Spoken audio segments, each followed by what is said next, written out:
Chapter 43. Xiao Lulang hated New Year's Eve because every New Year's Eve, he would dream of a boundless fire. He tried not to fall asleep, but as soon as he closed his eyes, he could deeply feel the despair in the fire. Xiao Lulang, let me say this first. We are only husband and wife in name. You can't touch me. Gu Jiao said seriously. Who wants to touch you? He turned his face away in annoyance. Gu Jiao brought a bowl of water over. Who can guarantee that? You men say one thing and another behind my back. In order to prevent you from doing bad things, I'll put a bowl of water here. If you dare to climb over in the middle of the night and spill this bowl of water, you'll be a beast. Okay, if I come over, I'll be a beast. How could he go over? He didn't have any thoughts about this woman at all.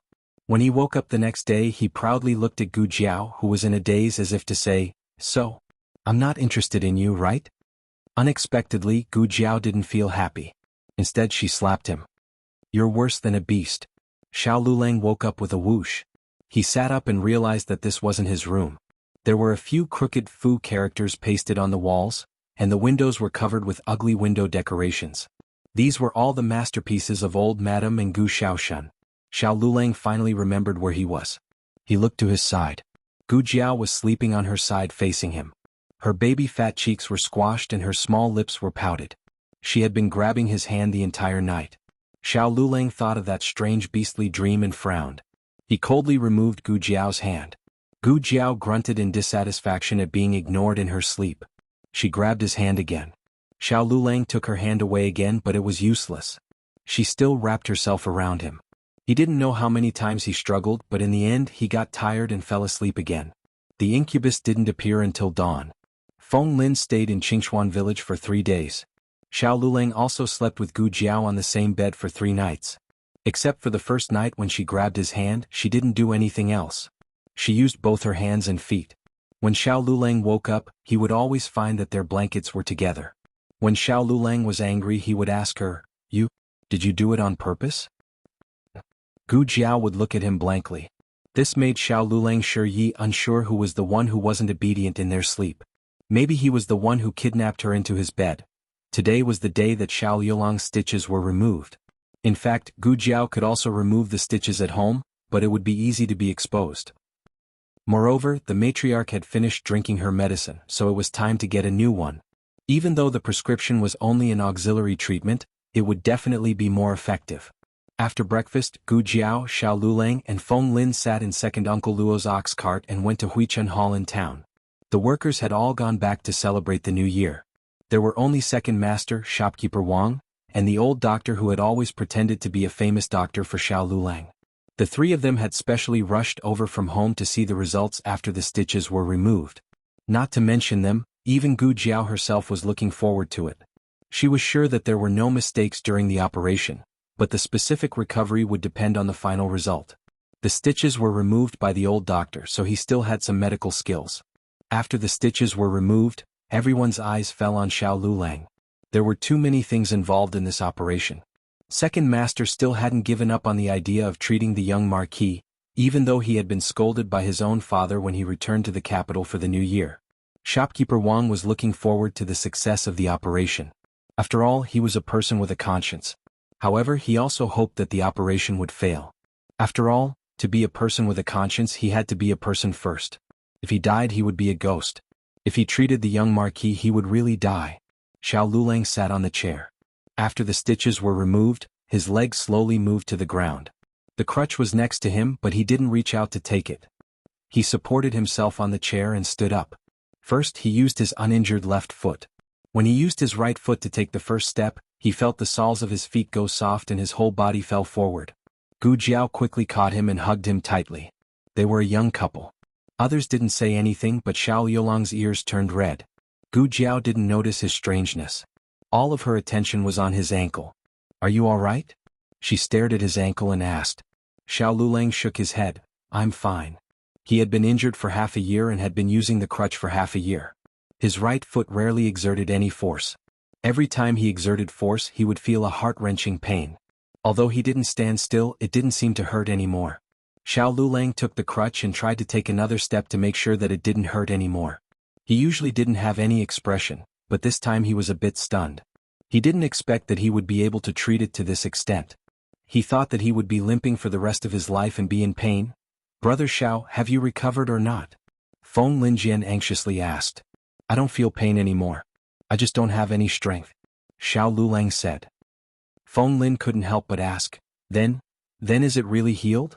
Why do you have no strength?" The old doctor slowly said, "Young Master Feng, don't worry. Young Master Xiao doesn't feel pain anymore. This means that the operation was very successful. But after all, he was injured for too long. His blood and qi are stagnant, his muscles and bones are weak, and his ankle is stiff. He still needs to be carefully nursed and trained hard." "Can he recover to his original state?" Feng Lin asked worriedly.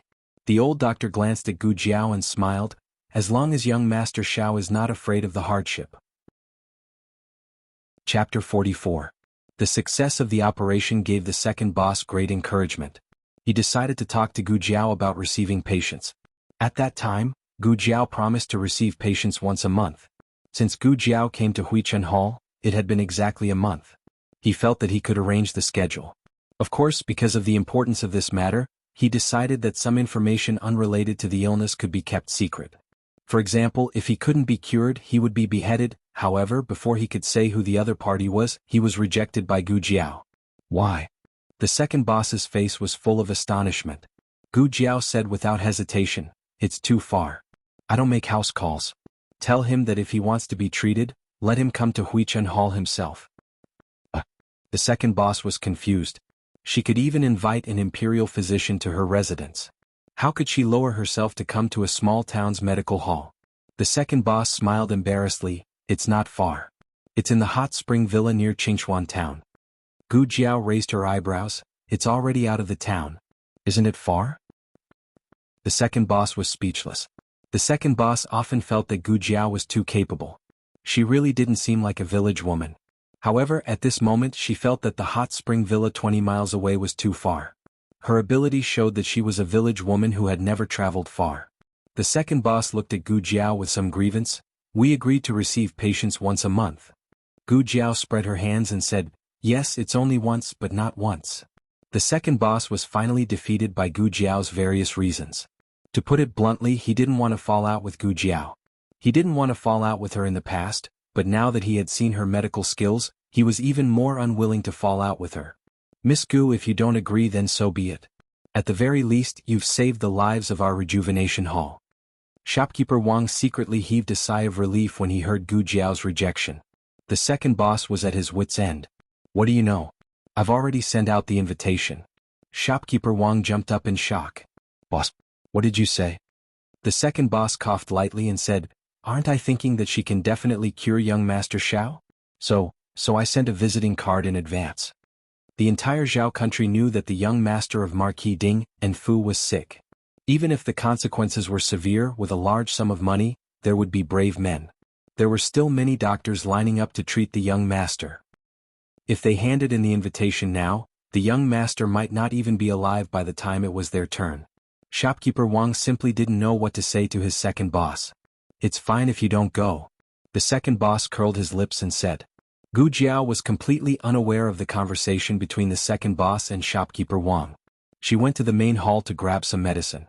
In order to not let people see that she was grabbing medicine to treat leprosy, she added a few extra ingredients. It just so happened that she could make some golden sore medicine at home. Feng Lin returned to the academy. Gu Jiao and Xiao Lulang sat in second Uncle Luo's ox cart and returned to the village. Although Xiao Lulang did not feel any pain, his right leg had not recovered its strength. For the time being, he could not let go of his crutches. He used the crutches to walk back with Gu Jiao. In the distance, he saw a horse carriage stop in front of their house. The emblem on the horse carriage was somewhat familiar. The horse carriage had clearly just arrived. The driver lifted the curtain and helped a middle-aged man with an extraordinary bearing down. "Excuse me, is this Xiao Yulong's house?" The middle-aged man politely asked from outside the door. "I am," Xiao Lulang said indifferently. The middle-aged man turned around and saw Xiao Lulang and Gu Jiao. He revealed a gentle smile. "I am the steward of Tianxiang Academy. My surname is Lu. The headmaster and my master asked me to send some things over." If the Gu family was here, they would definitely recognize him as the man who had delivered Gu Xiaoshuan's admission papers. He took out a letter from his bag and handed it to Xiao Lulang. "This is from the headmaster." He then took out a brocade box and handed it to Gu Jiao. "This is from my master to young Master Gu." When they heard that Gu Xiaoshen also had a part in it, the two of them guessed who the master he was talking about was. Xiao Lulang took the letter and Gu Jiao took the brocade box. Gu Jiao said, "Steward Lu, please come in and have a seat." Steward Lu smiled, "No, I still have matters to attend to. I will leave first." At this time, Great Aunt called for Xiao Lulang from inside. Xiao Lulang supported himself with his walking stick as he entered the room. Steward Lu took out a brocade pouch from his chest and handed it to Gu Jiao. "This is from my master to Mississippi. Why is he giving it to me?" Gu Jiao asked. Steward Lu smiled but did not say anything. He turned around and entered the carriage. Gu Jiao returned to the room and looked at the things the old man had sent. He had given Gu Xiaoshen a very exquisite weasel hair brush, while he had given her a warm sheep fat jade. She had a cold constitution. When she wore the warm jade on her body, she felt like she was wearing a mini heat pack. Even if Gu Jiao did not know much about the trade, she could still see that this was a piece of precious jade. Its value was definitely not below Gu Xiaoshuan's weasel hair brush.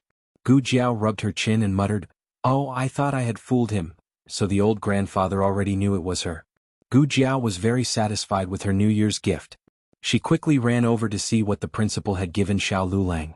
In the end, she saw Xiao Lulang sitting in a chair with a dark expression. He looked like he wanted to tear something apart. "What's wrong?" Gu Jiao poked her head out and asked. Xiao Lulang wanted to destroy the evidence that should not be there. However, Gu Jiao had already walked over and successfully picked up the document in his hand. "What is this?" "It seems to have the official seal of the Yamen." Gu Jiao pointed at a word she had just learned on the document and read it out loud. "Test. Is there an exam?" "Yes, the county exam." That hateful principal, he had actually signed him up for this month's county exam behind his back.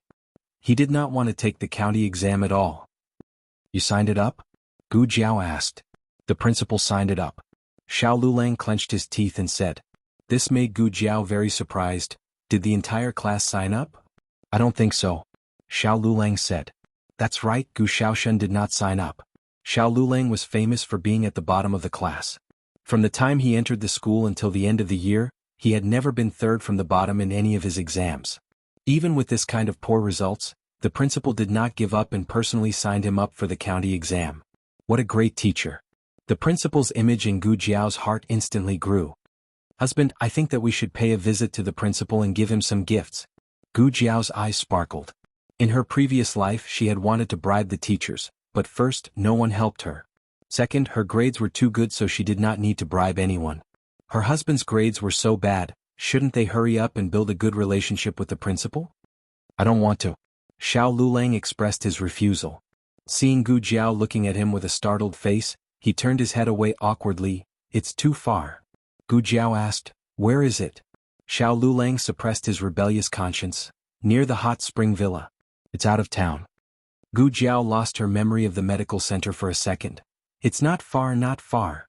"It's not far at all. You stay at home and recuperate. Xiaoshen and I will go tomorrow." Chapter 45. Xiao Lulang really didn't want Gu Jiao to visit that old fox, but this suggestion was unanimously approved by his family. His family was his great aunt. Old Madame Fu said, "Yes, you should go visit him." Xiao Lulang gloomily hugged his blanket and returned to his room. Gu Jiao looked at him in surprise. "Tonight, you're still sleeping at my place?" Xiao Lulang's heart suddenly felt awkward. "I went the wrong way." Gu Jiao raised her eyebrows and crossed her arms in front of her chest. "You stayed in the West Room for half a year and didn't go the wrong way. After staying at my place for 3 days you went the wrong way."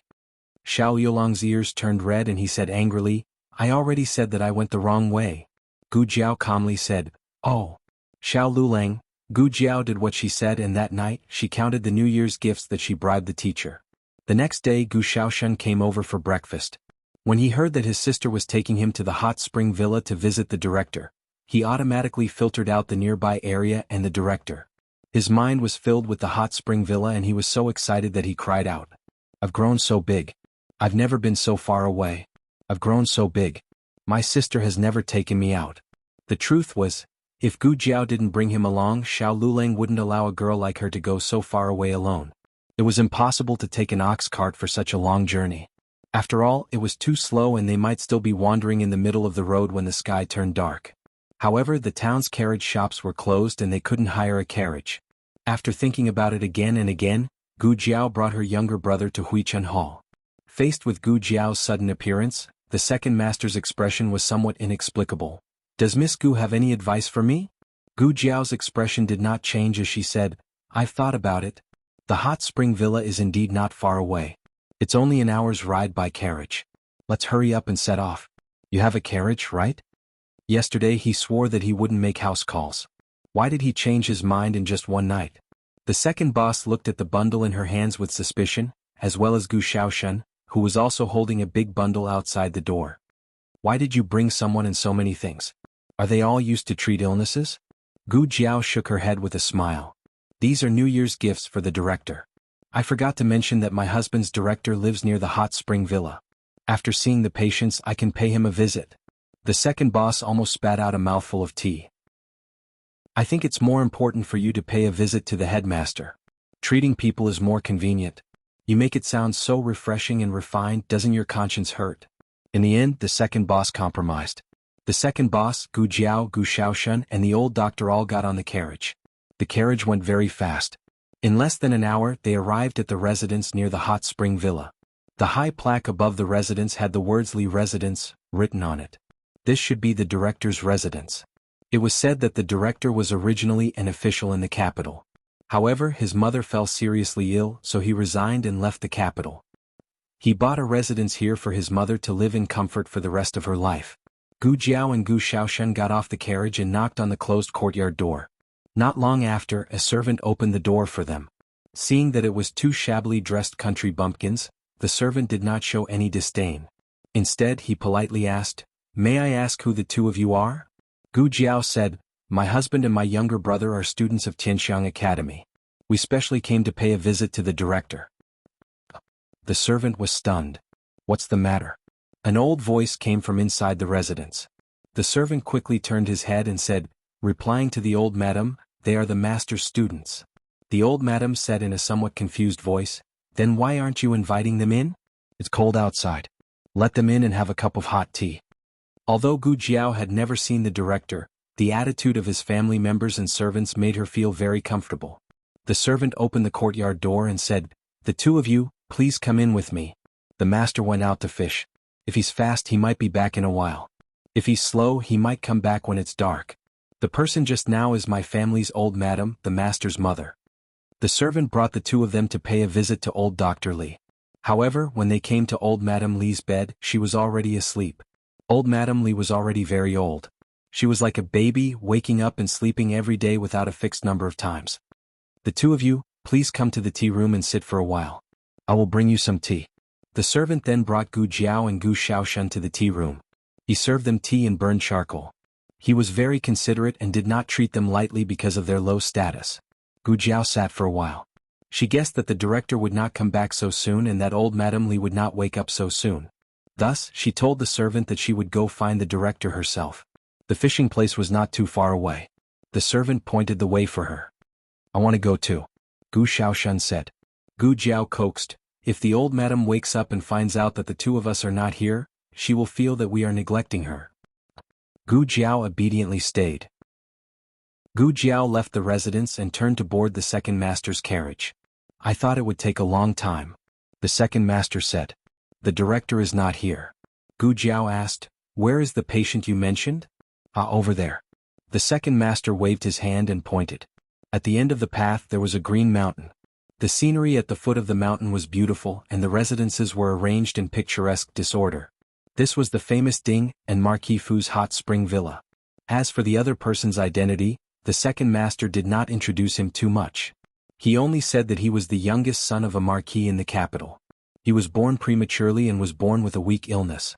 After searching for so many years, he still could not find a doctor. "That young master is about the same age as you. The rumors say that he will not live past 15. The second master regretfully said. "Then doesn't that mean there is only 1 year left?" Gu Jiao was already 14 this year. "Isn't that right? However, it is possible that he will not last until June. Is his illness really that serious?" The second master sighed and nodded. "That's right. The pitiful marquis only had this one son."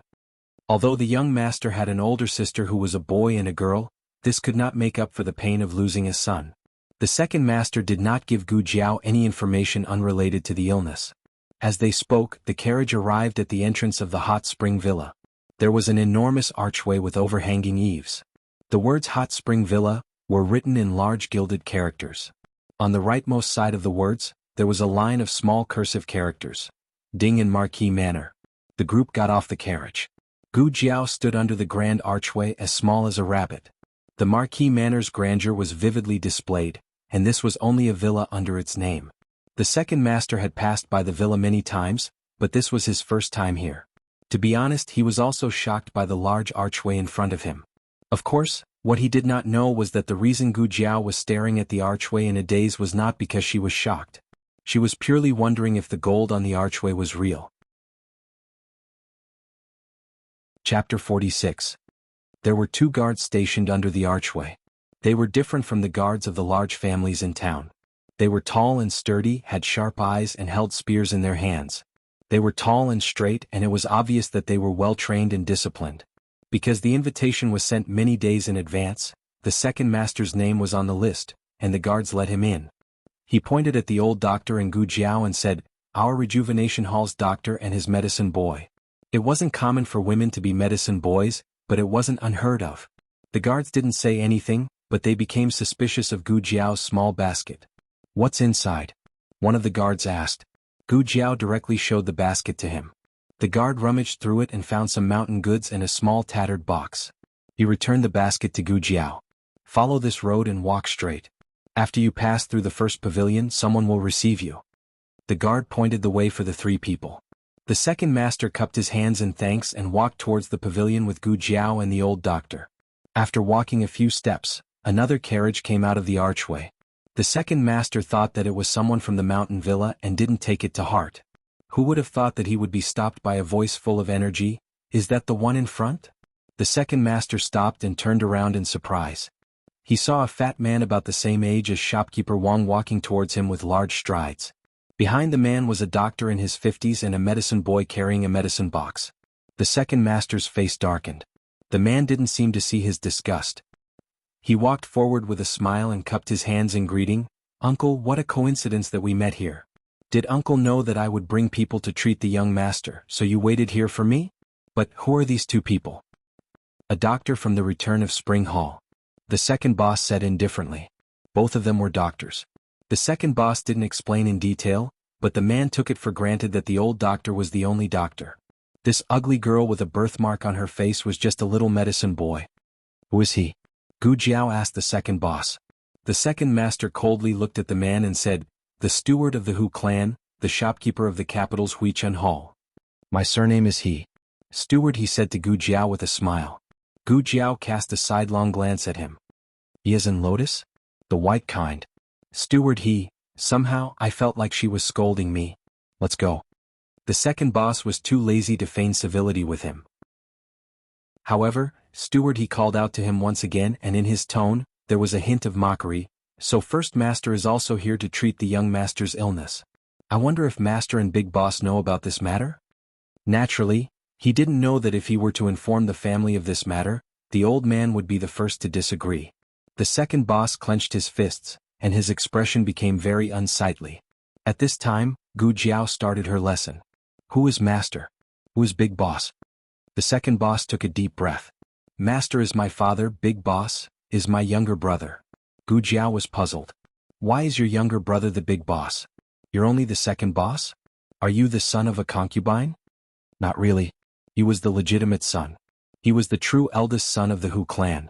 However, his mother passed away early, and his father married a second wife. Not long after, his stepmother gave birth to a younger brother. His younger brother was smarter than him and was more liked by the old man. The old man gradually forgot that he was the legitimate eldest son, and threw him to the return of Spring Hall in a remote town on the grounds that he was mediocre and incompetent. The Hu clan's business was almost handed over to his younger brother. His title of second boss was actually just a nice name. Shopkeeper, he was only a shopkeeper, but because he was the trusted aide of the big boss, he did not place the second boss, the head of the Hu clan, in his eyes. Ding in Marquis Manor's young master is not one of the commoners in town. If he dies, then he dies. Don't overestimate yourself and harm the entire Hu clan. Gu Jiao looked at him and irritably said, "You like to crow so much, are you a rooster?" "Shopkeeper," he choked. Gu Jiao's group of 3 left.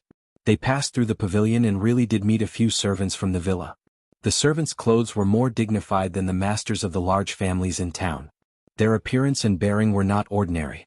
Although they were not as simple as the servants of the principal, they all followed the rules. They were scrupulous, making it impossible for people to find fault with them.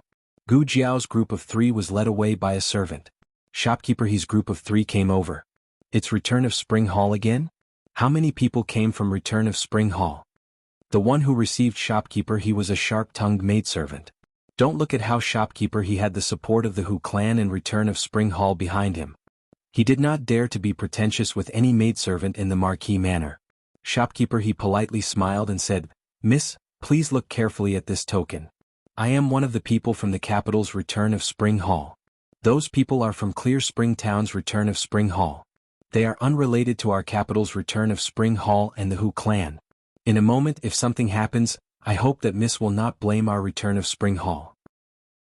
"Are they not all from Return of Spring Hall?" the maidservant asked. "It's not the same, it's not the same." Shopkeeper, he smiled and said. The maidservant thought for a bit. "Is it just a coincidence that the name of your medical clinic is the same?" "You can say it like that." Shopkeeper, he could not find a more suitable explanation for the time being. The maidservant nodded her head. "I know. Our marquee manor will not implicate unrelated people." Shopkeeper, he breathed a sigh of relief. That mediocre old man could not find a good doctor. Otherwise, he would not have borrowed Dr. Zhang from the capital's Return of Spring Hall. This time it was most likely going to be a bad thing. Fortunately, he was quick-witted and distanced himself from the old man in time. Shopkeeper, he and the other 2 people walked quickly. When Gu Jiao and the other 2 people arrived, they had also arrived. The maidservant who came with Shopkeeper, he opened the curtain and entered the main room. She whispered to the steward, "Those 3 are from the capital's Return of Spring Hall. These 3 are from the town." This meant that Gu Jiao and the other 2 people were using their reputation. The steward had seen this kind of thing many times. However, since they were already here, there was no reason to drive them out without seeing them. She said, "Let those 3 come first." "Okay." The maidservant responded. The young master did not eat any more. The maidservant called in Shopkeeper, he and the other 2 people. The young master had been ill for many years and many doctors had been invited. However, every doctor was ordered to keep their mouths shut after seeing him. Therefore, no one knew what illness the young master had and how serious his illness was. This time, Shopkeeper, he brought a divine doctor who was known as Hua Tua in Jiangnan. He was especially good at treating difficult and complicated diseases. Before they came, both of them were full of confidence. However, with just one look, the divine doctor was stunned. "What's wrong, Divine Dr. Liao?" Shopkeeper, he asked. Divine Dr. Liao did not answer Shopkeeper, he. Instead, he turned to ask the maidservant in the room, "How long has the young master been in a coma?" 10 days. The maidservant said. Divine Dr. Liao's face turned pale. He braced himself and took the young master's pulse. Then he staggered and stood up. "Forgive me for my shallow medical skills. I am unable to treat the young master. Your residents, please find someone better." What he really wanted to say was that the young master was suffering from a heart disease. This illness was incurable and he had been in a coma for 10 days. Even the gods could not save him. Quickly prepare for his funeral. Chapter 47. Divine Dr. Liao ran out as soon as he finished speaking.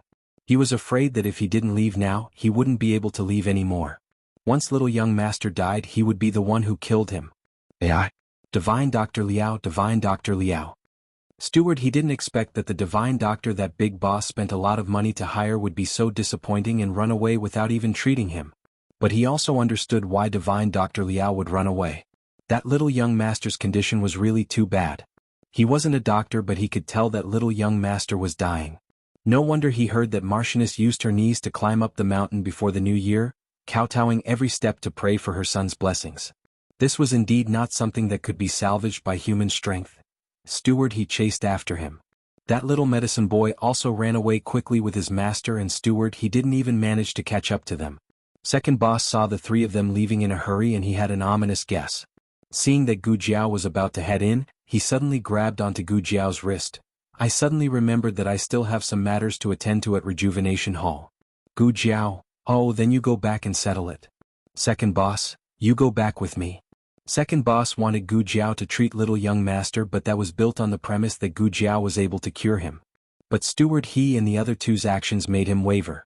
Behind Steward He was his younger brother, and he was clear of his younger brother's ability. The person who was invited must be a local divine doctor. Once the divine doctor went in, he left, which meant that little young master was indeed incurable. There might be thousands of medical treatments, but only one method was enough to determine death. He couldn't cheat Gu Jiao. If Gu Jiao went in now, little young master might just die in front of her. In that case, she wouldn't be able to escape unscathed. Gu Jiao of course understood his meaning. She had been a doctor in her past life, but that was just a cover for her identity. She wasn't a good person, so she wouldn't gamble with her life. Alright, let's go. Gu Jiao nodded. Just as Gu Jiao turned around, her heart skipped a beat. Young master, a maid's scream came from inside the room. The young master started to twitch on the bed. Gu Jiao suddenly felt uncomfortable. She was absolutely certain that she was not sick, so this feeling of panic was simply inexplicable. Do you think I have such medical ethics? If I leave the patient alone, will my conscience be so uneasy that it hurts my heart? He was in pain and so was she. How strange. In the end, Gu Jiao walked in. There was an imperial physician in the manor, and he was currently in the pharmacy preparing medicine for the young master. He was not in the young master's room, so the servants hurriedly went to invite him over. In the chaos, no one cared whether Gu Jiao had entered the room or not. When Gu Jiao came to the bed, his heart had stopped beating. Gu Jiao's expression became serious. Without saying anything, she stepped onto the bed and knelt by the young master's side. She pressed her hands on his chest and began to perform emergency cardiac resuscitation. Aunt Gu. The second master entered the room and was stunned by the scene in front of him. What was this girl doing to the young master? Gu Jiao did not care whether the medical kit was exposed or not. She sternly said, "Guard the door. Don't let anyone in." Alright. The second master's mind was still numb, but he used his fastest speed to close the door. The old physician stayed in the room to see if there was anything he could do to help. Gu Jiao pressed for a while, but the other party did not respond. Take out my medical kit. Light the oil lamp and candles. Light them all. The old physician quickly took out the small box from the basket on his back, but he found that he could not open it. Gu Jiao opened the medical kit and he went to light the oil lamp and candles. Gu Jiao injected a shot of epinephrine into the young master's vein. The old physician was stunned. This girl, what kind of strange thing did she use to inject into the young master's veins? After the first shot of epinephrine, the effect was not ideal. At this time, the housekeeper and maidservant of the manor came with the imperial physician. The second master remembered Gu Jiao's instructions and took a big step forward to block their way. Who are you? The housekeeper grumpily asked. The person who brought Gu Jiao and the other two over was a manservant. He had already left. Only one of Yu Ye's maidservants recognized him. Yu Ye was the one who brought shopkeeper He over. Yu Ye pointed at him and said, "I recognize him. He is the one who impersonated the Huichun Hall in the capital." The second master said sternly, "What impersonation? We are from the Huichun Hall. But we are not the one in the capital." Yu Ye complained, "Look, Mama." He admitted it. The second boss was confused. "No, miss, was that what I meant?" Although the housekeeper grumpily did not misinterpret the second master's meaning, she did not think highly of the medical hall outside the capital. The reason why they were allowed to come in was because the Marchioness had nowhere else to go. "Why are you blocking the way here?" she coldly asked. The second master bolstered himself and said, "Our Huichun Hall's physician is saving your young master. If you don't want anything to happen to your young master, it's best not to go in and disturb her." "Mama, they are lying," a maidservant said. She had seen it from inside the room. The young master was already dead. "Are you sure you can save the young master?" The housekeeper's stern voice was like a knife hanging over the second master's head. A layer of cold sweat suddenly appeared on the second master's back. What a cunning mama. She put the blame on them. If something happened to the young master, it would not be because they did not take good care of him, but because the Huichun Hall did not treat him well. In fact, they had already taken good care of him. But if the young master died, someone had to take the blame and bear the anger of the Marquis and Marchioness. Who would want it to be them? The second master's legs and stomach were trembling. "Miss Gu, can you do it or not?" "No." She had already used 3 doses of epinephrine. The old physician gradually realized that something was wrong. Even if he did not know where this strange injection came from, He knew that it must be used to prolong the young master's life. Miss Gu, give up, I'll try again. Gu Jiao counted the time and injected the fourth injection into the young master's body. It had already been 4 times. If this injection did not work, she could not save the young master. The people outside the door could not wait any longer. Every minute and second was torture for them. The second master's cold sweat dripped to the ground. The housekeeper grumpily said, "Break the door open." 2 strong maidservants came forward and pushed the second master aside. They lifted their feet and were about to kick the door. Suddenly the maidservant named Yuya said, "Mama, listen." The housekeeper made a gesture and the crowd instantly quieted down. "It's so noisy." It was the young master's voice. It was very small and weak. They had not heard the young master's voice for 10 days. They really thought that the young master was going to pass away, but just now, you all heard it, right? The housekeeper grumpily felt so nervous for the first time. Everyone nodded. Although it was very weak, they did hear it. Chapter 48. Soon the door was opened from the inside. The room was quiet, and the originally lit candles were extinguished one by one. The room was a little dark. The old doctor fell to the ground weakly as if he had died. To be honest, he wasn't the one who saved the person. He only helped to carry the box and light a few oil lamps and candles. However, he was the only one who witnessed Gu Jiao dragging the person back from the palace of the King of Hell. The process was so thrilling that he had never encountered it before, and he would never encounter it again. The nanny in charge asked the servant girls to help him up, and she walked to the bed with small steps. In the end, she saw a little girl dressed like a village girl sitting on the edge of her young master's bed. This was the young master's bed. Where did this wild girl come from? How dare she dirty the young master's bed? The nanny in charge opened her mouth to scold her, but she was surprised to find that it wasn't the other party who was lying on the young master's bed, but the young master, who was holding the girl's hand. The nanny in charge was the Marchioness's concubine. She had watched the young master grow up and she was very clear about the young master's virtue. Character. He was arrogant, unapproachable, and did not get close to others. He had never even held his own mother or sister's hand. The nanny in charge suspected that she had misjudged, so she went forward to take a look. She was sure that the girl was not playing tricks, and that the young master was really holding her hand.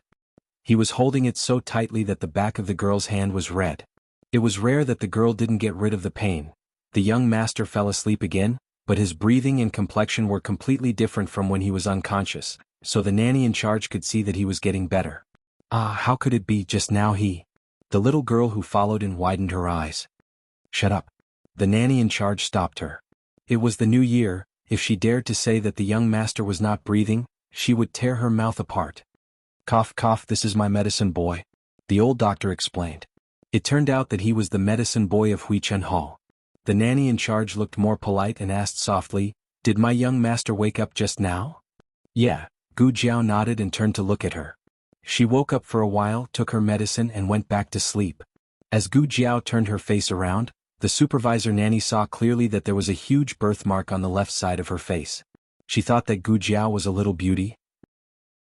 What a pity. She had originally thought that if the young master really took a liking to this girl, it wouldn't be impossible for him to keep her in his room as his personal woman. The young master's brows were relaxed, and he seemed to have slept well. The nanny in charge could not remember when the young master had last had a good night's sleep. He was always out of breath while sleeping, or he would have night sweats, colic and palpitations. The nanny in charge did not dare to disturb them and stood silently at the side. Gu Jiao had been busy trying to save him and hadn't had time to look at his appearance. Now that she had a closer look, she realized that he was unbelievably good-looking. What kind of peerless beauty was this? He was so beautiful that it was against the rules. Okay, since you're so beautiful, I'll allow you to hold my hand. The floor of the room was heated, so the heat dissipated evenly. It was not dry and it was warm and comfortable. Gu Jiao felt sleepy and her head started to peck like a chicken. After countless pecks, she fell down with a thud. The old doctor and the nanny in charge were shocked to see that Gu Jiao had fallen asleep next to the young master's pillow. The two of them were frightened and the old doctor could not even make a sound. The nanny in charge's mouth twitched. Holding your hand is giving you face. Who allowed you to fall asleep next to the young master's pillow? You're taking advantage of me? The nanny in charge did not care if she would wake the young master up. She walked over quickly and was about to pull Gu Jiao up. However, the moment she reached out, the young master, who was sleeping soundly, seemed to have sensed something and woke up with a swoosh. He was thin and his skin was thinner than ordinary people. Light blue veins could be faintly seen under his skin. He looked at the nanny in charge coldly. The nanny in charge was so frightened by that look that she trembled and staggered a few steps. The young master of the Lord Protector's manor was famous for not being easy to deal with. Not only was his temper bad, he was also unreasonable. Because he was seriously ill, no one dared to do anything to him. None of the maids in his room could work for a full month. They were either chased away or scared away by him. The nanny in charge was the Marchioness's confidant. Otherwise, she would have been chased away by him many times. The nanny in charge did not dare to be tough with him. She smiled and said softly, "Young?" The young master said, "Get lost." The nanny in charge said, "Yes." The nanny in charge quickly went out. The old doctor was at a loss. Should I go out? No one cared about him. Too pitiful. The young master looked at the person sleeping soundly beside his pillow. Her face was facing his direction. Half of her face was squashed, and her small lips were pouted. She looked rather cute. What was exposed was the left side of her face with a birthmark. The young master hated anything with flaws, and refused to let anyone get close to him. Only this time was an exception. He did not think that she was ugly at all. He looked at her sleeping face and listened to her breathing close to him. A sudden feeling of wanting to get close to her rose in his heart. Ordinary people might have some misgivings, but the young master was not an ordinary person. He had been living a life waiting for death since he was born. How could such a person care about the rules of the world? He felt comfortable being close to her, so he really did it. The young master leaned closer to her, but did not let go of her hand. Instead, he raised his other hand weakly and adjusted his blanket for her. Then he leaned against her and fell asleep peacefully. When the young master woke up, Gu Jiao was no longer around. He angrily tore up several antique paintings from the previous dynasty that his father had treasured. After leaving the manor, the second master asked about the young master's condition. Gu Jiao did not answer but asked first, "What did the imperial physician say?" The second master did not stay idle outside, and asked the imperial physician about the situation. The imperial physician was quite generous, and told the second master everything he knew. He said that his heart is not strong enough, and his blood is clotted. It's a heart disease. "Dr. Li, what do you think?" Gu Jiao asked. "Sure you took the young master's pulse while he was sleeping?" He said thoughtfully, "It should be a heart disease." Gu Jiao was silent. Actually, her diagnosis was similar to theirs. In the words of her previous life, he had a congenital heart disease. This disease was too difficult to treat in the ancient times. Medicine alone was not enough. He needed surgery. This surgery was much more complicated than Xiao Yulong's surgery. She did not have the necessary conditions for the surgery at the moment. "Miss Gu, can it be treated?" the second master asked. Gu Jiao thought for a moment, then said, "I left him some medicine. Let's treat him conservatively for now." Chapter 49. After shopkeeper he escaped from the manor. He didn't leave immediately. Instead, he waited for the manor to make a move. The young master didn't seem to be able to make it. He didn't know if the old master would run into him.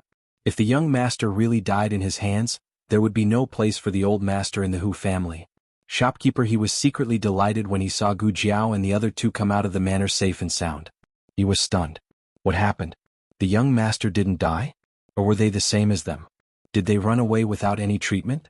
But looking at their calm appearance, it didn't seem like it. While shopkeeper he was stunned, Gu Jiao and the other two got on the carriage and went to Dean Li's residence. The maid called Yuya, chased after them. "Oh, Wuxian Hall. Wait." However, the carriage was already far away and her shouts couldn't be heard. Yuya held the pillar of the memorial arch and gasped for breath. Shopkeeper he walked out from behind the big tree in a daze. He came to her and asked, "Miss, did something happen to the three of them?" Yuya said, "What can happen to them? It's my young master." Shopkeeper his eyes lit up. Was the young master really dead because of their treatment? Yuya gasped for breath and continued, "My young master woke up and threw a big tantrum." Shopkeeper he understood every word, but he didn't understand when they were put together. It's the young master's illness? Wuxian Hall really has a divine doctor. My young master woke up. He still has the strength to throw a tantrum. Yuya was overjoyed. Her young master tore 4 of Master Ho's antique paintings in one breath. He hadn't been so powerful for a whole year. Shopkeeper he couldn't keep up with the other party's thoughts. Yuya sighed and blamed herself. It's all our fault. We were too happy and forgot to pay them. Wait, you mean, they? Shopkeeper, he didn't dare to finish his sentence. It was impossible. Unexpectedly, Yuya nodded vigorously. Yes, yes. They're the ones who woke up my young master. This was like a blind cat running into a dead mouse. Shopkeeper, he couldn't believe that a doctor from a small town could have such brilliant medical skills. However, that didn't stop him from taking the credit for it.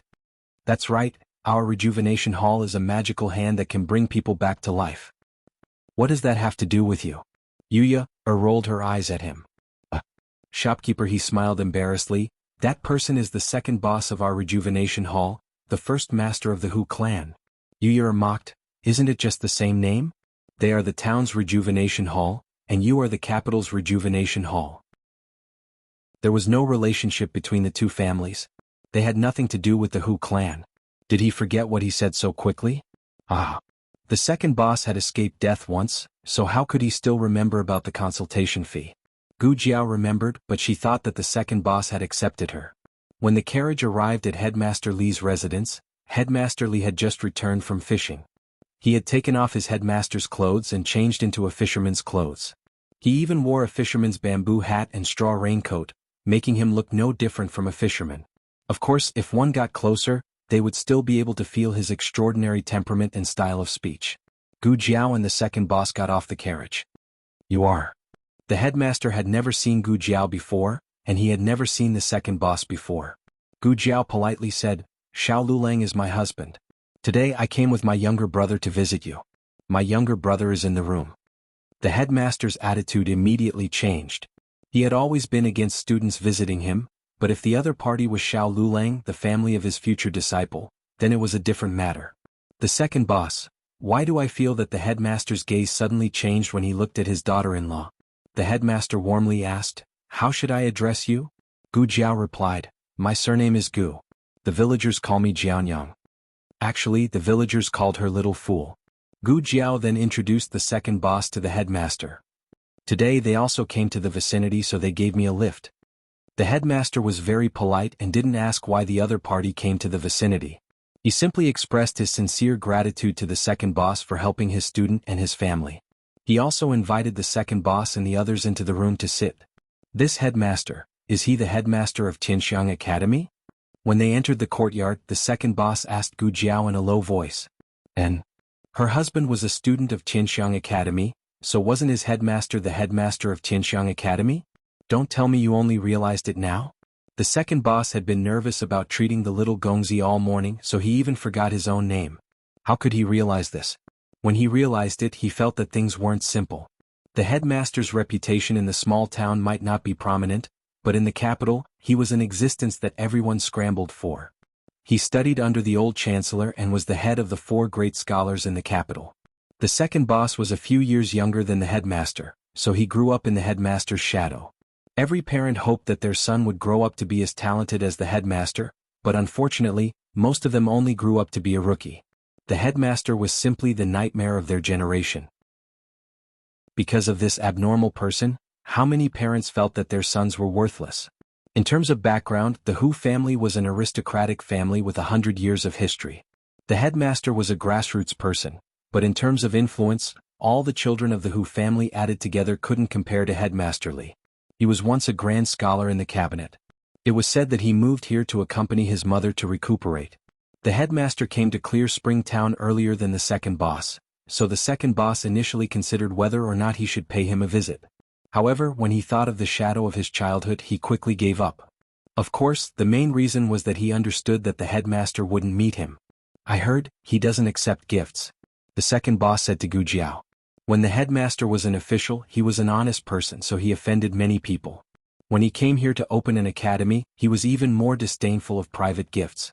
Gu Jiao took out the mountain goods from the basket. Headmaster, this is Liolong's gift to you. The headmaster hurriedly took it, as if he was afraid that someone would go back on their word. Lulang is very considerate.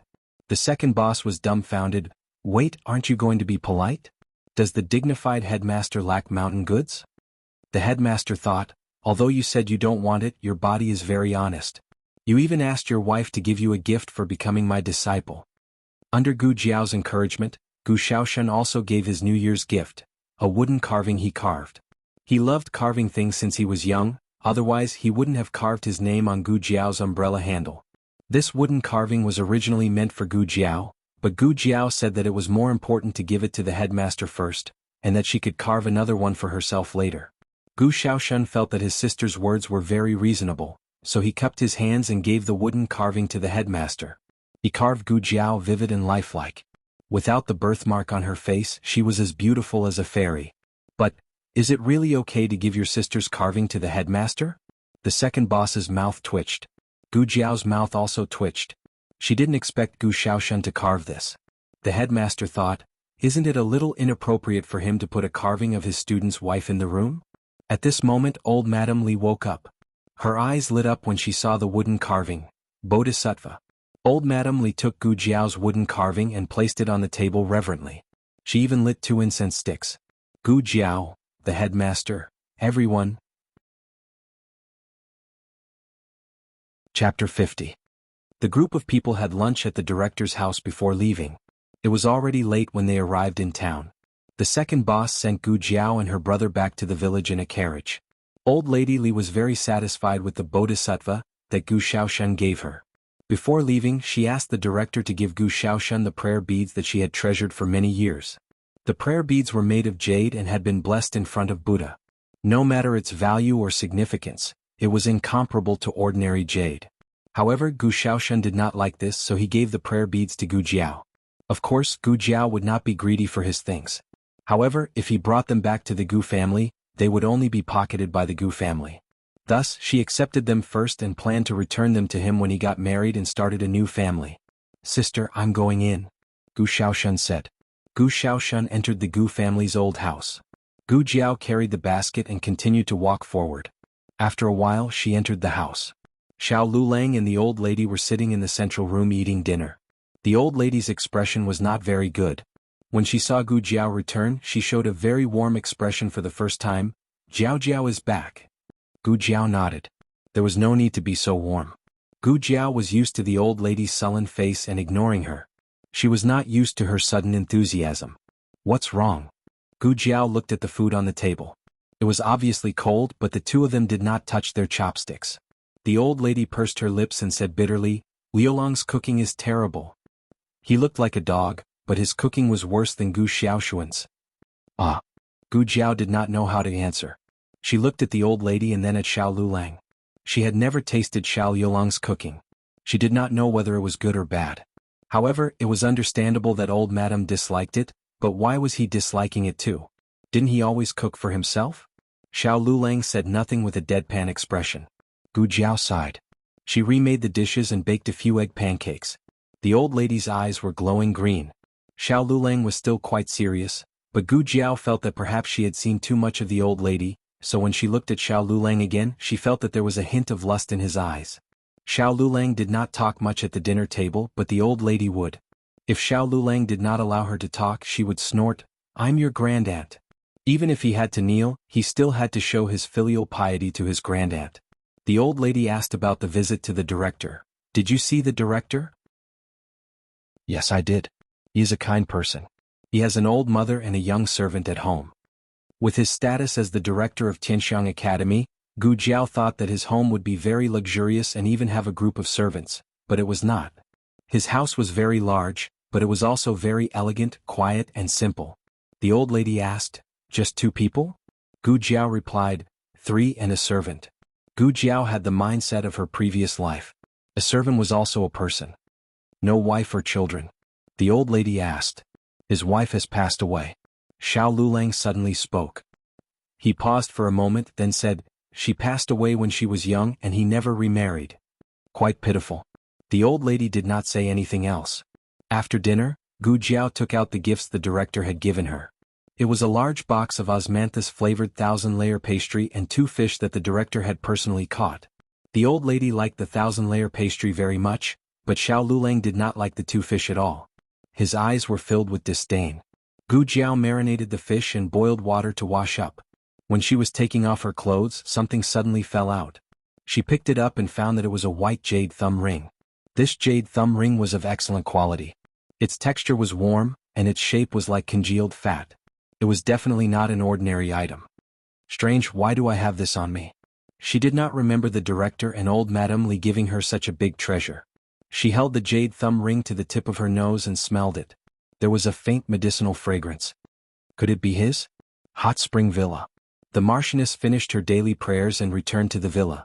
She was overjoyed when she heard that her son had woken up. Halfway there, she asked about the specific process and situation. The nanny in charge told her one by one, the young master's condition was not good. Fortunately, the godly doctor of Rejuvenation Hall helped and successfully woke him up. She did not dare to say that the young master was really not breathing. After all, she did not see it with her own eyes. In addition, it also saved her the trouble of the little medicine boy climbing into the bed. She only knew that the little medicine boy was very clever and served the young master very well. During the conversation, the two of them arrived at Gu Yan's courtyard. After Gu Yan woke up, he angrily tore a few antique paintings. After tearing them, he collapsed on the bed like a salted fish and panted. His appearance was too horrible to look at. However, the Marchioness was thankful that he could wake up. The Marchioness excitedly walked forward and sat on the edge of the bed to hold her son's hand. Yan, you're awake? Gu Yan said speechlessly, I'm not awake. I'm still unconscious. The Marchioness was choked. Instead of being angry, she laughed. Yen'er has the strength to talk to Mother. You've been unconscious for so long. Do you know that Mother was scared? Fortunately, Bodhisattva protected you. What does Bodhisattva have to do with it? Gu Yan hummed. The Marchioness laughed. Yes. It's Yen'er's luck that is great. Gu Yan said seriously, she cured me. I know it was her. She even left me medicine. When Gu Jiao saved him, he didn't wake up. When she left him medicine, he didn't wake up either. However, he had an intuition that she was the one who did all these things. The Marchioness thought that Gu Yan was talking about him, the old madam of Huichen Hall. She hurriedly nodded. Yen'er is right. It was the doctor from Huichen Hall who saved you. Mother will properly thank them. Yen'er, why is the jade thumb ring on your finger missing? That jade thumb ring was Gu Yan's personal item. Although she didn't know where he got it, he always carried it with him and never allowed anyone to touch it. There was once when he couldn't find it under the quilt. He was so angry that he fainted. She took it. Gu Yan said calmly. Oh. This time, the Marchioness didn't guess the old doctor. After all, how could a dignified divine doctor do such a thing? Gu Yan didn't answer her question. Instead, he said, she accidentally took it. Although they had only met once, he seemed to know her very well. Even he couldn't explain why he had such a strong intuition. Maybe it's that little girl. The nanny in charge whispered in the Marchioness's ear, the old doctor brought her here. She's quite young and doesn't know much. The Marchioness sighed, forget it. They saved Yen'er. It's just a jade thumb ring. Since Yen'er doesn't care, it's fine to give it to her. There's no need to pursue the matter. Chapter 51. In the next few days, Gu Jiao didn't go out again. She stayed at home and learned to write from Xiao Lulang. She also accompanied Xiao Lulang in his rehabilitation. Xiao Lulang didn't seem to care about whether he could stand up again. Gu Jiao noticed this before the operation. She didn't know what he had experienced, but his heart was like dead ashes. He had no love and passion for life at all. Feng Lin was worried that he would have an accident during the operation, but he agreed without hesitation. This was not because he was brave and fearless, but because he didn't care whether he died or not. However, Gu Jiao would not let him die, nor would she let him be crippled. It's time to exercise. Gu Jiao tidied up the house and went to Xiao Liulang's room. She didn't treat herself as an outsider anymore. She didn't even knock when she came in. Xiao Liulang's face suddenly became ugly.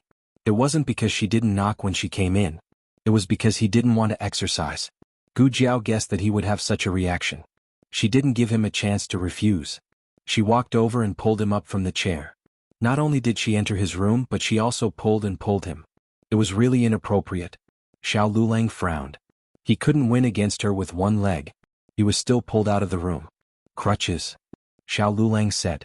Gu Jiao raised her eyebrows. From today onwards, there are no crutches. Xiao Lulang glanced at her and said lightly, without crutches I can't walk. Gu Jiao crossed her arms in front of her chest and said flirtatiously, if you can't walk, I'll help you. I'll be your crutches. She could tell that every time he used crutches, he didn't do rehabilitation. He put all his weight on the crutches. His right foot didn't get any exercise at all. Xiao Lulang frowned. Gu Jiao smiled. If you want a crutch, you can walk back to the house yourself. My right leg has no strength. What's going on? He could only bounce back. Xiao Lulang decisively gave up when he thought about how he was hopping around. Just like that, the idea of Xiao Lulang using the walking stick to slack off was extinguished by Gu Jiao. He could put his weight on the crutch without any qualms, but he couldn't put his weight on Gu Jiao's soft little body because, husband, don't always press on me. You have to learn how to use your own strength. That's right, that's it. Put in some more effort. I'm going to be crushed by you. How can you count on a woman like me for this? Xiao Lulang gritted his teeth. I'm just borrowing your strength. What kind of nonsense are you spouting? Can't you shut your mouth? Xiao Lulang was forced to walk seriously. In the past he could walk more than 10 rounds without panting, but now he couldn't even walk once. Gu Jiao also set a rule that he couldn't walk less than 100 steps a day. After walking 100 steps, Xiao Lulang was completely soaked. Gu Jiao took a handkerchief to wipe his sweat. Husband, do you feel sore all over like you were run over by a big carriage? You're so tired that you can't move. You can't even lift your fingers and your legs can't stop shaking. Xiao Lulang was speechless. Xiao Lulang finally finished his torture for the day. Next, it was his turn to torture Gu Jiao. Have you practiced your calligraphy today? He asked seriously. Gu Jiao, who was gloating just a second ago, suddenly froze. Xiao Lulang found a little pleasure in taking revenge.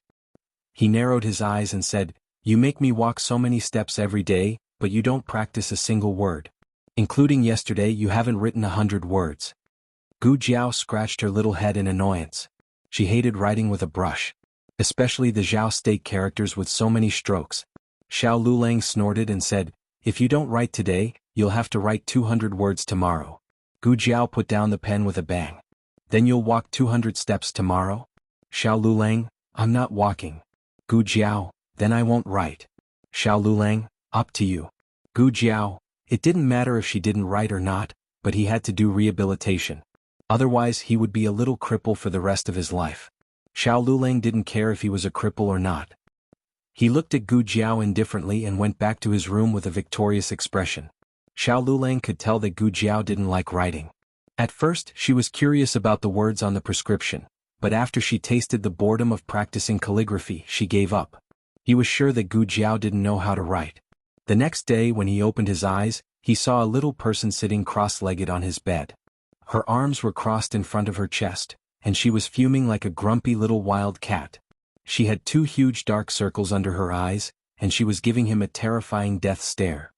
What are you doing? Xiao Lulang looked at her in shock. He didn't know how long she had been there. Had she been staring at him while he slept? Gu Jiao snorted coldly and took out a thick stack of words that she had practiced. She threw it in front of him in a domineering manner. Man, these are the words you wanted. Xiao Lulang looked at the words and then looked at her dark circles. He frowned and said, Don't tell me you didn't sleep the whole night to write this? How many words was that? She must be crazy. Gu Jiao was like a little beast that had finally bared its fangs. 1,000 words. Today you have to walk 1,000 steps. Xiao Lulang, the days of chaos in the Gu family had begun. Old Madame Fu's daily entertainment was not only eating melon seeds, eating sweets and teasing Xuening Xiang, but also watching them torture and hate each other.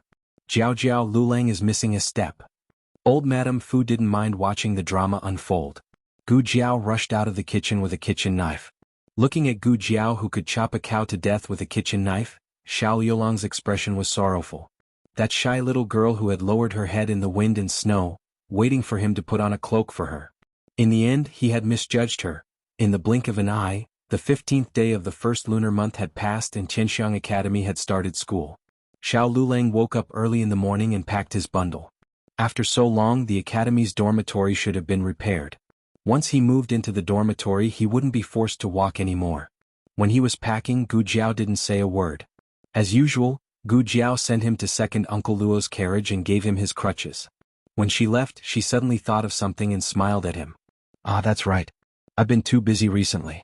There's something I almost forgot to tell you. It's inconvenient for you to practice walking in the academy. The last time I went to visit the dean, I told him that you don't have to live in the academy for a few months until you recover. Xiao Lulang, thunder from a clear sky. Not long after Gu Jiao left, Gu Shaoshen came. Gu Shaoshen sat down next to Xiao Lulang. Brother-in-law, why did you bring a bag? He only brought a bag of books. Xiao Lulang didn't want to say that he was tricked by his sister, so he asked, "You don't live in the academy?" Gu Xiaoshen said, "If brother-in-law doesn't live there, of course I don't live there either. I'll accompany you. If anything happens along the way, we can take care of each other." No matter what, he was the #1 village bully in the surrounding area. Protecting his brother-in-law was appropriate. Xiao Lulang held back his anger. "Why didn't you say so earlier?" "Sister didn't want me to say. She said she wanted to give you a surprise." Gu Xiaoshen spread out his hands and smiled. "How is it, brother-in-law? Are you surprised? Are you surprised?" Xiao Lulang gritted his teeth. "Go, Jiao." Chapter 52. On the other side, Gu Dashun also came out of the Gu family's old mansion. Gu Dashun's complexion was not very good. The Gu family had a terrible New Year this year. In the past, so many people came to pay their New Year's greetings that the doorstep was almost broken. But this year they all heard about the Yamen incident and were afraid that their reputation would be affected, resulting in the Gu family being deserted this year. The villagers did not think much of Gu Dashun.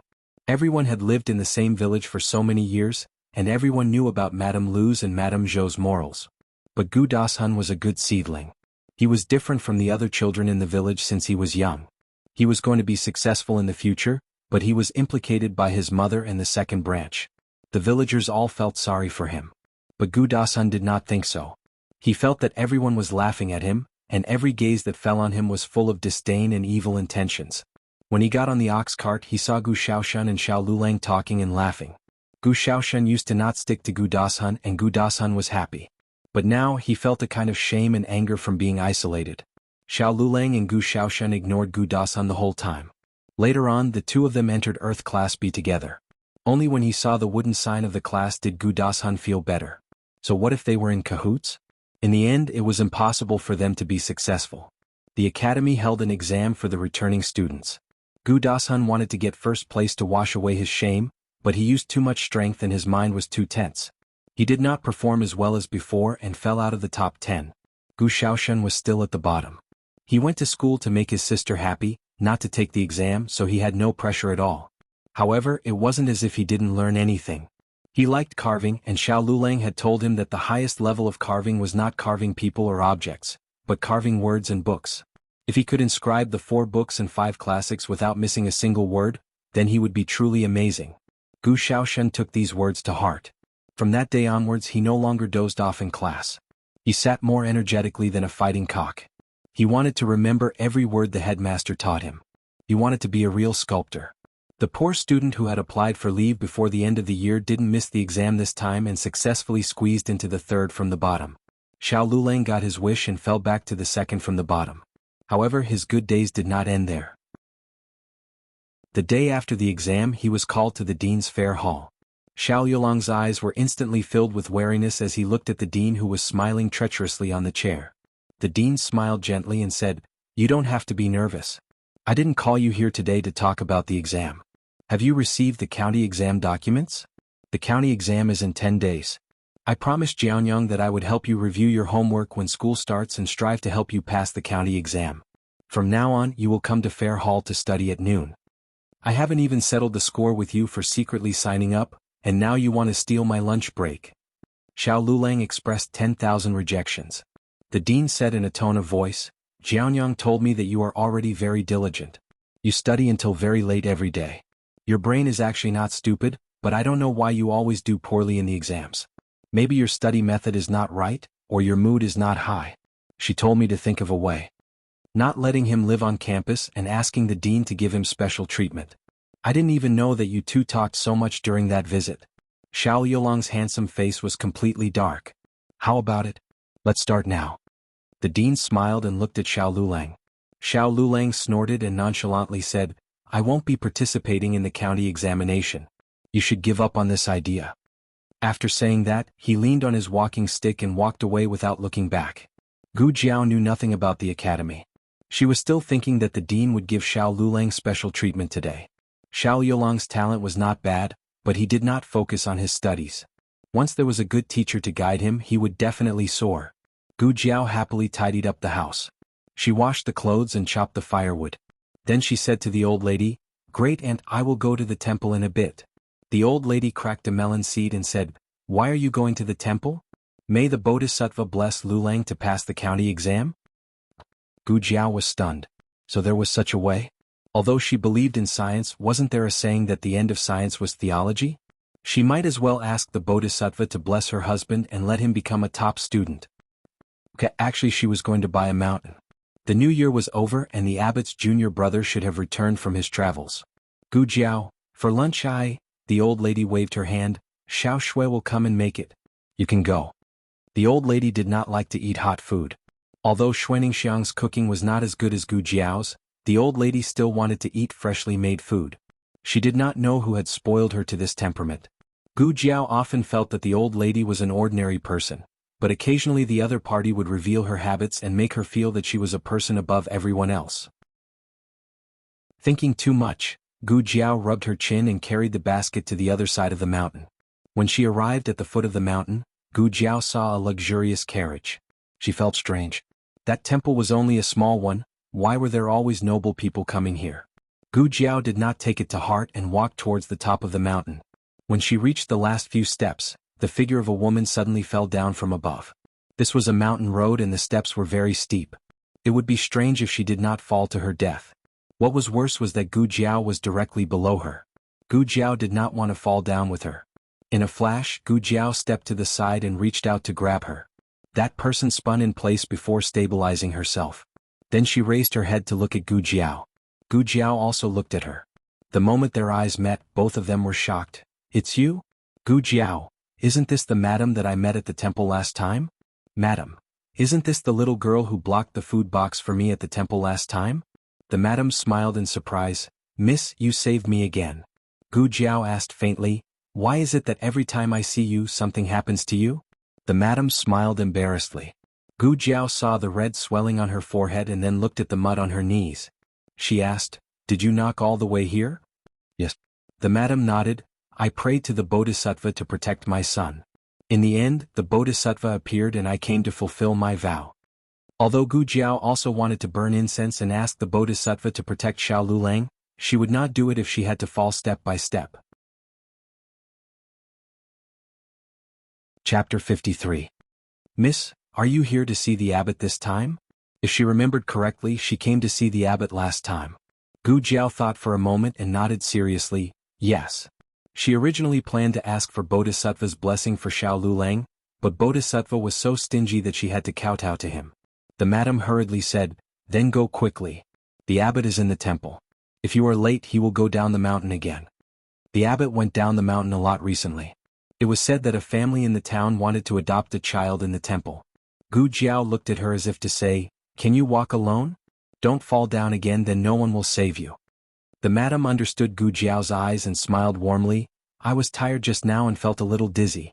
Now I am fine. Besides, there are only a few steps left." Gu Jiao asked, "Do you feel dizzy often? Do you feel dizzy in the morning or at night? Do you feel dizzy on an empty stomach or after a full stomach?" The madam was stunned by her series of questions, but she still answered politely, "In the morning I feel dizzy when I just get up. If I don't eat I will feel dizzy." Gu Jiao said, "Oh," and took a piece of sesame candy from her purse. "Eat more candy." After giving the candy to the madam, Gu Jiao went to see the abbot. It was the second time that Gu Jiao came to the temple. Many young masters still remembered her. They knew that she came to buy the mountain, so they led her to the abbot's meditation room. Coincidentally, the abbot had just received a guest. The guest came out of the abbot's meditation room and passed by Gu Jiao. It was a young man in his early 30s. He looked handsome and wore luxurious clothes. This was the second pilgrim that Gu Jiao saw in the temple. "Young benefactor Gu is here, right?" The abbot's gentle voice came from the meditation room. Gu Jiao grunted and stepped into the meditation room. To Gu Jiao's surprise, there were actually a few bald little monks sitting in the meditation room. They were all about 4 or 5 years old. They looked dignified and their eyes were naughty and clean. The same bald head and the same clothes. Gu Jiao suddenly felt that she was a little face blind.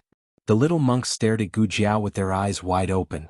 Although it was the second time that Gu Jiao came to the temple, the last time the little monks didn't have time to see Gu Jiao before they were scolded and ran away by the madam's servant girl. Therefore, strictly speaking, this was the first time they had met. The little monks widened their eyes in shock. After a long while, she covered her mouth with her small hands and whispered in what she thought was a very soft voice. Wow. There's a flower on her face. Why is there hair on her face? Why didn't we? I also want to have fafa, flower. The little monks kept saying hair, but Gu Jiao still understood that it was a flower. So, they thought that the birthmark on her face was actually a flower? Did you draw the flower yourself? A little monk asked. Yes, she drew it when she was born and it couldn't be washed off. Were they envious? Were they jealous? Gu Jiao calmly looked at the group of curious little monks. The abbot cleared his throat and said to the little monks, You go and find senior brother Jingchen first. The little monks obviously didn't want to leave, but senior brother Jingchen's charm should be very strong. After hesitating for a while, the little monks ran out to find him. A group of little monks stepped over the threshold one by one, and the last one fell down with a thud. Gu Jiao immediately recognized him. She didn't recognize his face, but looking at his clumsy appearance, wasn't he the little wrestling boy who bumped into her thigh last time? Gu Jiao wanted to hit him again, but he quickly got up and didn't give Gu Jiao a chance to hit him.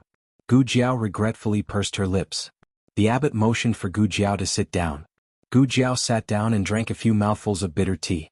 Thinking of the young man who came out of the meditation room, she asked the abbot, Was that a pilgrim? Or like me he also came to buy the mountain? The abbot smiled gently and said, He didn't come to buy the mountain but to adopt children. Gu Jiao showed an incredulous expression. The abbot explained, The little monks in the temple are all orphans. Sometimes, some kind-hearted people will come to adopt them. For some reason Gu Jiao thought of the silly wrestling boy. He was so silly no one would want him, right? After all, there were so many clever little monks competing with him. The abbot said, I mentioned the matter of buying the mountain to my junior brother. He said that if young benefactor Gu sincerely wants to buy it, the temple can sell it, but the price will be higher than before. How much was it before? Gu Jiao asked. 249 taels. The abbot said. And now? Gu Jiao asked again. 250 taels. The abbot replied. Gu Jiao's mouth twitched. I seriously suspect that your junior brother is implying me. The abbot saw Gu Jiao's indignant expression and also felt that the price was ridiculously high. But the temple's finances have always been managed by his junior brother. How much he said was how much it was. Even the abbot had no right to interfere. The abbot said, If young benefactor Gu thinks it is expensive, you can consider other mountains. Gu Jiao asked, Does your temple have other mountains? The abbot said honestly, No. Gu Jiao's mouth twitched again. Gu Jiao did not have enough money to buy a mountain, but she had not received the consultation fee for treating the young master of the hot spring villa. That visit cost a lot. She had used 3 vials of epinephrine and only had a few boxes of anti-heart failure medicine, all of which were left to the young master. She decided to ask for more consultation fee from the second boss. When Gu Jiao went down the mountain, the madam had already left and the carriage was not there. Gu Jiao did not ask where she went and went down the mountain to town. When she arrived at Huichen Hall, she found an extremely luxurious carriage parked at the entrance. Such a carriage would never be seen in town. What was wrong with today? Why was she always seeing luxurious carriages? Was this a reminder that she should buy a carriage? When shopkeeper Wang saw Gu Jiao, he was very polite and personally welcomed her in. Miss Gu, what brings you here? Sit down first, I'll make a pot of tea for you. Gu Jiao lightly said, There's no need for tea. I'm here to get the consultation fee. Shopkeeper Wang was surprised. What consultation fee? Gu Jiao looked at him and said, The consultation fee from the hot spring villa. Didn't I treat the young master of the Marquis's household? Where's the consultation fee? At the mention of this, shopkeeper Wang simply smiled. Miss Gu came at the right time. Do you see that carriage outside the door? It's from the Marquis's household. Last time the second boss was too nervous and forgot to ask for the consultation fee. I'm guessing that they're here to deliver the consultation fee. So it was the Marquis's household's carriage. No wonder it was so luxurious. The second boss is in the accounting room. Do you want to go find him? Shopkeeper Wang asked with a smile. There's no need. I'll go find him after the people from the Marquis's household settle the bill. Gu Jiao finished speaking and turned to go to the side room behind the main hall. As soon as she left, the curtain of the carriage was lifted. First, a young servant girl dressed in bright clothes jumped down. Following that, a young girl dressed in green and wearing a green veil gracefully walked down with the help of the servant girl. Chapter 54. The semi-transparent gauze on the curtains reached her ankles, but it still couldn't hide her graceful figure. The women in town didn't wear curtains. Only the noble ladies of the capital were so particular about it. Her hand on the servant girl's forearm was as delicate as jade, slender and beautiful. Just by looking at her hand, one could tell that it was a hand raised by a rich and powerful person. After she got off the carriage, she entered Rejuvenation Hall without stopping for a moment. However, the surrounding people were all stunned and couldn't recover their senses for a long time. For such a person to appear in this barren town, it was like a celestial maiden from the heavens descending to the mortal world. Which family's daughter is this? The Qin family? I don't think so. The Qin family's young miss doesn't have such a noble aura. Could it be the Liu family? Also not likely. The two largest families in town were the Qin family and the Liu family. One family had a government official who was married to a wealthy merchant, and their family was extremely wealthy. The other family had a county magistrate who could cover the sky with one hand in Clear Spring Town. The daughters of their families were naturally incomparably noble. Normal people didn't have a chance to see them, but for some reason, they felt that this daughter couldn't possibly be someone from town. Of course, there were people who had seen the daughters of the Qin family and Liu family. It really was like the difference between clouds and mud. The daughters of the Qin and Liu families weren't enough to carry the others' shoes. When such a person entered Huichun Hall, everyone couldn't help but have a higher opinion of Huichun Hall. They had already killed someone before, yet such a noble was still willing to come. Was she stupid, or did Huichun Hall really have some ability? Is your boss here? The young girl entered the hall and asked the dumbfounded shopkeeper Wang. Shopkeeper Wang was stuttering. He had lived for most of his life, but he had never seen such a beautiful and extraordinarily noble girl. The young servant girl frowned in displeasure and scolded, "My family's young miss is asking you a question? Are you here? Young miss? Could this be the Marquis family's daughter, the young master's twin sister?" Heavens! In his lifetime he had actually seen such a powerful noble person. Shopkeeper Wang hurriedly came back to his senses. Wiping away the bean-sized beads of cold sweat, he said, Yes, this little one will go and call the owner out." The girl said indifferently, "No need. Go and inform him. I'll go see him myself." I don't dare. How could he make the people of the Marquis estate wait? Since the second boss had nothing to do at the moment, Shopkeeper Wang decided to take him to the study behind the main hall. Shopkeeper Wang's guess was correct. The young girl was indeed here to pay the consultation fee. However, other than paying the consultation fee, she also gave a lot of tips. When the young master was being treated, the young girl was not present. She only heard about many things after the event, but there was no harm in letting her know what had happened. "My little brother is very satisfied with that old doctor and his little medicine boy. Let them come again next time." The young girl stood up and left. The daughter of the Marquis' estate had personally come to Rejuvenation Hall to thank Rejuvenation Hall for their miraculous treatment of the young master of the Marquis' estate. It didn't mean that Rejuvenation Hall had the qualifications to make friends with the daughter of the Marquis' estate. The second boss was a smart person. He knew his own weight and also knew that he couldn't make friends with him, so he didn't try to curry favor with him in vain. He politely agreed to the young girl's request and personally sent the young girl to the door. "Second boss, please return," the young girl said unhurriedly. The second boss cupped his hands and bowed. It wasn't until the young girl sat in the carriage and left that he turned around and entered Rejuvenation Hall.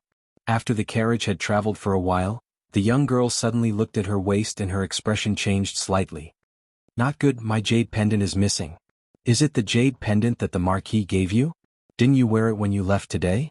Why is it missing?" The young maidservant anxiously searched everywhere, but there was no sign of it in the carriage. The young maidservant asked, "Could it be that it was left in Rejuvenation Hall?" "We didn't go anywhere other than Rejuvenation Hall today." The young girl nodded thoughtfully. "And go look for it." The carriage turned back and stopped near Rejuvenation Hall. The young maidservant lifted her skirt and entered the main hall. When shopkeeper Wang saw her return, he couldn't help but be startled. "This young lady, why have you returned? Do you have any other orders?" The young maidservant said in a bad mood, "My family's young Miss Jade pendant is missing. Quickly have someone look for it."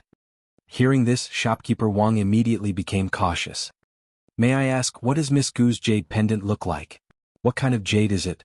The young maidservant gestured. "It's this big, round-shaped and made of mutton fat jade." Shopkeeper Wang immediately brought the workers in the main hall to look around. The young maidservant didn't stay idle and went to the second master's study room. She remembered that her family's young miss had sat there before. Perhaps she had left it there. The second master wasn't there and she didn't wait for him to return. She went in and searched for a while but found nothing. Following that, she searched the corridors and corridors, but still couldn't find the shadow of the jade pendant. When she passed by a side room, she noticed that the door to the side room was ajar. She hesitated for a moment but still went in. On the table in the side room, there was a broken basket that didn't fit in. There were some mountain goods in the basket and a small tattered chest. The young maidservant looked at the chest with disdain and suddenly found a pouch beside the chest. She opened the pouch and faintly felt that something was wrong. She poured out the contents of the pouch and scattered them all over the table. There were a few silver pieces that rolled to the ground. The young maidservant didn't pick them up. Her eyes stared at the jade pendant and the jade thumb ring that fell with the jade pendant. She muttered in a daze, "Isn't this the young Miss Jade pendant and the little Gongzi's jade thumb ring? Why are they here?" Gu Jiao's period came and she went to the toilet. When she entered the room, she saw a young girl looking through her pouch. She coldly walked into the room and looked at the mess on the table and ground. She asked, "Did you do this?" The young maidservant looked up at Gu Jiao. Gu Jiao was dressed like a village girl and had a red birthmark on her face. The young maidservant's face showed undisguised disdain. "So what if it was me? Are these things yours?" Gu Jiao crossed her arms and quietly looked at her. There was no trace of fear or guilt in her eyes. The young maidservant was a servant of the Marquis Fu. Her food and clothing were not worse than the young misses of large families. When she went out, it was unknown how many people would be afraid. A little village girl dared to look at her with that kind of gaze. The young maidservant angrily said, "Are you deaf? Didn't you hear me ask you a question?" Gu Jiao said, You. The young maidservant was angered by her attitude and said in a bad mood, "You stole my master's things and don't dare to admit it, right?" Chapter 55. What happened? The second master and shopkeeper Wang walked over. The one who asked was the second master. The second master had just gone to the bank across the street to exchange money and had just entered the main hall when he heard from shopkeeper Wang that the Marquis family's daughter had lost something in Huichen Hall. He and shopkeeper Wang went to look for it but unexpectedly saw this scene in the side room. This side room was specially prepared for Gu Jiao to rest in. Even though Gu Jiao didn't use it much, usually no one would break in. When they heard the servant girl say that, "Someone has stolen our young miss things," they thought that the little thief had hidden inside. In the end, they found that there were only two people in the side room, the Marquis servant girl and Miss Gu. Then, was the little thief that the servant girl was talking about Miss Gu? The little servant girl didn't recognize Gu Jiao, and seeing that the second master and shopkeeper Wang had arrived, she immediately pointed at Gu Jiao and said, "You came at the right time. It was this little thief who stole our young Miss Jade pendant. She also stole our young master's jade thumb ring." The second master was stunned. "Is there a misunderstanding? She wouldn't steal anything. How could this little girl steal someone's things? She could freely go in and out of his account room and she had never touched any of the valuable things in the room." Moreover, the little girl's eyes were magnanimous. If she really was caught stealing, how could she not have a trace of guilt? Shopkeeper Wang didn't think so. Although he didn't go to the Marquis family that day, he heard the second master and the old doctor say that it was Miss Gu who saved the young master's life. She had the opportunity to steal the young master's jade thumb ring. In addition, the Marquis family's daughter had just arrived at Huichen Hall today and the jade pendant had been stolen and appeared on Gu Jiao's table. Shopkeeper Wang couldn't help but think more. The little servant girl was angry. "What do you mean she wouldn't steal? Are you saying that I'm wrongly accusing her? Who does she think she is? Why would I come all the way here to malign her?" These words were not pleasant to the ears, but the words were crude, but the logic was not crude. The servant girl was a servant of the Marquis Fu. Her status was more noble than many of the young misses of large families. If she wanted to frame someone, she had to find someone with the right status. Gu Jiao, this little village girl, was like an ant on the ground. Even if she was crazy, she would not go out of her way to step on her. Unless she really stole something from the Marquis estate. Are you sure you're not mistaken? There are many things in this world that are the same. The second boss still firmly believed that Gu Jiao was innocent. "I'm wrong?" The young maidservant was so angry that she laughed. "Do you think that the ornaments used by my family's young miss in Gongzi are some kind of trashy street item? This jade pendant was bestowed by the palace. Even if your entire Hu family were to go bankrupt, you still wouldn't be able to afford it. The second boss's face turned pale for a moment. If it was such a precious thing, it really couldn't be Gu Jiao's. But he still didn't believe that Gu Jiao would steal. You don't allow counterfeits? Maybe the thing in Miss Gu's hand was a fake. Shopkeeper Wang looked at the second boss with worry. The second boss firmly believed in Gu Jiao, and this would undoubtedly offend the Marquis estate. He didn't want anything to happen to the second boss. Just as he was considering his words and planning to persuade Gu Jiao to admit her crime and not offend the Marquis estate, Gu Jiao lightly opened her mouth. It's not fake, it's real. Listen. She admitted it. The young maidservant fiercely said. Yuru. A gentle and noble voice slowly sounded from outside the door. Young miss, you've come. The young maidservant quickly changed her expression to one of respect and bowed to the young girl. The young girl wearing a dark-colored curtain slowly walked in while holding the curtain's gauze and skirt. She combed through the clouds and swept the moon with a graceful bearing. She used the fragrance powder that only the noble ladies in the capital could afford. As she walked, the fragrance wafted and the entire room was filled with a pleasant fragrance. Gu Jiao sneezed. She was allergic to this kind of fragrance powder. The young maidservant angrily glared at Gu Jiao. Not only did she not greet her young miss, she even dared to sneeze. A village girl would always be a village girl. She wouldn't be able to show her face. The young girl's tone was normal as she said, "This jade pendant can't be fake. The jade used is Kuan Mountain's mutton fat jade. In Zhao country only the imperial family has the right to mine it. Counterfeiting an item used by the imperial family is a serious crime, not to mention that it can't be exactly the same." Gu Jiao rubbed her chin. What kind of attitude is this? The young maidservant continued to glare at her. But because the Marquis estate's daughter was present, she wasn't as domineering as before. The young girl looked at Gu Jiao and warmly said, "You're that little medicine boy?" Gu Jiao responded. She didn't ask how she guessed it. After all, it wasn't hard to guess. The young girl calmly said, "I'll give you the jade pendant and return the jade ring to me. I'll pretend this never happened." Young miss. The young maidservant stomped her feet. Shopkeeper Wang didn't expect the situation to take such a shocking turn. The Marquis estate's daughter was really magnanimous. She gave away such a valuable item without announcing it to the public, protecting Miss Gu's and Rejuvenation Hall's reputation. Seeing that Gu Jiao didn't speak, the young girl continued, "The jade pendant is mine. If you like it, you can take it. But the jade ring is my younger brother's. I must return it to him." Shopkeeper Wang was anxious to death on the side. Quickly agree. Gu Jiao expressionlessly looked at the young girl and said, "You can take the jade ring back and put down the jade pendant." She had previously suspected that the jade ring belonged to the Marquis estate's young master. Now her guess was confirmed. She didn't explain that the jade ring had accidentally slipped into the young girl's sleeve when she was rescuing the young master. First, she couldn't explain the rescue process. Second, this pair of master and servant wouldn't believe her. Since that was the case, why should she waste her breath? The young girl said, "You really know how to pick things. This jade ring only has a special meaning for my younger brother. Speaking of value, it's not as valuable as the jade pendant." Gu Jiao said, "I'll return the jade ring to you because it really does belong to your younger brother. The jade pendant isn't yours, so you have to return it to me." The young maidservant snorted, "If it's not my master's, could it be yours? Why don't you take a piss and look in the mirror? Can you afford to wear such a valuable jade pendant?" The young girl, Yuru. The second boss frowned, "Young miss, please be careful with your words. If you don't believe me, then I can't do anything about it." Gu Jiao said and stretched out her hand, "I'll say it one last time. Return the jade pendant to me." The young maidservant took a step back. "You're dreaming. This belongs to my young miss." The young girl pinched her fingers and suppressed her anger. She said to the second boss. Second boss also saw what happened today. She personally admitted that she stole. "Seeing that your Rejuvenation Hall has treated my younger brother, I won't report this to the authorities. But I hope that this kind of thing won't happen again in the future." From beginning to end, Gu Jiao only admitted one thing, that the jade ring belonged to the young master. She didn't say that she stole it. However, in the other party's mouth, it became her admitting that she stole it. Chapter 56. The two sides were in a deadlock for a long time.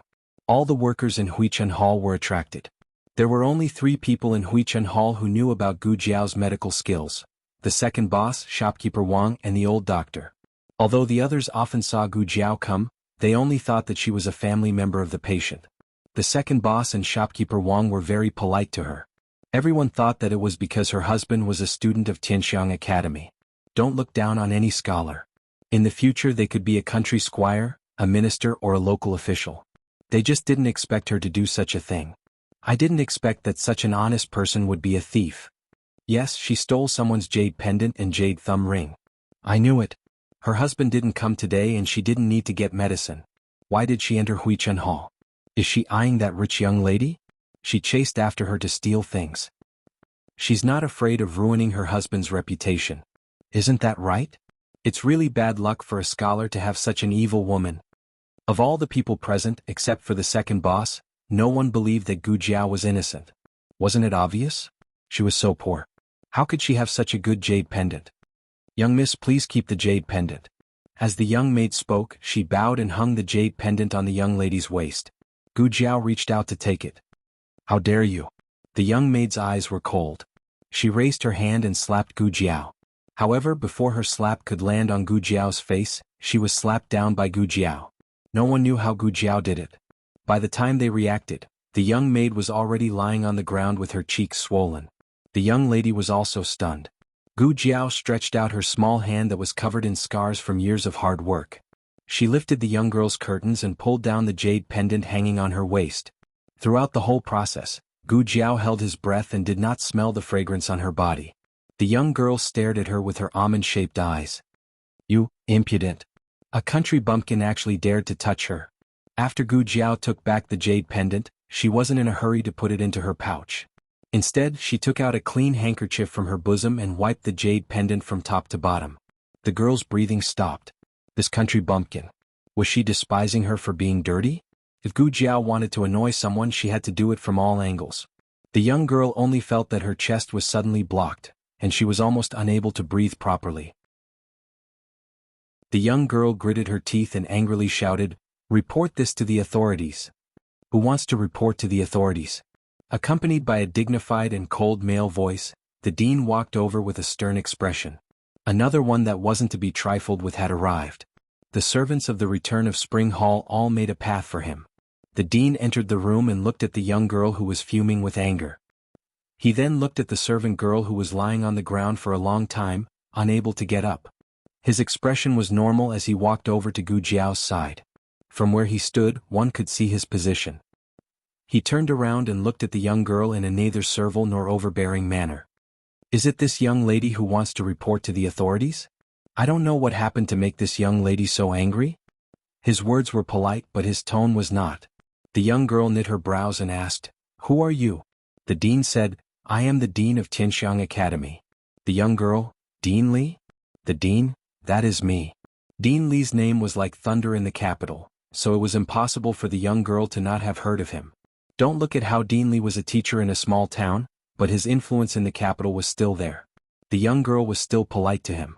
She looked at Gu Jiao and said, "She stole something from our family, why haven't you returned it to me?" "I didn't steal it, the jade pendant is mine."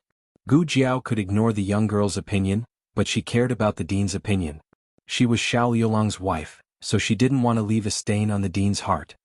"What do you say about the jade thumb ring?" the young girl asked. "It accidentally fell into my sleeve. I only found it when I got home." Gu Jiao told the truth.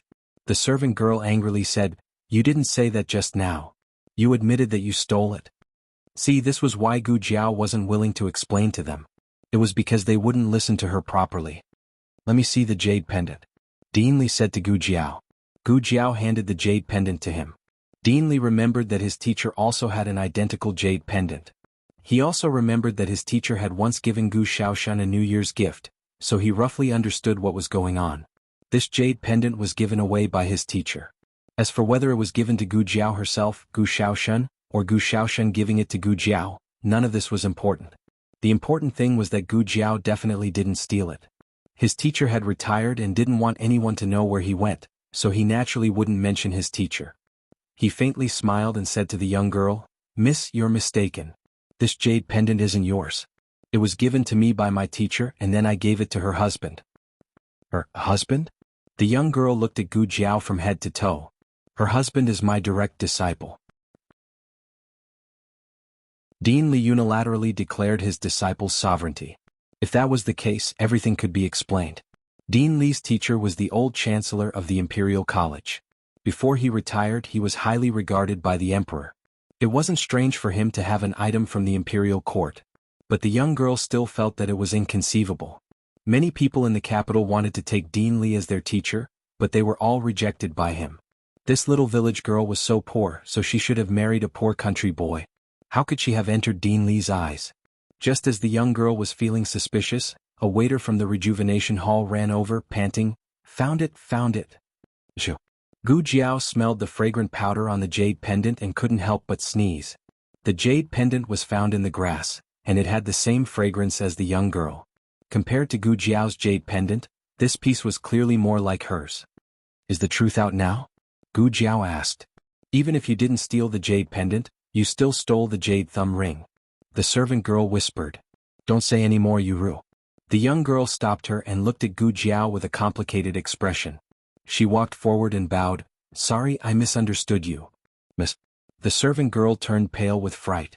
Her miss was the daughter of a marquis. How could she lower her voice to a lowly village girl? So what if she was wronged? Wouldn't it be enough to prove her innocence? Why did she have to apologize? The young girl said to the servant girl, "You should also quickly apologize to this girl." "But, apologize?" The young girl's tone instantly became strict. The servant girl didn't dare to disobey and apologized to Gu Jiao with a dark face. The young girl turned to the second boss and said, "I hope this matter won't affect the treatment of my younger brother." The second boss calmly looked at Gu Jiao. Seeing that she didn't object, he smiled and nodded at the young girl. "Miss Gu, what are you saying? Our Huichun Hall is benevolent. We won't delay the treatment of patients because of personal matters." "Thank you." The young girl nodded and left with the servant girl with a bruised nose and swollen face. Dean Li looked at her back and said thoughtfully, "The Gu family? The Gu family in the capital?" The second boss sighed with emotion. Other than the Gu family in the capital, who else could raise such a precious daughter? Everyone is not a saint. How can there be no mistakes? But to be able to admit her mistake and repent in time and sincerely apologize to a lowly village girl, it was enough to show her noble character. What Dean Li didn't say was that the precious daughter's name was really Gu Jinyu. Chapter 57. Novels with substance that cannot be found online are all available here. After Gu Jinyu left the clinic, she went straight to a tea house in town.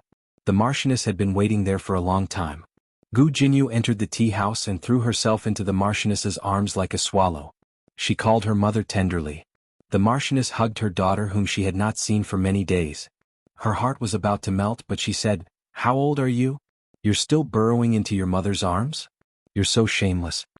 Gu Jinyu hugged her even tighter and said coquettishly, "No matter how old I am, I'm still your and father's daughter. How am I shameless?" How could the Marchioness despise her for being shameless?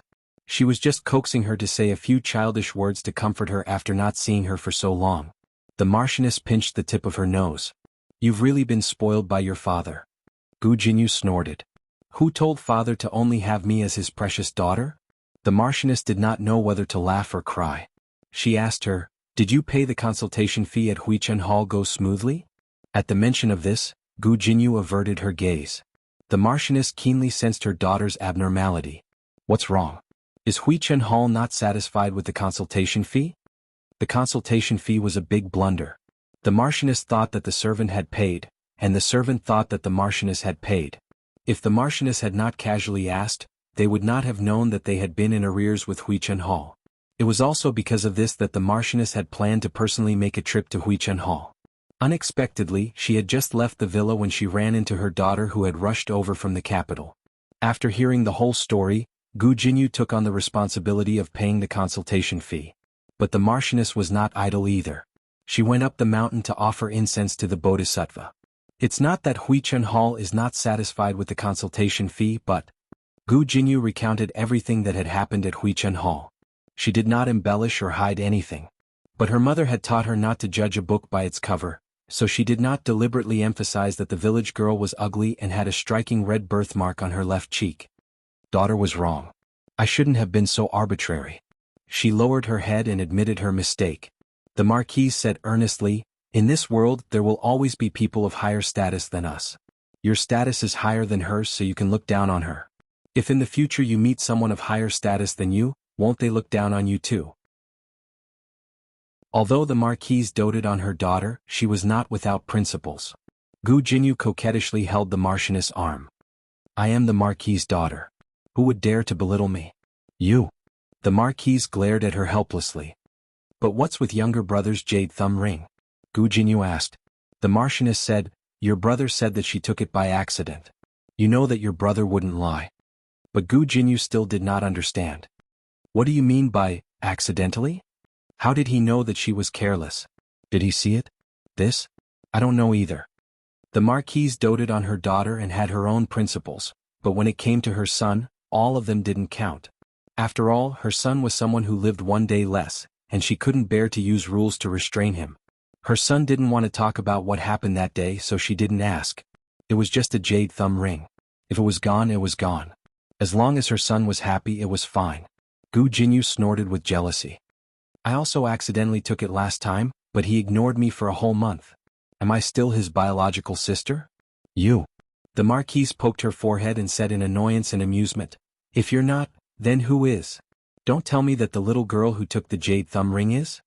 Because of this completely impossible joke, Gu Jinyu's mood improved. She leaned into her mother's arms and stretched out her small hand. Mother, my hand is cold. The marquise touched the back of her hand. It was indeed a little cold. Her heart ached. She put down the candy in her hand and took an exquisite hand warmer to warm her daughter's hand. But Gu Jinyu looked at the sesame candy on the plate with a strange expression. Mother, where did you get this? One look and you can tell it's not clean. Be careful not to get a stomachache. The marquise thought of that little girl, and a trace of gentleness appeared in her eyes. A kind-hearted girl gave it to me, so I accepted it. On the other side, Gu Jiao received her consultation fee. It was a total of 20 taels. Adding the money she had, it was enough to buy that mountain. The second boss was a little worried that today's matter would make Gu Jiao unhappy. He asked embarrassedly, the consultation next month? Gu Jiao calmly said, I promise to see patients once a month. I won't go back on my word. After saying that, she took the money and went to the academy.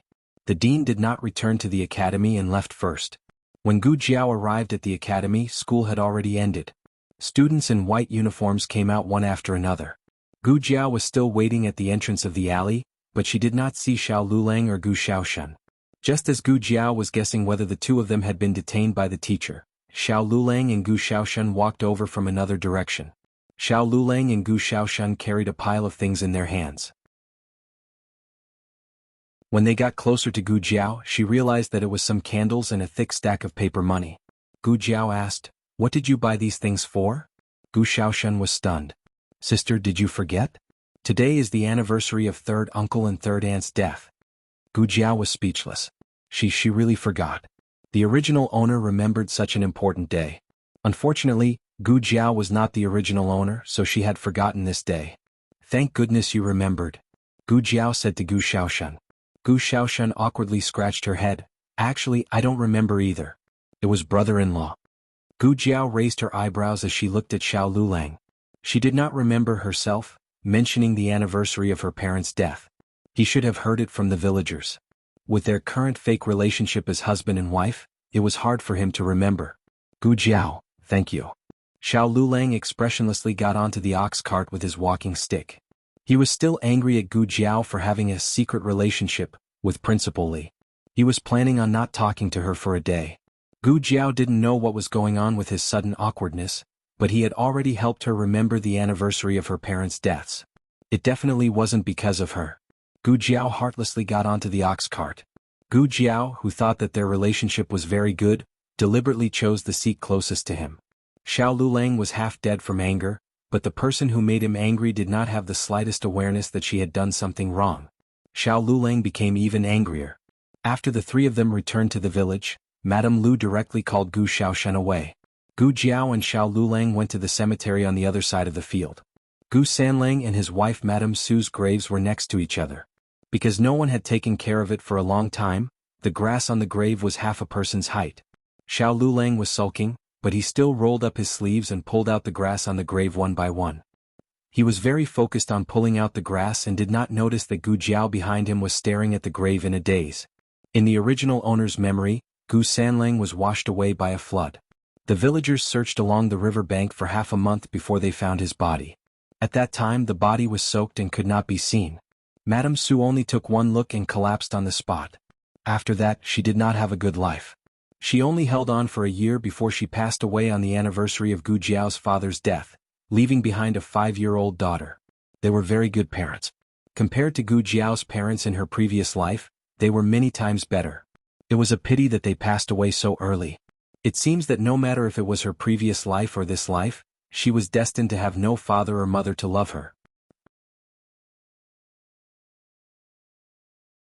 Chapter 58. After the two of them finished visiting Gu Jiao's parents' graves, they set off to go home. The two of them spent a lot of effort cleaning up the graves so they were dirty all over. Xiao Lulang in particular, pulled out the grass on the grave and his hands turned green. Gu Jiao knew that he loved cleanliness, so when they passed by the river she said to him, "Go wash your hands." "Okay." Xiao Lulang responded and limped towards the river with his crutches. Gu Jiao observed his walking posture. To be honest, the surgery was very successful, and he had been working hard during this period of rehabilitation, but he still couldn't throw away his crutches. Was the rehabilitation not enough? Gu Jiao rubbed her chin. "Aren't you going to wash your hands?" Xiao Lulang turned around and asked her. Gu Jiao chuckled, "Wash? Let's wash together." It was just washing hands, why was she so enthusiastic? It wasn't like they were taking a bath, right? After Xiao Lulang asked, he remembered that this was the river she had fallen into before. Perhaps she was afraid and didn't come over. He secretly blamed himself for talking too much. He planned to quickly wash up and leave, but Gu Jiao had already squatted down beside him. The river water was a bit cold, but the two of them weren't pampered young masters and young ladies, so they could endure it and wash up. However, the moment the two of them got up, something suddenly fell out of Gu Jiao's arms and fell into the river. My purse. Gu Jiao didn't expect this to happen. She quickly grabbed it, but it was too late. The purse was filled with a lot of silver, so it was heavy and sank in an instant. Gu Jiao didn't think and jumped into the river. Xiao Yulong's expression changed. Her diving into the water was even more unexpected than her purse falling into the water. Before Xiao Lulang could react, she had already disappeared. Xiao Lulang looked at the rippling surface of the lake and moved his feet. Of course he could swim, but now that his leg was injured, he was not sure if he could save her. Just as Xiao Lulang clenched his fists and stared intently at the surface of the water, Gu Jiao floated to the surface with her purse in hand. "Found it? I found it?" Xiao Lulang hurriedly pulled her ashore. Gu Jiao knelt on the grass, dripping water and panting. Xiao Lulang frowned as he looked at the pouch in her hand. "It's just a pouch. How much silver is it worth for you to throw away your life?" "It's not silver." Gu Jiao shook her head. She opened the pouch and poured out the things inside. She did not look at the silver and only grabbed a palm-sized brown paper bag that was sealed with wax. "Do you have a handkerchief?" She looked at Xiao Lulang. Xiao Lulang took out a clean handkerchief from his chest and gave it to her. He thought that she was going to wipe the water off her face, but unexpectedly she used the handkerchief to carefully wipe the brown paper bag. After wiping the brown paper bag, she carefully peeled off the wax on the surface. Then she opened the brown paper bag and revealed a document with an official seal. The document was dry and intact. Gu Jiao let out a long sigh of relief. This was the document that the principal had sent to Xiao Lulang for the county exam. Xiao Lulang did not want to take the exam, so he turned around and threw it into a pile of waste paper. Gu Jiao found the document while helping him tidy up the room. She thought that he had accidentally dropped it, so she carefully kept it for him. Gu Jiao handed the document to him. "You hold it well. I'm covered in water, so don't wet the document." "Xiao Lulang, you're doing this just for this?" He would not take the exam. In this kind of weather, it was fine to wash your hands by the river, but if you really fell into the water you wouldn't be able to handle it. Gu Jiao was shivering from the cold wind. Her wet eyes were wide open and her little hand was stretched out in front of him. Water dripped from her sleeves, but it did not wet his document at all. Those 4 words circled around his mouth, but in the end he did not say it. Instead he said, "I won't be able to pass the exam anyway, so why bother?" Gu Jiao righteously said, "How do you know you won't be able to pass the exam if you haven't taken the exam? Even if you don't pass the exam this time, isn't there a next time? If you don't pass the exam next time, there will be a next time. There will be a day when you'll pass the exam." Xiao Lulang said, "If I can't pass the exam, I'll always be useless." Who said that I'm useless if I can't pass the exam? There are thousands of paths in life, and studying is only the easiest path. If you don't like it, you can do something else. Thinking of something, Gu Jiao looked at him carefully. You don't dislike studying, right? Xiao Lulang looked at the pair of eyes that were filled with anticipation. It was as if he said that he did not like it, she would be hurt. Xiao Lulang sighed softly and took the document. Are you stupid? His voice was very low and light. Gu Jiao tilted her head and looked at him. Huh? What did you say? Nothing. Xiao Lulang turned around and unbuttoned his school uniform. He turned around and bent down to put the uniform on her. Let's go home. After falling into the water, Gu Jiao fell sick. On the day of Xiao Yulang's county exam, she still had a fever. But she still woke up early and made breakfast for Xiao Lulang with her dizzy little head. She also made some dry food to take to the exam. The county exam had a total of 5 rounds. There was an exam every other day. Every day one had to pass the exam for a whole day. The first round was called the main round. It was an exam that had to be taken. After passing, one could enter the second round. If one passed all 5 rounds, they would have the right to participate in the next month's provincial exam. After the provincial exam, there was still the college exam. After passing the college exam, one would become a scholar of Zhao country. Of course, there were different grades for scholars.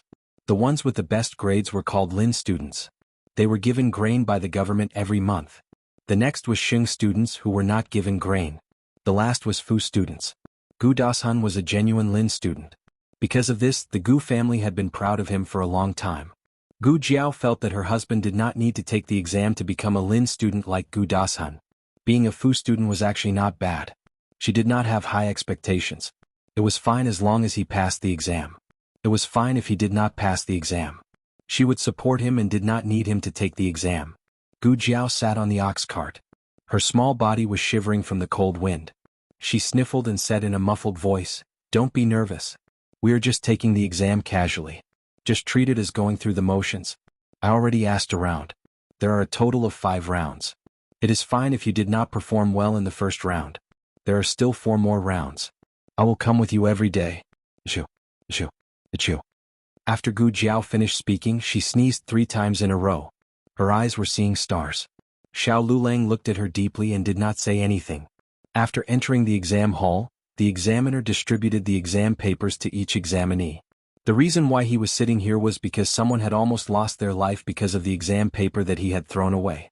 But this did not mean that he would take the exam seriously. He was going to hand in a blank paper. Achoo! The sound of an examinee sneezing came from the exam shed next door. Xiao Yulang's mind suddenly flashed with the image of someone sneezing madly on the ox cart. Her small face was flushed red from the high fever, her eyes were blurry and unfocused. Her small body was swaying, but she refused to go back. Thinking of a certain someone dragging her sickly body to wait for him on the ox cart for an entire day, Xiao Lulang picked up his pen in irritation. Xiao Lulang did not take the exam after 1 round. The news quickly reached Gu Dashuan's ears. Generally speaking, there were only 2 situations when one took the exam. The first was if the examinee performed too well and became the head of the desk, being guaranteed entry into the capital examinations. The second was if the examinee performed too poorly and did not have the qualifications to enter the next 4 rounds. The first situation was rare. After all, no matter how well one performed in the first round, there was no guarantee that no one would be able to surpass them in the next 4 rounds. Not to mention Xiao Lulang, who was ranked at the bottom of Class B, even if he performed at his best, he would not be able to obtain first place. Chapter 59. Novels are updated more quickly. Novels with inner content that can't be found on the internet are all available here. I heard that Lulang went to the county exam. At dinner, old Master Gu asked about Xiao Lulang. What happened to Gu Jiao before the new year? Although no one thought that Mr. Qin did it on purpose, they felt that Gu Jiao was really unlucky. Since Xiao Lulang married her, then Xiao Lulang was also unlucky. At this time, hearing Xiao Yulang's name, the mother-in-law and daughter-in-law were all flustered. Unfortunately, it was old Master Gu who asked, so they didn't dare to speak and just ate in the kitchen. Yes, he only took 1 exam. It was Gu Dasan who answered. Gu Zhanghai wondered, why only 1 exam? Didn't you take 5 exams that time? Gu Dasan thought for a while, maybe he failed the exam? If he didn't pass the first exam, he wouldn't be allowed to take the rest. Gu Zhanghai, then will the exam fee be refunded? Gu Dasun, no. Gu Zhanghai picked up some pickles with his chopsticks. Tut, 2 taels of silver. If you throw it into the manure pit, it will bubble up. Old Master Gu frowned and looked at his eldest son. Gu Zhanghai was scared and shut up. The manure pit ruined everyone's appetite, except for Gu Dasun. Don't think he didn't know that it was the dean who signed Xiao Lulang up for this exam. The dean didn't want him, a good cadet, but had high hopes for Xiao Lulang, a rotten piece of wood. In the end he could only let him down. Gu Dashuan's heart was filled with the pleasure of revenge. 10 days later the results of the county exam came out. Gu Dashun was waiting to see Xiao Lulang make a fool of himself, but he was directly stunned by a bolt from the blue. There were a few big words written on the big red news of the academy. County examination first place, Xiao Lulang. Actually, the Yamen didn't release the results so quickly. It was the headmaster who personally went to the county Yamen to ask about the results. He didn't even wait for the Yamen to release the results before he released the good news himself. It was hung in the most eye-catching position, ensuring that everyone who passed by the academy would be able to see it. The dean stood under the good news and smiled like a fool. Those who knew would say that his student had gotten first place in the county examination. Those who didn't know would think that his own son had passed the provincial examination. He even specially called Xiao Lulang over to the Zhongjing Hall. I knew my painstaking efforts would not be in vain. You're really touched by me? Xiao Lulang looked at him expressionlessly. I just hate having so many tests. The dean said slowly, oh, then you can hand in a blank paper. Even if you hand in a blank paper, you don't have to take the rest of the exam, do you? Admit it, Lulang. You do love me dearly. You can't bear to disappoint me. Xiao Lulang was too lazy to pay attention to him. He turned around and left. The good news hadn't spread to the village yet, so Gu Jiao didn't know anything about it. She had been resting at home for a few days and had recovered from her cold. She was packing her things and was planning to go to the temple. The snacks last time were pretty good. Bring some more back. Before she left, the old lady stopped her. Gu Jiao thought for a long time before she remembered that the old lady was talking about the snacks that the madam had given her when she went to the temple for the first time. Those weren't snacks from the temple. They were brought by a pilgrim. I don't know if I'll meet her this time. Although she said that, in her heart, she felt that the probability of meeting her twice was quite high. Gu Jiao put some mountain goods in her basket and planned to exchange them for some snacks. However, she didn't meet the madam until she went up the mountain. Instead, she saw a few weird little monks. The little monks had finished their homework and were stacked behind the door like a human pyramid. They stuck their heads out and it was unknown who they were waiting for. When Gu Jiao arrived at the top of the mountain with her basket, their eyes widened. She's here. She's here. She's here with her basket. She's here. She's here. She's here with Fafa, Hua Hua. Quick, quick, hide. The little monks hurriedly retreated. However, there were too many little dumplings. They were all on top of each other. The ones on top couldn't get down and the ones on the bottom couldn't get away. In the end, they could only throw themselves out and roll on the ground like little winter melons. Gu Jiao looked at the bunch of little monks who suddenly appeared in front of her. Eh? Was this a large-scale scam? Jingfan, Jingxin, Jingshan. Where did you guys go? They had tripped in front of a beautiful female patron. Did they not want to lose face? Stinky senior brother even called them by their names. The little monks got up and wanted to run away. Gu Jiao suddenly said, what were you guys doing just now? The few of them stopped in their tracks. Little monk 1, we weren't looking at you. Little monk 2, yes, we weren't looking at you. Little monk 3 nodded. Gu Jiao raised her eyebrows. Why were you looking at me? Little monk 1, 2, 3, because you're pretty. Gu Jiao. Little monk 1 pointed at Gu Jiao's birthmark. Your Fafa Hua Hua is pretty. It was funny. The children in the village all treated her as an ugly monster. They either bullied her or avoided her when they saw her. However, this group of little monks who had never left the mountain were deeply attracted to her birthmark more than once. Gu Jiao was successfully attracted by the little monk's cuteness. She took out a few pieces of sesame candy from her basket and gave them to them. We can't take things from female patron. Little monk 1 refused. Gu Jiao thought for a moment and said, don't you monks know how to beg for alms? If you come to me to beg for alms, then these pieces of sesame candy will be yours. The little monks thought about it and felt that it made sense. They immediately went back to the house to take their small alms bowls and begged for alms from Gu Jiao. Gu Jiao gave them some sesame candy. The little monks held their small alms bowls and sat on the steps to eat. Gu Jiao counted the heads of the little monks and asked, Aren't there 4 of you? Why are there only 3 left? Little monk 1, are you talking about Jing Kong? He's going to leave the mountain. So, the little wrestler's name was Jing Kong. Gu Jiao learned the whole story from the little monk and found out that the little wrestler was adopted by a kind-hearted rich family. The couple in that family had been married for 10 years and didn't have any children. They took the little wrestler back and raised him as their own son. He must be very sad to leave this place, right? Gu Jiao asked. The 3 little monks shook their heads in unison. Little Monkey was the most active of them all. He was the spokesperson of the little monk troop. He said, he's not sad at all. He wanted to leave the mountain long ago.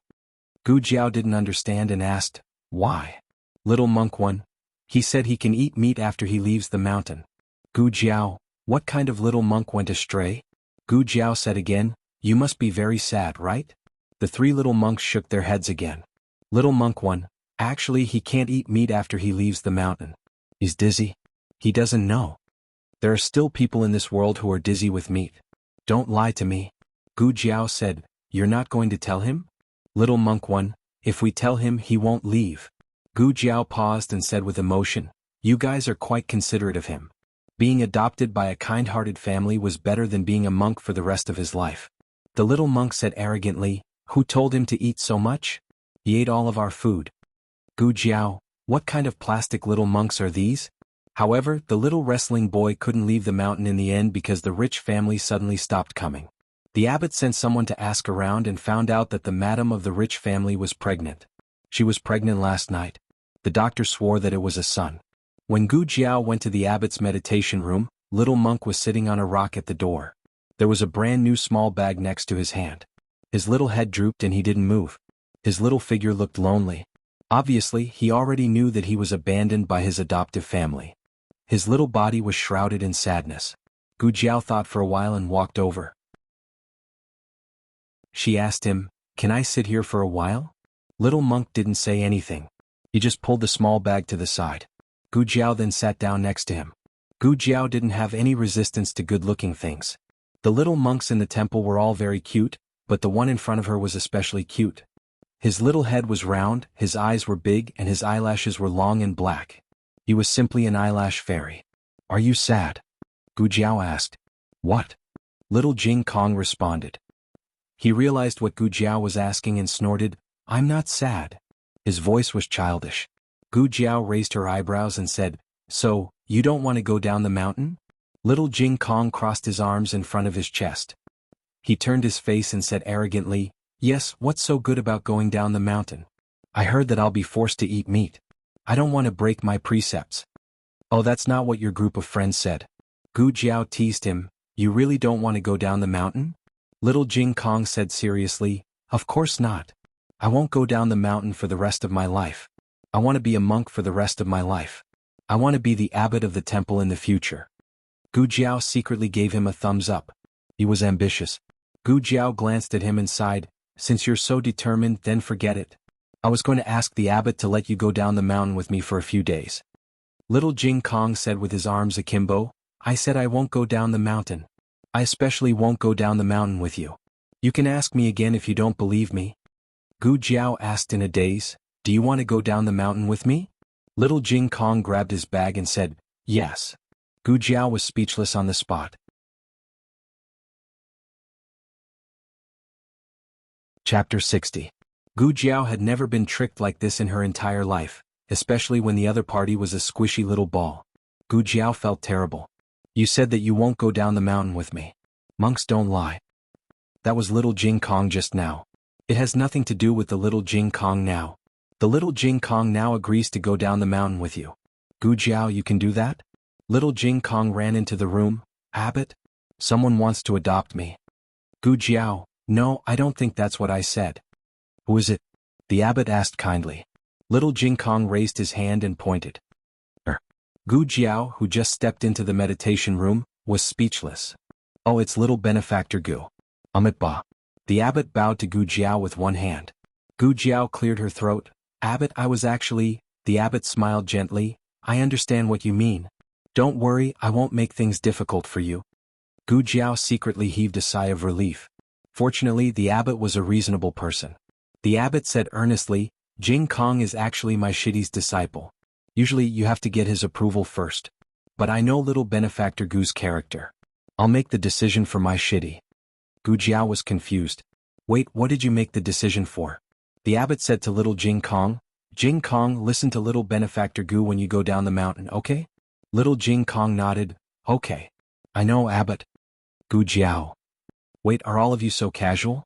Gu Jiao, I think you should ask the others, for example, his senior brother's opinion. Pa. A chair was moved into the room. Jing Kong, your favorite bamboo chair. Eldest senior brother is giving it to you. Don't forget eldest senior brother when you go down the mountain. Dong. A spinning top was stuffed into little Jing Kong's arms. Jing Kong, your favorite spinning top, second senior brother will give it to you. Don't forget second senior brother. After that, every senior brother sent over a parting gift.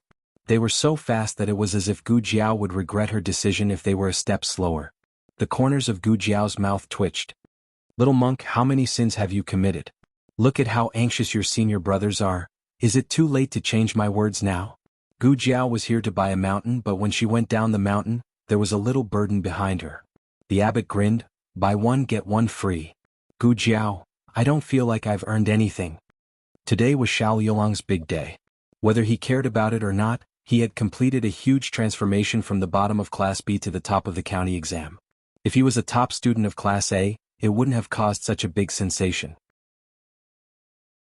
To put it bluntly, it was because he had taken a big step. Xiao Lulang was surrounded by people at the academy for the whole day. He heard from second Uncle Luo that the person who brought the good news had gone to the village. Presumably the villagers all knew about it by now. Sure enough, when he walked to the door, he saw that it was surrounded by people. The villagers loved to be lively. Whenever something happened to someone's family, the whole village would come to watch.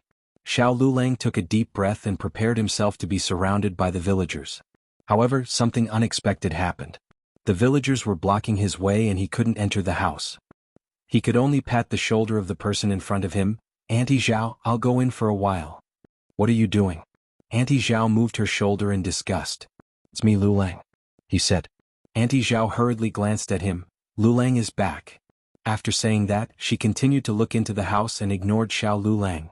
Xiao Lulang was a little confused. Aren't you all blocking the way here because of me? What's with this perfunctory attitude? Xiao Lulang asked a few more villagers and found that they really didn't have the time to care about him. He was puzzled. If they weren't here for him, then why were they crowding around his house? When he squeezed through the door with great effort, he was stunned by the scene in front of him. He saw that in the central room of his house, there was a little monk with 3 heads. The little monk sat obediently on a small stool next to the old lady with a cute face. The villagers were all here for the little monk. They had never seen such a small monk who was obedient and beautiful. It was too rare. Xiao Yulong's limelight of being first in the exam was stolen by a little monk. Who could they find to reason with? The villagers left one after another when the sky was completely dark. Xiao Yulong's face was very dark, especially when he saw Gu Jiao come out with a bowl of food and the little dumpling jump into Gu Jiao's arms. His face became even darker. Tell me what's going on. He looked at the old lady and Gu Jiao. The old lady was eating melon seeds. Don't look at me, I didn't bring him back. Gu Jiao paused. Would you believe me if I said that it was a gift from the mountain? Xiao Lulang, Jing Kong, go wash your hands in the backyard. I've got the water for you.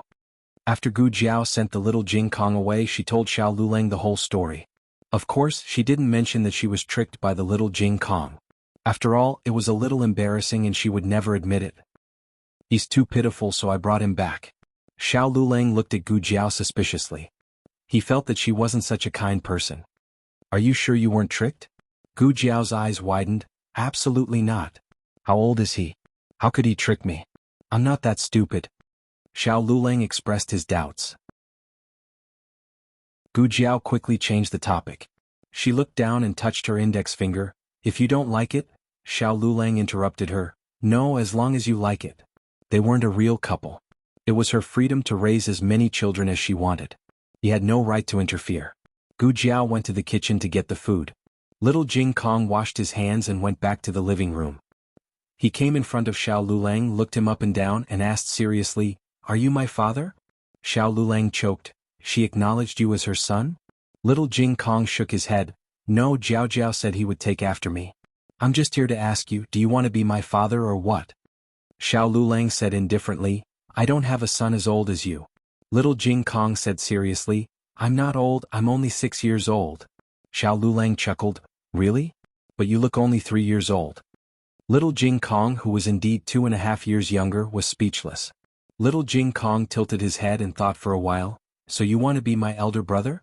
Without waiting for Xiao Lulang's answer, Little Jing Kong nodded thoughtfully, okay, it's better than dumplings and it's more fun than. Xiao Lulang's body shook. Shut up.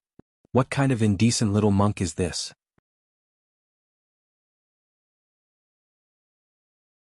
Chapter 61. The woodcutter in the back of the mountain never said anything nice. The little monks had heard it a few times, but the three of them couldn't remember it. Only Little Jing Kong never forgot it. He understood it literally. After all, the dumplings were really delicious and he really wanted to play with Jiao Jiao. Don't say that again. Xiao Lulang said seriously. Why? Little Jing Kong blinked and asked. Xiao Lulang opened his mouth, Jiao Jiao won't like it. After saying this, he glanced at the kitchen without anyone noticing. She was so far away so she shouldn't have heard the Jiao Jiao. When Gu Jiao brought the dishes from the kitchen, the two men in the house had already confirmed their relationship. Xiao Lulang pointed at Gu Jiao and said, she's your sister, your biological sister. He couldn't have any ideas about her. Besides, Gu Jiao already had a younger brother, so it didn't matter if she had one more. Little Jing Kong had already understood Gu Jiao's family relationship. He sighed like an adult, okay, although I'm not her unique younger brother, you're not her unique man either. He patted his small chest, indicating that he was also Jiao Jiao's man. Xiao Lulang, little monk, you're very arrogant on your first day in the house. In order to show that he was a responsible man, Little Jing Kong even helped Gu Jiao set the table. The little monks in the temple actually had a tougher life than ordinary children. They practiced martial arts, attended classes and worked hard. Therefore, even though he was small in stature, he was quite capable when it came to doing things. Dinner was a pot of wild mushrooms, green pepper eggs, cornflower soup and cabbage buns. They could eat meat a long time ago, but they were too busy today so they didn't go to town to get meat. The small monk looked at the table full of vegetarian dishes and couldn't hide his disappointment. There's no meat? Xiao Lulang chuckled and said, aren't you a monk? Monks can eat meat? Little Jing Kong said seriously, but I won't be a monk when I leave the mountain. Xiao Lulang's gaze fell on his little bald head. Little Jing Kong hurriedly covered his little bald head with his little hands. My hair will grow out. Xiao Lulang said seriously, we can't afford meat.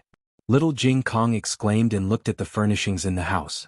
It was so shabby as if they were really poor. He didn't want to eat meat anymore. He removed his little hands from his head and obediently picked up the vegetables. He was a little Jing Kong who was not picky about food. He was easy to feed. Gu Jiao chuckled. Your brother-in-law is just teasing you.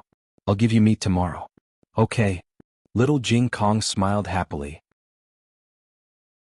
Then he thought of something and stared at Xiao Lulang with a serious face. Bad brother-in-law.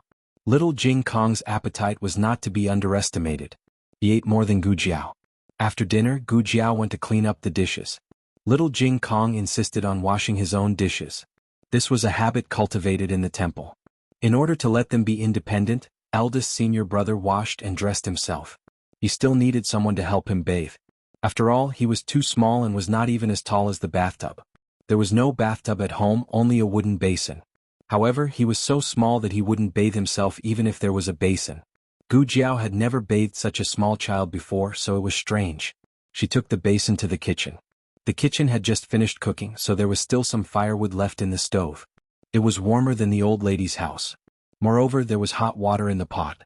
When the basin cooled down, she could add more water. Gu Jiao went back to the house to get clothes for Little Jing Kong.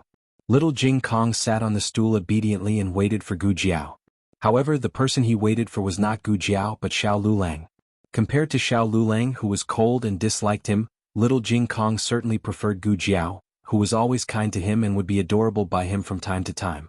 Sigh. Little Jing Kong sighed. He was quite disappointed. Xiao Lulang. After bathing, Little Jing Kong went to bed. There were 3 rooms in the house, so there was no extra room for him. Gu Jiao thought that since he was small, it wouldn't be a problem for him to squeeze in with others. The old lady's house was the warmest, so it was the first choice. Go and sleep with Great Aunt. Gu Jiao gave him a small pillow. Little Jing Kong came to the old lady's house with the small pillow in his arms. He didn't go in immediately but stood at the door and looked at her seriously. "If you agree to give me half of the candied fruit that you hid, I'll sleep with you." The old lady didn't say anything and closed the door with a bang. Little Jing Kong went back to Gu Jiao's house with the pillow in his arms.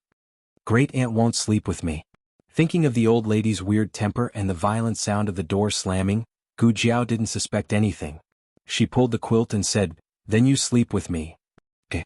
Little Jing Kong smiled happily and put the pillow on the quilt. He also climbed up with his short legs. Halfway up, Xiao Lulang lifted him up. "Xiao Lulang, you sleep with me." Little Jing Kong, "I don't want to sleep with you." Xiao Lulang, "No, you want to." Little Jing Kong was carried back to the house by Xiao Lulang. Xiao Yolang's bed wasn't as big as Gu Jiao's bed, but it wasn't small either. There was more than enough space for one big bed and one small bed. The small bed didn't lie properly on one side. He was like a bullseye in the middle of the bed, sprawled out on all fours. Xiao Lulang put down his crutches and frowned. "Sleep well." Little Jing Kong rolled around on the bed. "No." Xiao Lulang said coldly, "If you continue like this, I'll throw you down.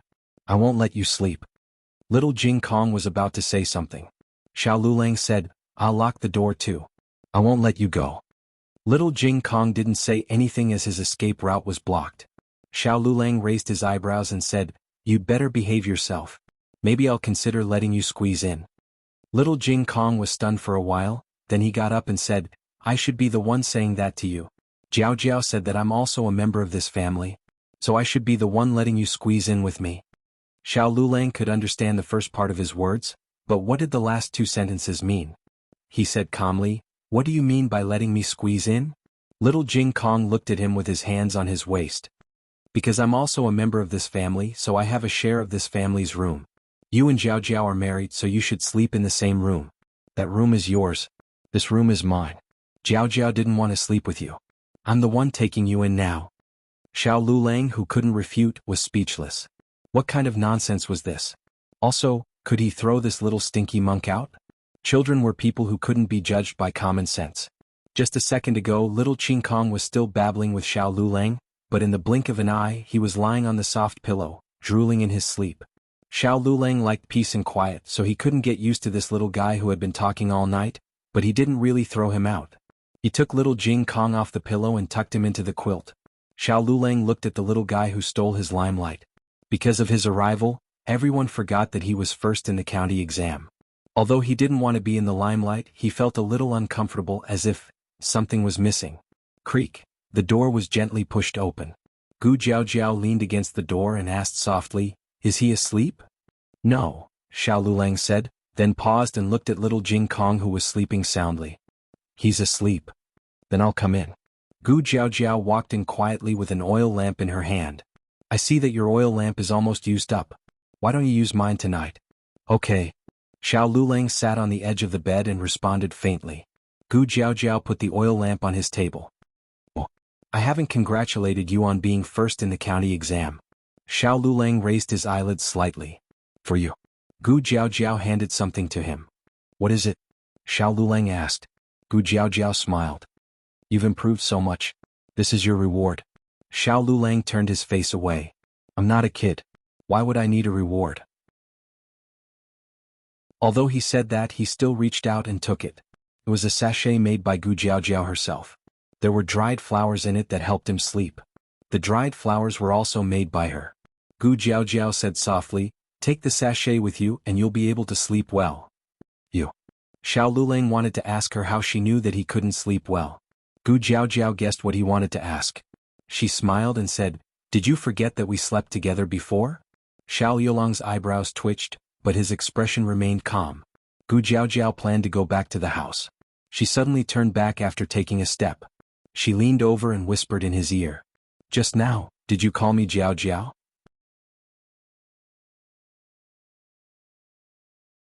Chapter 62. There are all kinds of novels that you can't find online. The two of them were so close that her breath fell on his ear. He could clearly feel the tip of his ear burning. "No." He denied it and did not turn to look at her. However, Gu Jiao kept looking at him. The tips of his ears and cheeks were hot, and the slender and slightly red neck under his black hair was extremely youthful and beautiful. I don't care. I heard you. After that, Gu Jiao went out with satisfaction. She was getting more and more familiar with flirting with her little husband. Xiao Lulang looked at the sachet in his hand. The uneasiness in his heart was dispelled. He held the sachet and slept soundly. When he got up, he caught a glimpse of a little foot on his chest. Little Jing Kong was sprawled on his back and slept in an arrogant manner. Xiao Lulang moved his little foot away. After a moment of silence, he took out the sachet that Gu Jiao gave him and put it on the most conspicuous spot on his pillow. Then he went to copy the book under the light. Little Jing Kong woke up and saw the sachet on his pillow. He rubbed his big eyes and asked in confusion, "Oh? What's this?" Xiao Lulang said casually while copying the book, "A sachet." Little Jing Kong had never seen a sachet before. He looked at it over and over again. "Who made it? It's so beautiful." "Your sister made it," Xiao Lulang said. "Is it for me?" Little Jing Kong grabbed the sachet and quickly got up. He then jumped up and down excitedly on the bed. Xiao Lulang glanced at him without changing his expression. "You're thinking too much. It's for me." Little Jing Kong suddenly stopped jumping. Little Jing Kong didn't believe it, so he took the sachet to Gu Jiao, who was cooking breakfast in the kitchen, to ask for confirmation. What else could Gu Jiao say? Of course she admitted it. Little Jing Kong looked aggrieved. He was not an insatiable child. It was just a child's nature. He did not understand why his bad brother-in-law had it, but he did not. Gu Jiao found her aggrieved expression adorable again. Gu Jiao had never raised a child before, so she did not consider that this matter might cause a psychological impact on him. The main reason was that she did not know that Xiao Lulang would be so childish as to show off the sachet to little Jing Kong. Gu Jiao explained the whole story of the sachet to little Jing Kong. Little Jing Kong was a very sensible child. He was no longer sad after knowing the meaning of the sachet. He valiantly returned to the house and generously returned the sachet to Xiao Lulang. Xiao Lulang narrowed his eyes and looked at him. "You're not angry anymore?" Little Jing Kong raised his chin and looked at him pitifully. "I didn't know that your results were so bad. You should be rewarded for getting first place. I'm used to getting first place in the temple all the time. I don't need a reward anymore." Xiao Lulang was speechless. Today he wanted to throw the little monk out again. After a while, Gu Xiaoshen came to the house for breakfast and got to know the new member of the family, Little Jing Kong. Little Jing Kong then realized that there were not only two men in the family. Gu Xiaoshen was also a man in the family. He just didn't live at home. Compared to Xiao Lulang, who could always set traps for Little Jing Kong, Gu Xiaoshen's fighting ability was not enough to arouse Little Jing Kong's vigilance. Little Jing Kong happily became good brothers with him. After the two of them went to school, Gu Jiao was also preparing to go to town. After the old lady came here, she asked Xuaningxiang to make her winter clothes. At that time, Xuaningxiang was not busy, but Xuaningxiang would be busy with farming after spring and would have no time to do needlework. Gu Jiao planned to go to town to buy a few sets of ready-made clothes for the old lady. Little Jing Kong also needed to buy clothes. He was abandoned in the temple when he was 6 months old and never went down the mountain. His bag was full of monk clothes. Hearing that Gu Jiao was going to town, Little Jing Kong's eyes immediately lit up. "Can I go? Can I go?" If it was just to buy clothes, Gu Jiao would definitely take him there. However, Gu Jiao had other things to do. Gu Jiao patted his little bald head. "I'll take you there next time." Gu Jiao could see that Little Jing Kong still wanted to go, but he didn't throw a tantrum and obediently stayed.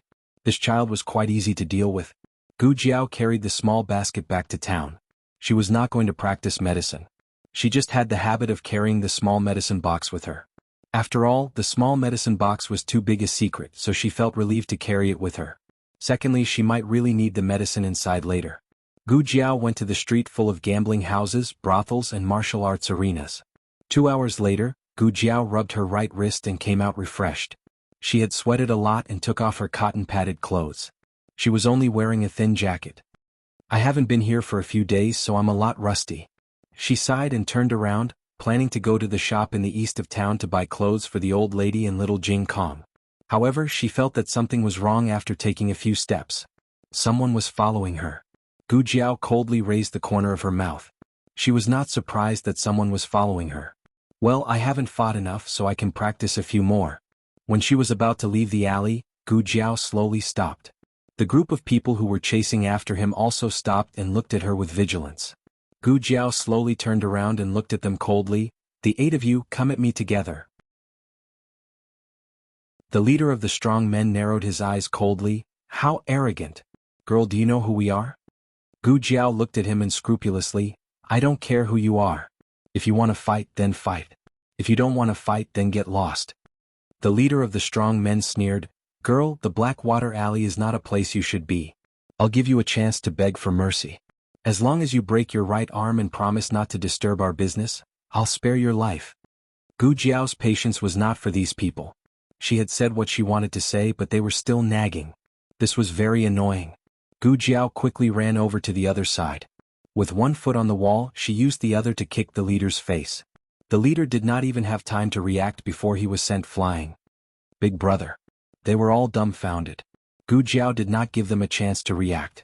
She used her palm as a knife, and in the blink of an eye, 3 of them fainted. Half of the people were gone. The remaining 4 pounced towards Gu Jiao.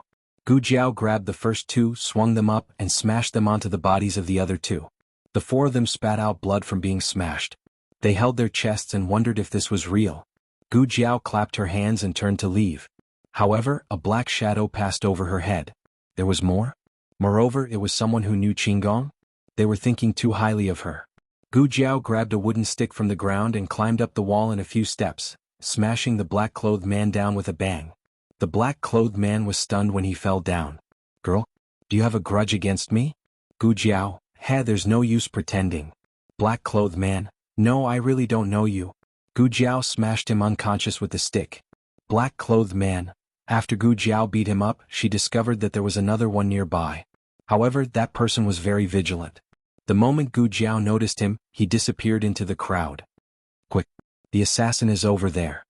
Following a loud shout from outside the alley, a few strong and powerful guards rushed over. They looked at the unconscious assassin and then looked at the ruffians on the ground. They did not understand what had just happened. Could it be that this assassin had a conflict with the ruffians in town and both sides were injured? But this assassin was an expert. How could he not even be able to defeat a few ruffians? Girl, did they hurt you? One of the guards asked Gu Jiao. No. Gu Jiao shook her head. She felt that the clothes of the guards were somewhat familiar, as if she had seen them somewhere before. Just as she was thinking, a carriage stopped at the entrance of the alley. The curtains of the carriage were slowly pulled open by a pale hand. A weak young man's handsome face appeared. Gu Jiao's eyes lit up. Sick.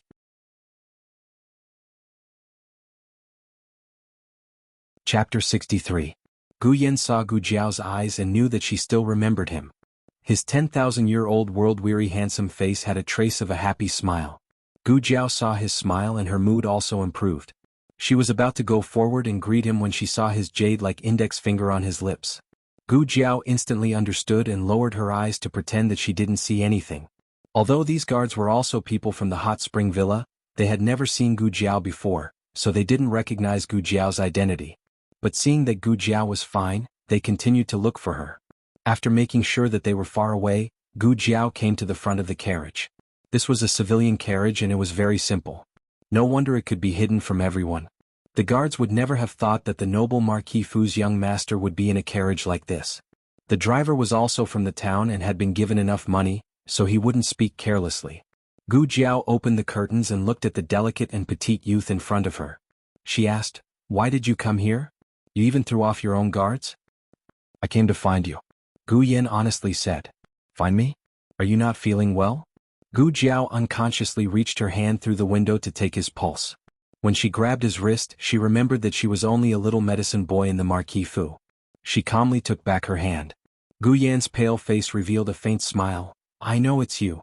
How did he know? Where did she give herself away? Gu Jiao scratched her little head. Gu Yan was amused by her confused appearance. "No one else knows. Come up." Her secret was getting more and more out of hand. First it was the old grandfather, then it was the second boss and the old doctor, and now it was this young master of the Marquis' estate. Gu Jiao still decided to lie. "It wasn't me who treated you. It was Dr. Li from Huichun Hall. I'm just his little medicine boy." Gu Yan smiled and said, "Okay, little medicine boy, are you coming up? If I don't come up, they'll discover me." Gu Jiao thought about it for a while and finally got into the car. She sat down beside Gu Yan. Even Gu Jiao felt that this carriage was too shabby to sit in. It was really hard on this young master of the Marquis' residence. Gu Yan did not feel wronged at all. As long as he could see her, he could sit anywhere. Gu Yen smiled and stretched out his bone-white wrist. Little medicine boy, do you want to check my pulse? Gu Jiao's expression did not change. It's not guaranteed. Gu Yen smiled and nodded. Yes. Gu Jiao checked his pulse. It was much more stable than last time. Then she opened the small medicine box and took out the stethoscope. What is this? Gu Yen asked curiously. Stethoscope, take off your clothes. Dr. Gu said coldly. Gu Yen was stunned. Gu Jiao unbuttoned his clothes and put the stethoscope in. There was still arrhythmia and noise. The anti-heart failure medicine was effective for him, but it was not that effective. Is it very uncomfortable? Gu Jiao took back the stethoscope. Gu Yen lowered his head and closed his clothes with his slender and pale fingers. It's not uncomfortable. Really, it's much better than before. He had spent so many years suffering from heart disease. He had never experienced the comfort of a normal person. As long as it was less uncomfortable, it would be better for him. You suffered because of the thumb ring. Gu Yen suddenly said. Gu Jiao was stunned for a moment. She would have forgotten if he did not mention it. In fact, it was not a big deal. It was an unimportant person. If she misunderstood, then so be it. I took your thumb ring first. I should apologize to you. Gu Yen hated that she was so distant with him. I don't want your apology. Gu Jiao smiled and did not continue the topic. Why did you shake off the bodyguards? They are annoying. Gu Yen said. Gu Jiao lifted the curtain and looked at the man in black on the ground. But you will encounter assassins. Gu Yen smiled and said, he is not an assassin. He is my secret guard. He led them away. Gu Jiao blinked innocently. Then he is really unlucky. He was injured by a few ruffians. Not far away, another secret guard spat out a mouthful of old blood. Miss, is it really okay to lie through your teeth? Yes. Gu Yen smiled.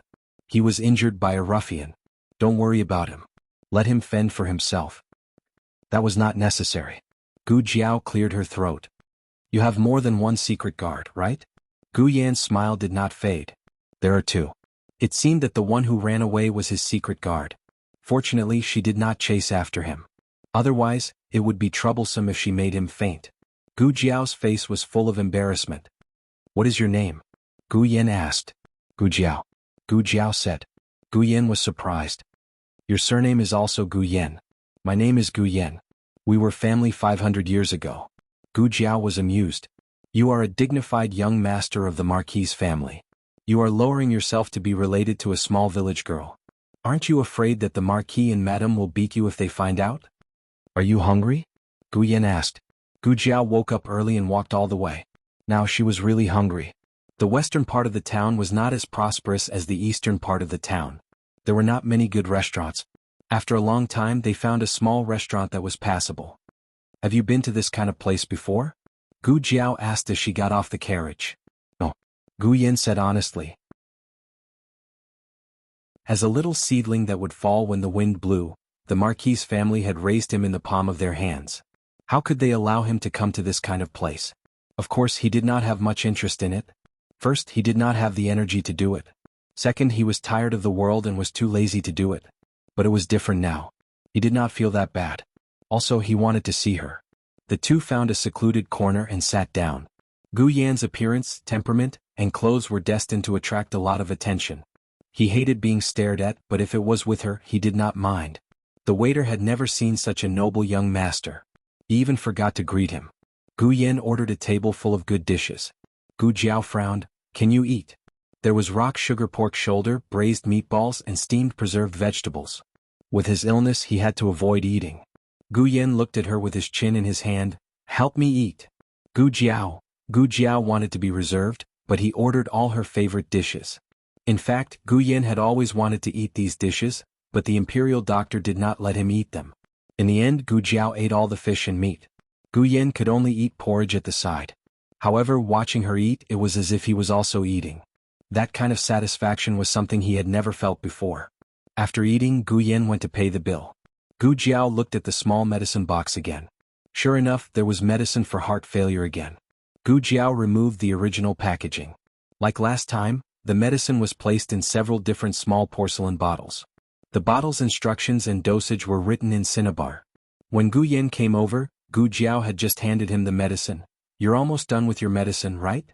Gu Yan looked at the medicine in her hand and fell into deep thought. Gu Jiao continued, Dr. Li gave it to me. Gu Yan? Gu Jiao continued, it's okay to take your medicine on time and go out to relax, but don't leave the Imperial Guards behind. Especially your secret guard's ability is not very good. He can be beaten down with a stick. Gu Jiao said with a serious expression. Suddenly, she caught a glimpse of him looking at her with a smile. Her heart skipped a beat and she said seriously, I didn't hit him. I don't hit people. She had exposed herself. Gu Yan laughed in his heart.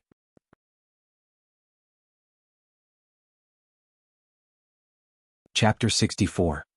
Gu Yan didn't stay in the small restaurant for too long, because the guards of the Marquis's mansion came. Gu Yan didn't let them disturb Gu Jiao, and said goodbye to Gu Jiao in a soft voice. Looking at his receding figure and thinking of his modest and polite appearance, Gu Jiao's little heart couldn't bear it any longer. He had the looks, the family background, and was so gentle and polite. He was such a perfect little sweetheart. Why did God want to torture him? The modest and polite little sweetheart, as soon as he got into the carriage of the Marquis's mansion, his smile disappeared and his hostility was fully revealed. His eyes were cold and he was a completely different person in front of Gu Jiao. The man in black who was stunned by Gu Jiao's stick had already returned to Gu Yan's side with his companion. The two tried to reduce their presence and didn't even dare to breathe loudly. They had seen how shameless the young master could be. How could he be so good at pretending? If you have the ability, you can also pretend to be a little sweetheart in front of the Marquis and Master Ho. Who was that annoying person who was so irritable all day? Strictly speaking, they were negligent today, but the young master didn't even say a word of punishment. They could see that he was in a good mood. If that was the case, would it be time to tell him the news? Why aren't you leaving? What's the matter? Gu Yan asked with disdain. The two exchanged glances, and finally the man in black who was stunned by the stick said, Master Ho is on his way. Gu Yan's aura suddenly became cold. After a while, he reached out his hand. Painting? The two tacitly handed over an antique painting that Master Ho had treasured. Gu Yan grabbed it and tore it up. On the other side, Gu Jiao was also about to leave. Today's dishes were very delicious. Gu Jiao bought a bowl of stewed pork knuckle with rock sugar and a bowl of braised meatballs with soy sauce. She paid a deposit of 50 copper coins and went to the shop to get 2 jars. She planned to bring them back to her family. But just as she walked out of the small restaurant with the jar in her arms, a horse galloped past. The rider waved a whip in his hand and rudely drove away the crowd on the street. In order to avoid his whip, one of the aunties staggered forward and bumped into Gu Jiao's jar. Gu Jiao's jar fell to the ground and smashed into pieces. The soup and pork knuckle meatballs spilled all over the floor. Soon, another woman stepped on it in a panic. Ouch! The auntie's feet slipped and she almost fell. Gu Jiao reached out and pulled her to the side.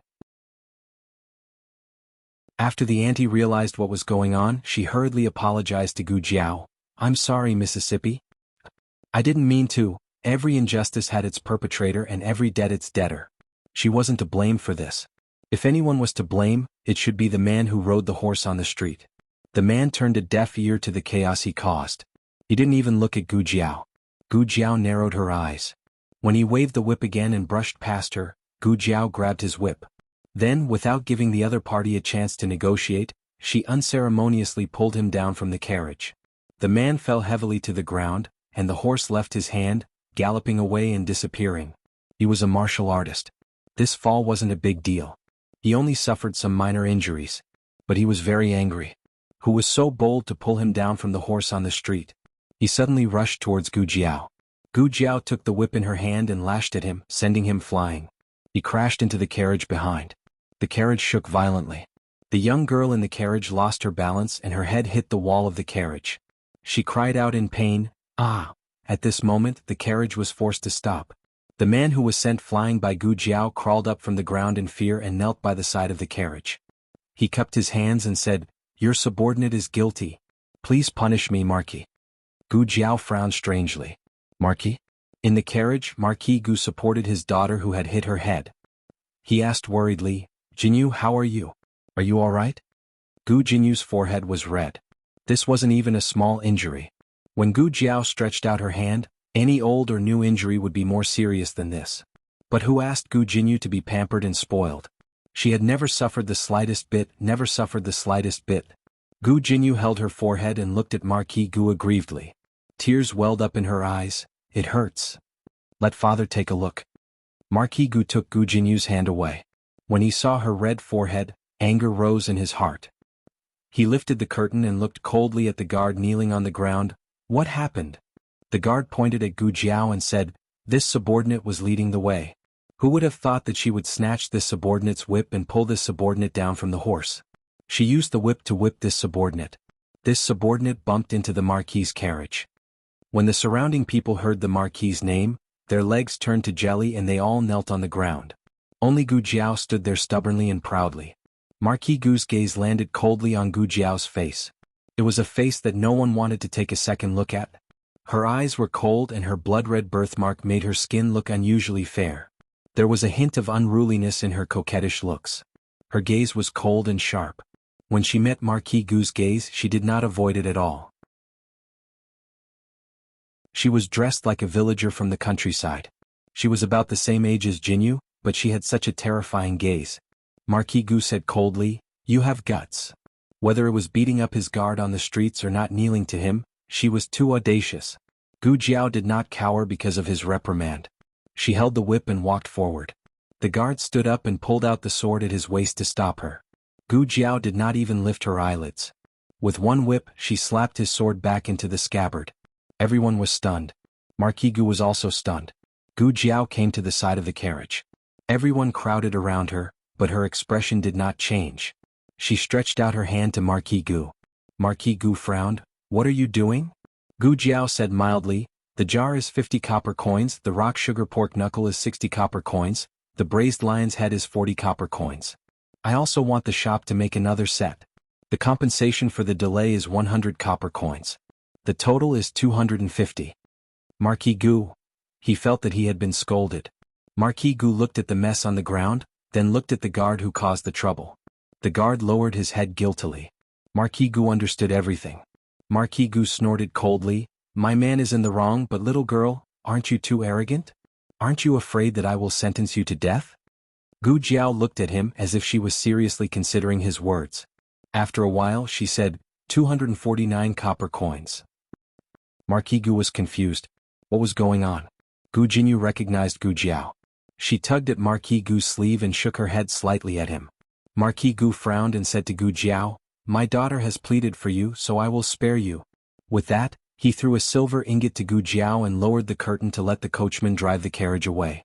Gu Jiao said 249 copper coins, so she only asked for 249 copper coins. He had given too much. Gu Jiao broke off a small piece of the silver ingot and casually threw the rest back into his carriage. The silver ingot hit Marquis Gu's head squarely, creating a huge bruise on his head. Marquis Gu? Marquis Gu.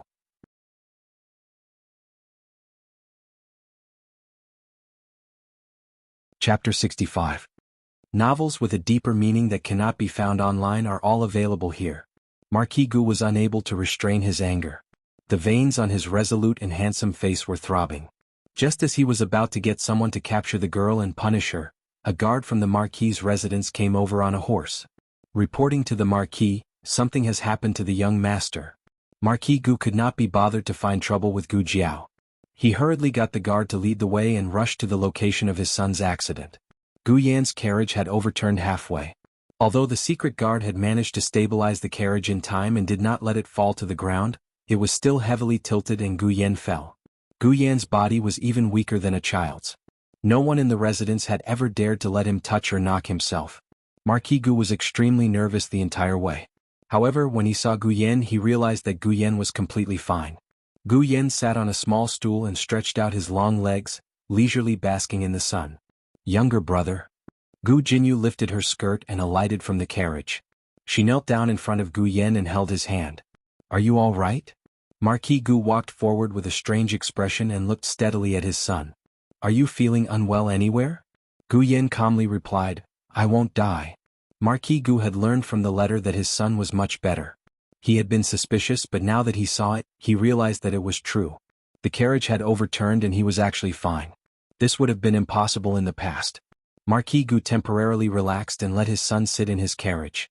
Father and son were not on good terms. After getting on the carriage, neither of them spoke. Only Gu Jinyu spoke occasionally to break the awkward atmosphere in the carriage. There was a big bump on Marquis Gu's forehead from the silver. Gu Yan just stared straight at his big bump. Gu Jinyu thought that his younger brother was worried about his father and hurriedly explained, "Younger brother, you don't know who we met just now. Is that little medical assistant who took your jade ring? Father gave her money but she didn't want it. Look at how she smashed father." "She smashed it?" Gu Yan's eyes widened. "Okay." Gu Jinyu nodded. Gu Yan was suddenly amused. He did not hide his gloating at all. Marquis Gu was so angry that he wanted to beat him up. If he wasn't his biological son, he would have killed him long ago. Outside, he had been angered half to death by a wild girl. Now that he had returned, his son was angered half to death. He just couldn't understand why this was happening. Did they discuss this beforehand? The carriage soon arrived at the hot spring villa. Everyone in the manor knew that the Marquis was coming. They all looked happy as if the new year was coming again. It was no wonder that they were so excited. The Marquis worked in the capital and rarely came to the villa. Only the Marquis stayed here with the young master all year round. As for the young miss, she ran between the two places. She lived in the villa for a period of time and in the capital for a period of time. The kitchen prepared a table of dishes to welcome the Marquis Gu. It was rare for the family of four to gather together for a meal. After the meal, Gu Jinyu pulled his younger brother back to their rooms, leaving only the Marquis Gu in the Marquise's room. When the children were in front of them, the two were as loving as before. But once the two children left, Yao Shi's smile faded slightly. "It's late. The Marquis should rest. I will have someone prepare a room." Marquis Gu pulled her hand and gently asked in a low voice, "Are you still angry at me?" Yao Shi turned her face. "How could I dare be angry at the Marquis?" Marquis stopped joking. Marquis Gu looked at her lovingly and said in shame, "It's my fault. I shouldn't have not come to see you for so long, but I really couldn't leave. You also know the situation in the capital. The princes have all grown up and His Majesty is in his prime." Yao Shi interrupted him. "The Marquis shouldn't talk about the matters of the court with a young woman like me. I don't understand. For the Marquis to suddenly come to the manor, is there a reason?" Marquis Gu wanted to speak but stopped. Of course there was a reason. It was just that he wasn't sure if he should tell her about it so early. Marquis Gu said without any change in expression, "I found a famous doctor in the capital and brought him to treat Yener's illness." Yao Shi said, "Yener's condition is much better." Marquis Gu said, "I know. Jinyu has already told me. The doctor of Rejuvenation Hall is very skilled. Yener's condition has improved greatly. However, they don't have the confidence to cure Yener, right? With more doctors looking, there is more hope." On this point, Yao Shi agreed with Marquis Gu. Marquis Gu hugged his wife from behind and gently said into her ear, "I'll come over later. Leave the door open for me." Yao Shi lowered her eyes and agreed. She then opened the curtain and entered the inner room. Marquis Gu looked at his wife's distant back and sighed helplessly. Marquis Gu went to the study and called Dr. Zhuge, who had been waiting for a long time, to go to Gu Yan's room. Gu Yan was already asleep. Marquis Gu did not wake him up. After dismissing everyone, he left Dr. Zhuge in the room. The reason why Marquis Gu was so cautious was because Dr. Zhuge's identity was a bit special. He could not let others find out that he had left the capital. Even more so, he could not let others know that he had dealings with Marquis Ding An's manor. Marquis Gu coldly looked at Dr. Zhuge. "Your disciple treated this Marquis' son's illness." Afterwards, he said some disgraceful words to this Marquis. "This Marquis hopes that you understand that this Marquis is not someone who is easy to fool. Never try to fool this prince. This lowly one does not dare." Dr. Zhuge calmly said. Marquis Gu looked at him deeply and moved to the side of the bed. He used a silver needle to take a drop of blood from Gu Yan's finger. Afterwards, the two of them went to Gu Jinyu's room. Marquis Gu said, "Jinyu, the doctor wants to take a drop of blood from your finger." "Oh, is it still for younger brother this time?" As early as a few months ago, a doctor had come to the villa to take a drop of blood from her finger, saying that it could be used for younger brother. "Yes, it's still for medicinal purposes." Marquis Gu's expression did not change as he said. Gu Jinyu was afraid of pain, but for her younger brother, she endured it. She closed her eyes and extended her hand. "Doctor, take it." Dr. Zhuge took a drop of blood from her finger. Gu Jinyu was in so much pain that her eyes brimmed with tears. Marquis Gu dotingly comforted his daughter, then went to the study to wait for news. About a quarter of an hour later, Dr. Zhuge returned with a complicated expression. "How is it?" Marquis Gu anxiously asked. Dr. Zhuge looked straight into Marquis Gu's eyes and said, "Your son's and your daughter's blood cannot mix. They are not blood-related siblings. Even though he had mentally prepared himself, hearing these words come out of Dr. Zhuge's mouth was like a bolt from the blue. Marquis Gu's entire body froze on the spot. Guyan did not need to be said. He was definitely his biological son. That boy was similar to him in every way. Even his bad temper was the same. Except for his pair of eyes, he took after his mother. On the other hand, Gu Jinyu did not resemble him and Yao Shi from a young age. The more they grew up, the more they did not resemble each other. It was not that Marquis Gu had not wondered before. If the two children were born one after the other, Marquis Gu would definitely be suspicious. But they were twins. If one was his biological son, could the other be a fake? He did not even think of the possibility of the wrong child being born.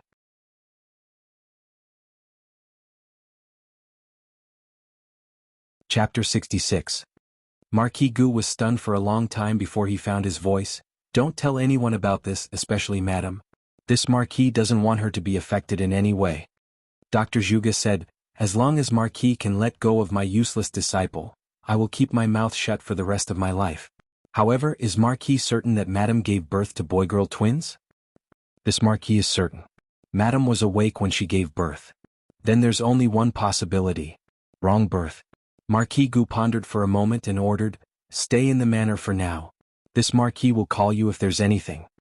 Dr. Zhuge bowed, I'm at Marquis's command at any time. You can leave. Yes. After Dr. Zhuge left, Marquis Gu fell into a chair. His strength seemed to have been sucked out and his mind was numb. The night in the manor was frighteningly quiet. The cold moonlight fell silently on the ground and shone on the trees and flowers in the courtyard. There was no doubt that the child was swapped. As for how it happened, he could only ask the servants who accompanied Madame Yao when she gave birth. It was a pity that after so many years, those people were no longer in the manor. It was very difficult to find them. Moreover, he wasn't sure if that child was still alive. It would be a lie to say that he didn't care, but it would also be a lie to say that he cared so much that he didn't hesitate. For his son's illness, Madame Yao had already exhausted her body. He had to consider whether Madame Yao could bear the blow of the truth. If telling her would kill her, then he would rather keep the truth to himself for the rest of his life. At the same time, he had to consider Jin Yu's situation. Jin Yu was the child he raised in the palm of his hand. He loved him more than he loved his 4 sons. He didn't want Jin Yu to be hurt in the slightest. Finally, there was that child. He still hadn't decided whether to recognize that child or not, but no matter what, he had to find him. He was Gu Yan's only medicine. He could save Gu Yan's life. Servants. Marquis. Call Nurse Fong over. Yes. Senior servant Fong was the senior servant in charge of the farmstead, and she was also Yao Shi's concubine. When Yao Shi's younger brother got married, Yao Shi went to the Yao family in Qing City without knowing that she was pregnant. She stayed with the Yao family for half a year before returning to the capital. She had originally planned to return to the capital to wait for the delivery, but unexpectedly, it flared up midway. At that time, senior servant Fong wasn't by Yao Shi's side, but senior servant Fong still knew more about what happened that year than the average person. Senior servant Fong entered the room and bowed to Marquis Gu. Master, you were looking for this servant? Marquis Gu raised his hand. There was no light in the room. His expression was shrouded in the darkness of the night, half bright and half dark by the moonlight. Marquis Gu asked, which temple did Madame give birth in? Nanny Fong was slightly surprised. Marquis, why are you suddenly asking about this? Marquis Gu said faintly, I heard that Madame has been going to that temple to pray to the Bodhisattva recently. Yener's illness has improved because of that. I plan to burn incense at the temple another day. Nanny Fong felt very strange. The Marquis's household had never believed in Buddhism, so why did they suddenly propose to go to the temple to offer incense? On the other side, after Gu Jiao took the money, she found a shop to make a new batch of rock sugar pork knuckles and braised meatballs. She still put them in jars. After that, she went to the cloth shop to buy a few pairs of shoes and a few sets of clothes. There were too many things that her small basket couldn't hold, so she wrapped 2 large bundles. Xiao Lulang knew that she would come to town today, and as long as she came to town, she would definitely come to pick him up from school. He told second Uncle Luo to wait. After waiting for almost an hour, even Gu Xiaoshun was wondering if his older sister had already gone back. Then Gu Jiao appeared. Her body was small, but the bundle was astonishingly large. It almost covered her entire body. She poked her small head out from the side of the bundle with difficulty. Her small face was red and she was gasping for breath. She wasn't tired, she was suffocating. The three hurriedly went to help her carry the bundle and put it on the ox cart. After sitting down, Gu Xiaoshen urged, "Second Uncle Luo, let's hurry back to the village. I'm starving." Second Uncle Luo smiled, "Okay." Gu Jiao wiped the sweat from her forehead. "Why haven't you left yet?" Gu Xiaoshen said, "We were waiting for you. Brother-in-law said that you would come." Gu Jiao looked at Xiao Lulang and said seriously, "You've waited for so long. Aren't you afraid that I've already gone back?" Why did he have to wait for her? Really? Xiao Lulang said lightly, "Then why did you come so late? Aren't you afraid that we've already left?" It wasn't on the way from the cloth shop. She had to take a detour to see if he was waiting for her. Really? Gu Xiaoshen rubbed her stomach and muttered, "I'm suddenly full." What? When they arrived home, little Jing Kong had been waiting for a long time at the door. The old lady told him to count from 1 to 100 and Jiao Jiao would come back. After counting many hundreds, the ox cart finally entered the village. He ran out of the room. "Jiao Jiao, Jiao Jiao." He liked to call Jiao Jiao, so Gu Jiao took after him. Seeing the little dumpling running towards her, she was about to remind him not to fall, but he fell. He was probably used to falling, so he didn't forget to hold his little bald head and rolled to Gu Jiao's feet like a little winter melon. Gu Xiaoshen carried the cloth bundle, so Gu Jiao's hands were free. She pulled little Jing Kong up and patted the dust off his body. "Does it hurt?" Little Jing Kong shook his head. "No. It doesn't hurt. I'm very good at wrestling." Gu Jiao thought, wrestling is considered good, but wrestling yourself is considered bad. "Greet them." Gu Jiao pointed at Xiao Lulang and Gu Xiaoshen behind her. Little Jing Kong was a polite child, so he obediently called them brother-in-law and brother Xiaoshen. Although he didn't want to call them that. Gu Jiao held little Jing Kong's hand and went home. Little Jing Kong was jumping and jumping happily. When they arrived home, little Jing Kong went to the kitchen and brought back a few big roasted sweet potatoes. "Jiao Jiao eat sweet potatoes. I roasted them." In fact, the sweet potatoes were brought by Xuening Xiang when she came to cook at noon. Xuening Xiang started the fire, and the sweet potatoes were also washed by Xuening Xiang.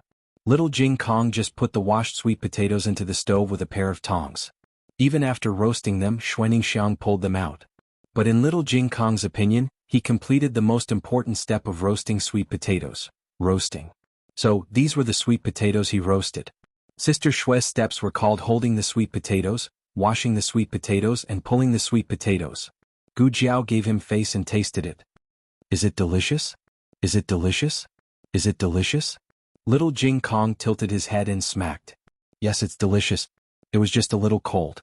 She didn't mind eating it. Xiaoshen was also fine, but Xiao Yulong's stomach was delicate, so he might have a stomachache. Gu Jiao took the roasted sweet potatoes to the kitchen to heat them up.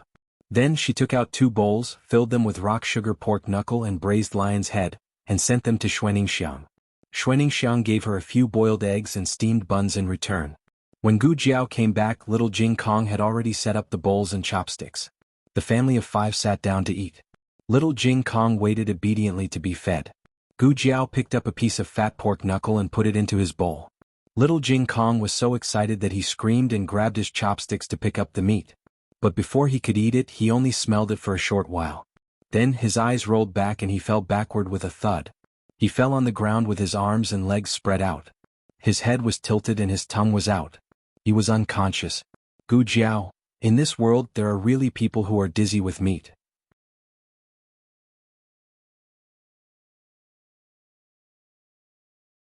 Chapter 67. The novel was updated at a faster rate. There were all kinds of novels that couldn't be found online. Was there something wrong with his body? Gu Jiao carried him back to his room and checked on him. There was nothing wrong with him. She had seen people who were dizzy with blood and needles, but this was the first time she saw someone who was dizzy with meat. The rest of the people were also surprised, but they knew that he was fine when they heard that he was still snoring. When little Jing Kong woke up, the meat on the table was gone. He leaned on the table and cried, "My meat! My meat! My meat!" Everyone thought, "It's not that we don't want to leave meat for you, but you can't eat it." Gu Jiao was not good at coaxing people. She had coaxed the most powerful people in the world, so she was not afraid of a little kid. Old Madam coaxed him for a while. Little Jing Kong went out of Old Madam's room and went to Gu Jiao's room. He said to Gu Jiao while sobbing, "The meat said that it doesn't want to be eaten by me." Gu Jiao was stunned. "It doesn't want to be eaten by you? Little Jing Kong held back his tears and said firmly, "Great Aunt said that it's because I'm still young. When I grow up, it'll be willing to be eaten by me." Gu Jiao was full of admiration for her great aunt. She could even come up with such an excuse. She must have tricked a lot of people in the past. Old Madam couldn't remember clearly, but she vaguely felt that she had tricked a lot of people, both those who were better than her and those who were not. They were all fooled by her. After Xiao Lulang bathed Little Jing Kong went back to Xiao Yulong's, his own room in his pajamas. Gu Jiao washed up and was about to go to bed. At this moment Little Jing Kong came over with a small pillow in his arms. "What's wrong?" Gu Jiao looked at him. "Are you feeling unwell?" Little Jing Kong widened his watery eyes. "My bed said that it doesn't want to sleep with me today." Gu Jiao was stunned. Why did these words sound so familiar? "No, it's just a fallacious theory that I've learned, and you're already drawing inferences from it?" Gu Jiao crossed her arms. "Your bed didn't say that." Little Jing Kong, "It does." Gu Jiao said, "It doesn't. It can't talk." Little Jing Kong straightened his body and said, "Jiao Jiao, how do you know that it can't talk? If you can talk about my meat, then you can talk about my bed too." Gu Jiao. I actually had no way to refute that. Gu Jiao went to look for the old lady with a serious face. Whoever instilled the twisted logic in him would have to deal with him. The old lady bolted the door and lay on the bed. She covered her head with the quilt and said, "I'm asleep." "He's asleep." Gu Jiao, it's not right for you to be so irresponsible. You didn't even provide after-sales service after fooling him. Gu Jiao wouldn't force Little Jing Kong. She finally brought him back to her room. During this time Xiao Lulang didn't say a single word. Little Jing Kong waved at Xiao Lulang with a victorious expression. "You can sleep in the west room tonight. Don't miss me too much." Little Jing Kong was so happy that he jumped on Gu Jiao's bed with a pillow for a long time. After he was tired, he fell asleep. However, if Little Jing Kong thought that he could sleep with Gu Jiao for the whole night, he was too naive. As soon as he fell asleep, Xiao Lulang came over with his crutch and carried him back to the west room without saying a word. There was no such thing as a deep trap, only a deeper one. Your brother-in-law is still your brother-in-law. When Little Jing Kong woke up and found himself lying on the bed in the west room, he was sad as expected. He felt that he had slept in vain. Of course, he didn't think that Jiao Jiao didn't want him. He could easily guess that someone had stolen him back to her room. Little Jing Kong couldn't hold it in anymore no matter how sensible he was. He raised his head, kicked his legs and wailed, "Bad brother-in-law! Bad brother-in-law! He stole a child. He stole me here in the middle of the night. He's a human trafficker." The old lady who was eating melon seeds in the central room, trembled and spilled the seeds. "Human trafficker? Is that how you use it?" Xiao Lulang went to school and Gu Jiao went to pick mountain products. Only Little Jing Kong and the old lady were left at home. The old lady tried to fool Little Jing Kong again. However, this time it wasn't easy to fool him anymore. "I want it to be dark. I want it to be dark." "It will be dark at night." "No, no. I want it to be now. It's dark now." Wah. Sensible children usually don't cry, but most people can't handle it when they cry. Little Jing Kong cried so loudly that all the villagers rushed over. They looked at him suspiciously as if the old lady was torturing the little monk at home. The old lady was having a headache. The old lady who didn't do the after-sales service last night, finally had to shoulder everything by herself. Gu Jiao didn't know that Little Jing Kong broke down and cried after he woke up. She had no experience in raising a child. She didn't have any experience in raising a child since she was young. If she was picking mushrooms at the back of the mountain, she would have heard Little Jing Kong's cries. However, she went a little far today and went to the other side of the mountain to pick spring bamboo shoots. When she adopted Little Jing Kong, she found that there were spring bamboo shoots in the forest near the temple. When she was selling mountain products at the market, someone used winter bamboo shoots to exchange for 2 handfuls of fungus. She used the winter bamboo shoots to make chicken soup and Xiao Lulang drank it all. There were no more winter bamboo shoots, but the spring bamboo shoots tasted good. The path in the forest was difficult to walk on, so not many people came to dig for bamboo shoots. Gu Jiao quickly filled up the small basket. Just as she was about to go down the mountain, she heard a painful groan from the depths of the forest. Gu Jiao's first reaction was that a villager was injured. She didn't hesitate and walked into the depths of the forest. When she arrived at the scene, she was surprised to see a man falling into a 2-meter deep trap. The trap looked familiar. It seemed that she dug it last year. She had forgotten about the trap because she didn't find any prey. She didn't expect that after so long she didn't catch any prey, but a living person fell into the trap. What kind of living person dared to come to such a deep forest? Gu Jiao stuck her head out and looked into the deep pit. The man felt that the light above him dimmed, so he immediately raised his head. Their eyes met and both of them were stunned. "It's you? It's you?" They spoke in unison. "Gu Jiao, isn't this the stinky marquis who let his guards run amok on the streets, knocked over her things and almost reneged on the debt? Marquis Gu, isn't this the stinky girl who beat up his guards on the streets, extorted money from him and even smashed his head?" Marquis Gu's face immediately turned cold, and the trace of joy that rose from the bottom of his heart disappeared completely. "Gu Jiao, ha." Gu Jiao turned around and left. She wasn't going to save this person.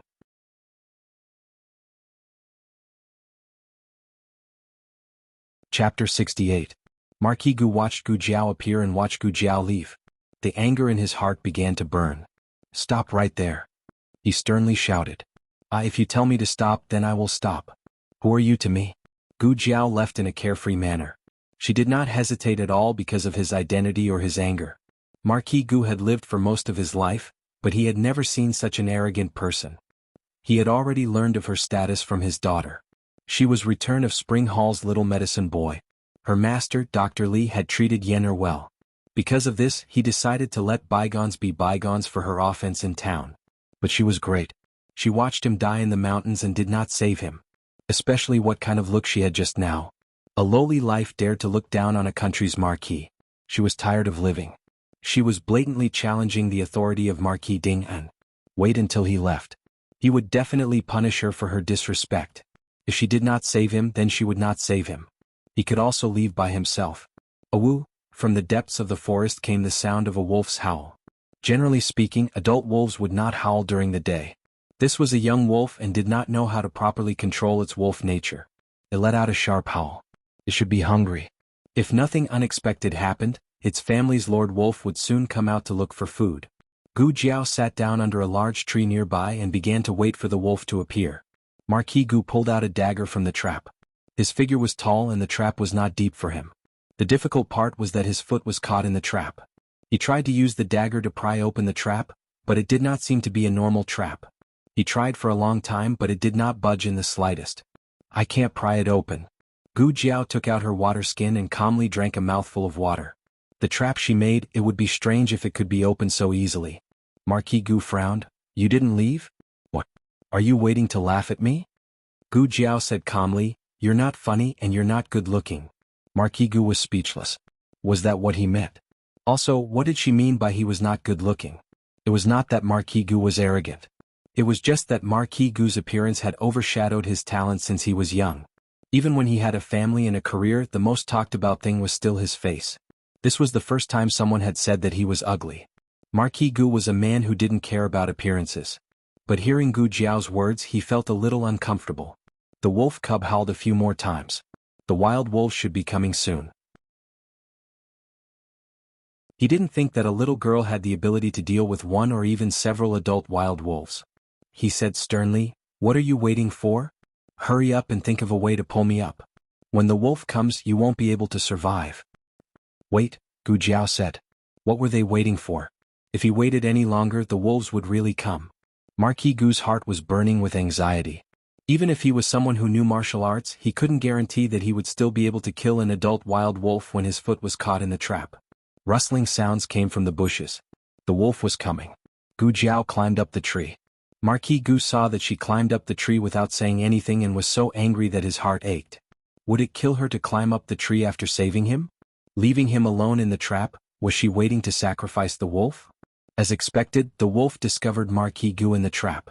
Its eyes were glowing green and it opened its bloody mouth, saliva dripping onto the ground. Marquis Gu gripped the dagger in his hand tightly. The wolf jumped into the trap with a whoosh and slapped Marquis Gu's dagger away with its paw. It then bit viciously towards Marquis Gu's neck. At the critical moment, a thin figure descended from the sky and grabbed the wolf's head. With a sickle, she slit its throat. Fresh blood splattered all over Marquis Gu's face. Marquis Gu was completely dumbfounded. At that moment he really thought that he was going to die. When the blood spurted out, his first thought was that it was his own. It was only when the wolf was thrown to the ground by Gu Jiao that he realized that he was saved. Gu Jiao clapped her hands and bent down to use the sickle to pry open the trap. Marquis Gu looked at the calm and composed Gu Jiao, and for a moment, he thought that his eyes were playing tricks on him. Did this lass really kill a wolf? Why did she look like she had chopped up a bag of cabbage? When Gu Jiao went on a mission in her previous life, there were many scarier things than wolves. If she couldn't even kill a wolf, Chen Baihe would have died in the mission. Gu Jiao carried the wolf with one hand and the rope hanging from the tree with the other. She walked out of the trap in a few steps. Do you want to come up? Gu Jiao threw the rope to him. Marquis Gu wouldn't admit that he was shocked by this lass. He grabbed the rope in a daze and let Gu Jiao pull him up. Gu Jiao's trap wasn't sharp. It was just a tight grip. But his other leg was sprained and swollen. He sat on the ground for a long time before he regained his senses. Just now, did you use me as bait? Gu Jiao didn't say anything. Marquis Gu gritted his teeth. Tell me, did you use me as bait? Gu Jiao looked at him frankly. In that situation, even if you didn't act as bait, you would still be caught. Moreover, it was easier for me to kill it in the trap. If we were on flat ground, you would definitely be bitten twice. Marquis Gu was so angry that his teeth chattered. So you used me as bait. You vicious wild girl. Gu Jiao said, I'm not a wild girl. I have parents. Marquis Gu sneered. Is that so?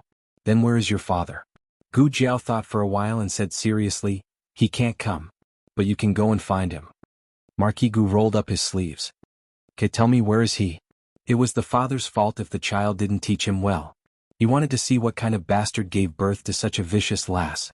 Gu Jiao glanced at his feet. He's underground. Marquis Gu. Gu Jiao packed her things and prepared to go down the mountain. Marquis Gu said coldly, You're just going to leave me here without a care? Gu Jiao looked at him strangely. Who are you to me? Why should I care about you? Marquis Gu's heart hurt again. He finally realized that this lass was inexperienced and didn't know how much power a marquis had. As the saying goes, newborn calves are not afraid of tigers. Marquis Gu said seriously, Fortunately, I'm not a bloodthirsty person. Otherwise you would be dead. Gu Jiao looked at him deeply and nodded. You're really lucky. She would definitely do a clean job of killing people who wanted to kill her. Marquis Gu, why do I feel a chill on the back of my neck? Do you know how to get to the temple nearby? Marquis Gu asked. I do. Gu Jiao said. Lead the way. Marquis Gu ordered. Gu Jiao looked at the wolf's corpse on the ground with hesitation. Marquis Gu knew that she couldn't bear to part with the wolf. This wolf could be sold for a lot of money in the market. It was a considerable amount of wealth for a poor farmer. He said impatiently, I'll buy it. Gu Jiao didn't refuse.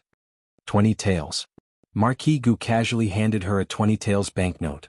Can we go now? Gu Jiao kept the banknote and looked at the wolf's corpse again. What do you plan to do with it? Marquis Gu said without hesitation, Throw it away. Are you sure you want to throw it away? Gu Jiao looked at him doubtfully. Marquis Gu said disdainfully, It's just a wolf. Can't I afford to throw it away? Hurry up and lead the way. Gu Jiao bent down and easily picked up the wolf and put it on her shoulder. You've already thrown it away. I picked it up. You're not allowed to ask me for it. Marquis Gu.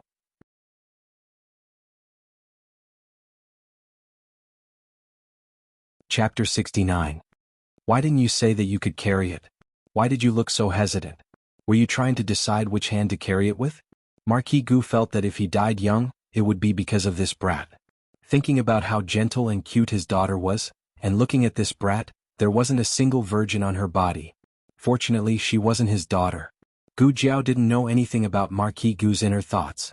She carried the wolf and walked in front, and soon they were out of the forest. She came to the steps and pointed at the top of the steps. Go up the steps and you'll see the temple. After saying that, she turned and walked up the mountain. Marquis Gu called out to her, Wait, you're not bringing me up? Gu Jiao stopped and turned to look at him strangely. Why should I bring you up? You. Marquis Gu's breath stagnated and he took a deep breath. He asked with a fake smile, Why do you think I bought your wolf? I didn't want it and threw it away on the spot? Gu Jiao thought for a while and said seriously, Because you're stupid and have a lot of money? Marquis Gu was about to vomit blood. Ah! What kind of infuriating brat is this?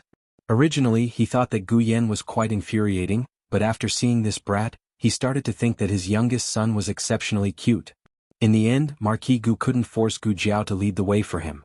In fact, when he saw the steps, he already knew how to go up the mountain. It was just that he didn't want to lose face and wanted to order this brat around, but this brat didn't listen to him. Marquis Gu was angry, but he couldn't really lay his hands on this brat, especially when he might not be able to beat her. "Don't let me see you again or I'll settle all the old and new debts with you." Gu Jiao didn't even bother with him. She turned around and leisurely went down the mountain. Marquis Gu clutched his chest that was about to explode. After calming himself down, he limped up the mountain. He went straight to the abbot and revealed his identity. The abbot looked at the blood-stained man in front of him and almost thought that he was a bandit at the end of his road. He was about to call for his disciples to form the 18 Arhats formation to exterminate the bandit. So it was the Marquis of Ding'an. "This old monk has not gone out to meet you," the abbot said in embarrassment. The Marchioness was a frequent visitor to the temple, but this was the first time Marquis Gu had come, so the abbot did not recognize him. Marquis Gu said unhurriedly, "You don't have to be so courteous, abbot. I'm here today because I have something I want to ask abbot." The abbot looked behind him. "Did the Marquis come alone?" Marquis Gu replied, "That's right. If he hadn't come alone, how could he have gotten lost? In fact, it was also his fault for not wanting to dismount. When he reached the foot of the mountain he inquired about the way up. But because he was riding a horse, it was not convenient for him to walk on the steps, so he planned to go through the forest. Unexpectedly he encountered a trap. Not only was he trapped, his horse also ran away. In the end he had to obediently walk up the mountain. The abbot realized the importance of this matter and had his disciples guard the door, not allowing anyone to approach. "The Marquis can speak now." Marquis Gu bluntly said, "My wife gave birth in the temple." This Marquis wants to ask, were there any other women who gave birth in the temple that night? An ominous premonition rose in the abbot's heart. Why does the Marquis ask this? Marquis Gu calmly said, "Abbot does not need to know why this Marquis asked this. You only need to answer this Marquis yes or no." The abbot muttered to himself for a moment and squeezed the prayer beads in his hand. "Yes." Marquis Gu's heart tightened. "Does abbot know where the child is now?" The abbot shook his head. "I don't know. That benefactor only came once and did not leave her name. She left the mountain 2 days after giving birth. It was a daughter." Marquis Gu was not surprised that it was a daughter. After all, if it wasn't, it would be impossible to carry the wrong child. Thinking of something, he asked again, "Did that woman look like she came from a wealthy family?" The abbot shook his head again. No, there were patches on her clothes. He only saw that benefactor from afar and did not even see her appearance clearly. He only vaguely remembered that she was wearing very simple clothes.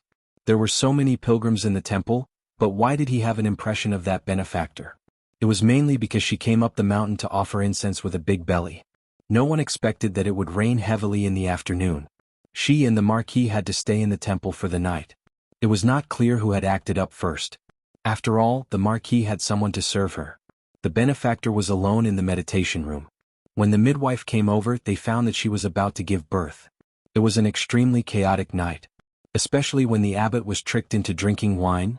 The abbot collected his thoughts and put his palms together. "Amitabha," he said. Marquis Gu was silent. He had thought that the child might not have been taken away by an aristocratic family like theirs, but he did not expect that it would be a family so poor that they had to wear patches. He did not dare to think about what kind of child that kind of family would raise. Just look at Jinyu.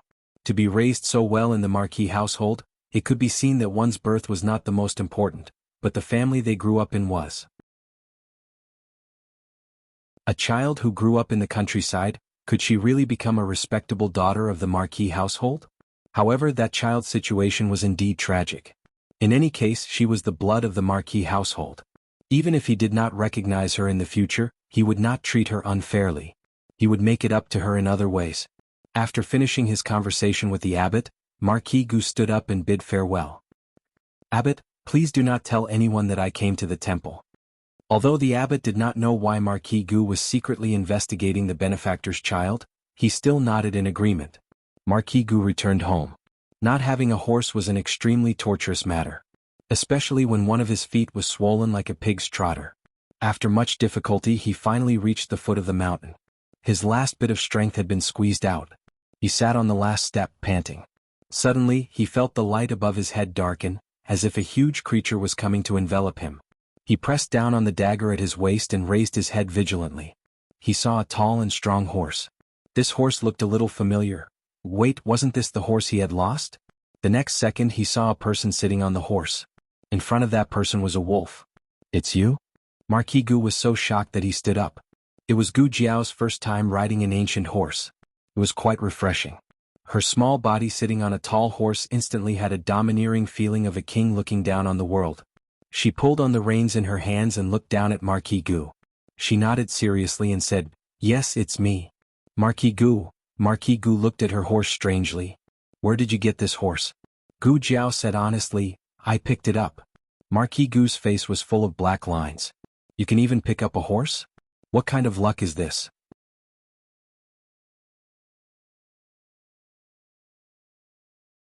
Chapter 70. "This is my horse," Marquis Gu said seriously. Gu Jiao looked at him suspiciously, as if trying to determine if his words were true or false. Marquis Gu's heart trembled under her gaze and he suddenly remembered the wolf. He hurriedly said, "I didn't throw it away, I accidentally lost it. Although lost things can be picked up, if the owner asks for it, it must be returned. Otherwise, it would be considered a crime of embezzlement." Madame Zhou and Madame Lu, who had picked up little Master Qin's money and refused to return it, had suffered this loss. As a result, they had been beaten in the yamen and fined a large amount of money. Of course, Marquis Gu didn't know about the Gu family's mistake, but he felt that he should be able to scare a little girl. "If you don't return it to me, you will be beaten by the county magistrate." No matter how powerful she was still a country girl. What were country people most afraid of? Of course it was the officials. Although he was a marquis, he didn't say what marquis he was. She didn't know and wasn't afraid. But the county magistrate was different. He was a true local snake. No country person wasn't afraid of him. When Gu Jiao heard his words, she didn't immediately refute him. Marquis Gu felt that there was a chance. In the next second, he heard her ask him, "How can you prove that this is your horse?" Marquis Gu was stunned. Yes, how could he prove it? In order to keep a low profile, he didn't ride his own Fergana horse. Instead, he chose a guard's horse. He even deliberately erased the Marquis Fu's insignia on the saddle. Horseshoe. This is what the army's war horses are made with. It's completely different from the horseshoes on the market. Marquis Gu finally thought of a piece of evidence. Unexpectedly, Gu Jiao said, "I haven't seen other horseshoes. How do I know if it's just your side of the story?" Marquis Gu choked. This was a scholar meeting a soldier. He couldn't explain himself. Gu Jiao said impartially, "How about this? You go to the yamen and report the case. If the county magistrate says the horse is yours, then I'll return it to you." How many heads does the magistrate have? Does he dare to not award the horse to him? But the problem was he was the dignified Marquis of Zhaodu. How could he run to a small county yamen to report the loss of a horse? What was going on? Did he, the Marquis of Dingyan, lack a horse? How poor was he? Was she so poor that she didn't even have anything to eat? Or was she so poor that she had to beg on the streets? How could she compete with a country bumpkin for a horse that she had picked up on the way? Especially since it was an ordinary horse that wasn't very expensive. Did he not care about his reputation? Gu Jiao glanced at him and pondered for a moment before saying, "If you really want it, I can sell it to you. Alas, it wasn't easy for me to pick it up." "What's so difficult about you? Didn't it carry you all the way here? You don't even have the strength to walk." He wouldn't have to carry the wolf himself. Marquis Gu was infuriated by Gu Jiao. However, he really couldn't walk anymore. He would only be able to hire a carriage when he reached the town. From here to the town was at least 20 to 30 li. He was afraid that he wouldn't be able to walk even if his legs were broken. 50 taels. Gu Jiao said. Marquis Gu's hair stood on end. "How can a broken horse be more expensive than a wolf? You're just raising the price." Gu Jiao seriously said, "The wolf is not what you need, the horse is." Just as he needed it, he had to raise the price. Marquis Gu was so angry that his liver hurt. In the end, Marquis Gu bought back his horse for 50 taels of silver. It was his own horse, where could he go to reason with? When Marquis Gu returned to the villa, it was already evening. The light of the setting sun fell on the eaves of the villa, creating a golden glow. Marquis Gu handed the horse over to the palace's guards and strode towards the inner courtyard where the family of four lived. He had just reached the entrance when he heard a loud commotion coming from inside. He frowned and stepped over the threshold. He saw that almost all the servants in the courtyard had come. They were hiding behind trees and bushes, not daring to move or walk. And in the corridor, his son, little Gu Yen, was lying on a rattan chair that all the servants were looking at. Beside Gu Yen stood Gu Jinyu, who was so angry that her face was pale. Gu Jinyu was hugging a little white rabbit in her arms. "Why don't you allow me to raise a rabbit?" Gu Jinyu asked unhappily. Gu Yan lazily snorted, "I just don't allow you to raise one." Gu Jinyu angrily said, "If you have the ability, give me a reason." Gu Yan put a hand behind his head and leisurely said, "This is my courtyard. If I say I won't let you raise it, then I won't let you raise it."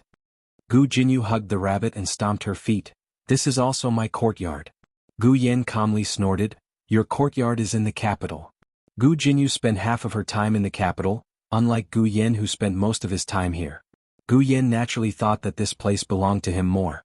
The servants did not dare to mediate, nor did they dare to really leave. If they left, if anything happened to the siblings, they would not be able to bear the consequences. The Marquis of Gu more or less understood what was going on. Gu Jinyu had liked cats and dogs since she was young, but Gu Yan was very repulsed. The siblings often quarreled over raising pets. He had always been puzzled. They were fraternal twins and were the closest people in the world. Logically speaking, their relationship should be very good, but Gu Yan never spoke and only bullied Jinyu. Gu Yan did not allow Jinyu to drink Yao Shi's milk. The moment he did, he would wail loudly. He also did not allow Yao Shi to carry Jinyu. He would even punch and kick Jinyu as long as he lay in the cradle. At that time, Gu Yan was just a little munchkin who spat milk bubbles. No one took this to heart. They only thought that it was a child's possessiveness. Later on, when Gu Yan grew up, he did not bully Jinyu like this, but he also did not get close to Jinyu. After knowing Jinyu's background, the things that he could not understand gradually became clear. Gu Yan and his elder sister had been together for 10 months in the mother's womb. They were the closest people in the world, so after Gu Yan was born, he could clearly sense that the baby girl lying beside him was not his elder sister. He wanted his elder sister. Only his elder sister could make him as stable as he was in the mother's womb, but there was a completely unfamiliar baby girl lying beside him. It was no wonder that he always cried so loudly. He wanted his elder sister. Unfortunately, no one understood him. Until he grew up, he did not even remember. But his rejection of Gu Jinyu remained in his bones. The Marquis of Gu felt that this guess was ridiculous, but other than this, he really could not think of a better explanation. The siblings continued to quarrel. Gu Jinyu said aggrievedly, "The little bunny is not noisy or fussy. Why won't you even let me raise this? Can't you be reasonable?" Gu Yan looked up at the sky. "You're being unreasonable." Gu Jinyu bit her lip. "Why should I?" Gu Yan arrogantly raised his brows. "Because I like it." "You." Gu Jinyu's face turned red with anger.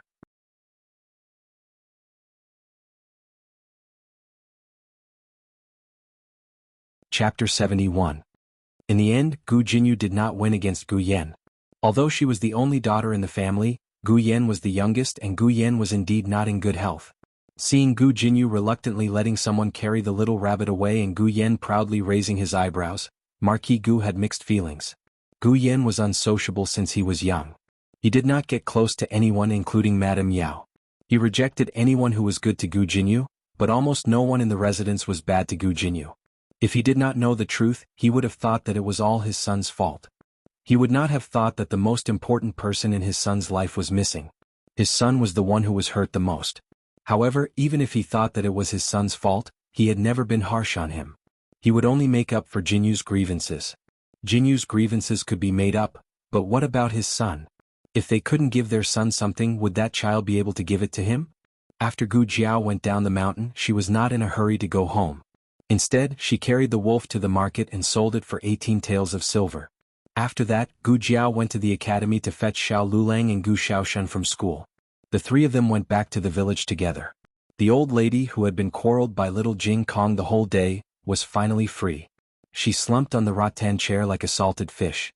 She did not have the strength to move at all. She felt that if the two of them did not come back soon, she would simply die on the spot.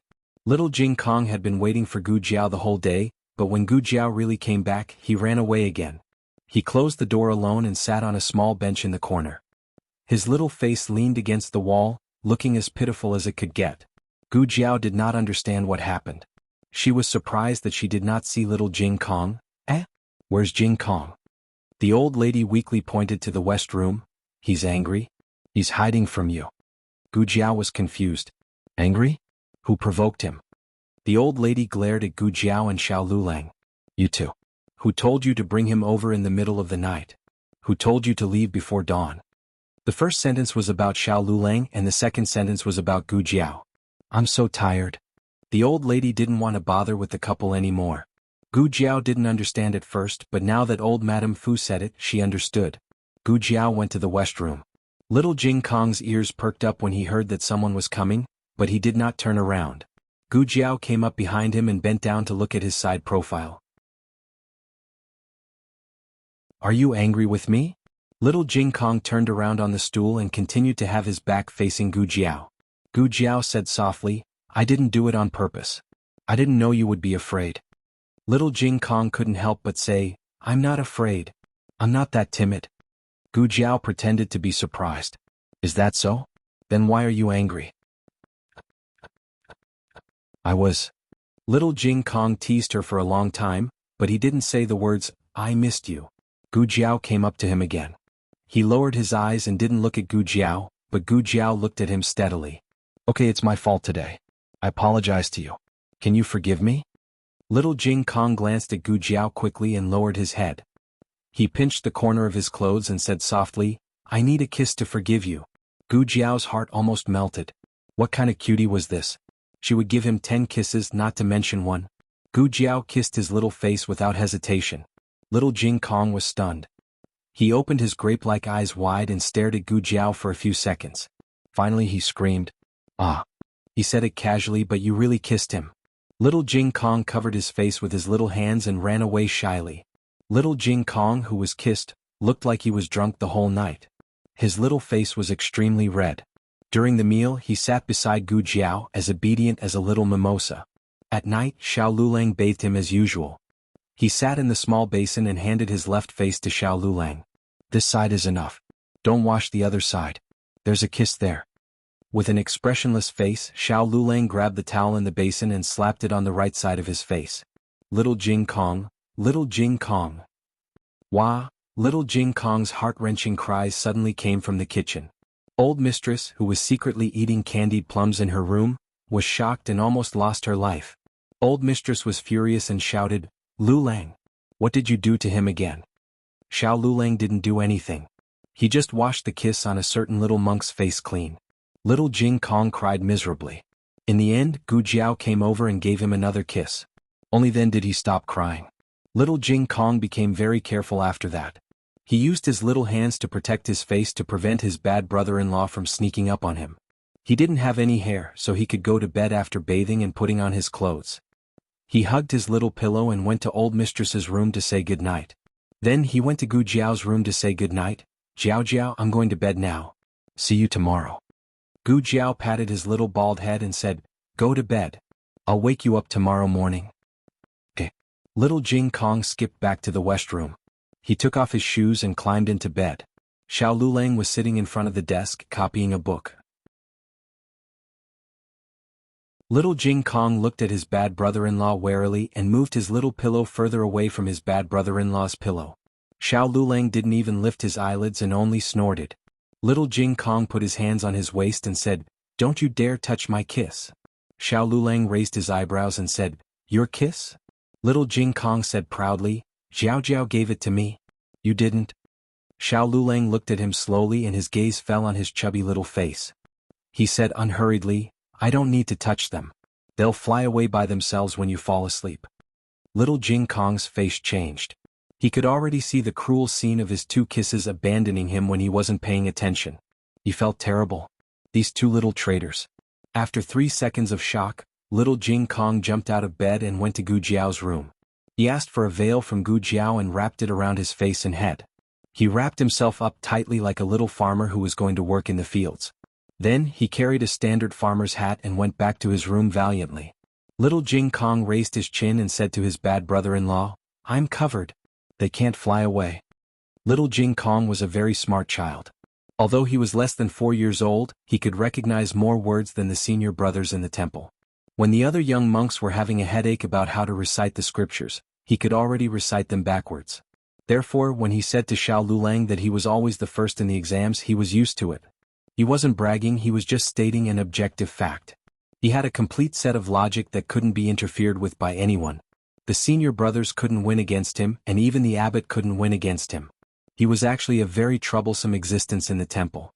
It was only because he met Xiao Lulang that he was occasionally led astray. However, his logic was still invincible. Therefore, no matter how Xiao Lulang interfered with him, he always found his own solution. Xiao Lulang said, "What's the point of covering it up? You can take off the veil tomorrow, they'll still fly away." Little Jing Kong said, "No, I've already planted them. They'll sprout tomorrow morning. They can't leave me in the future."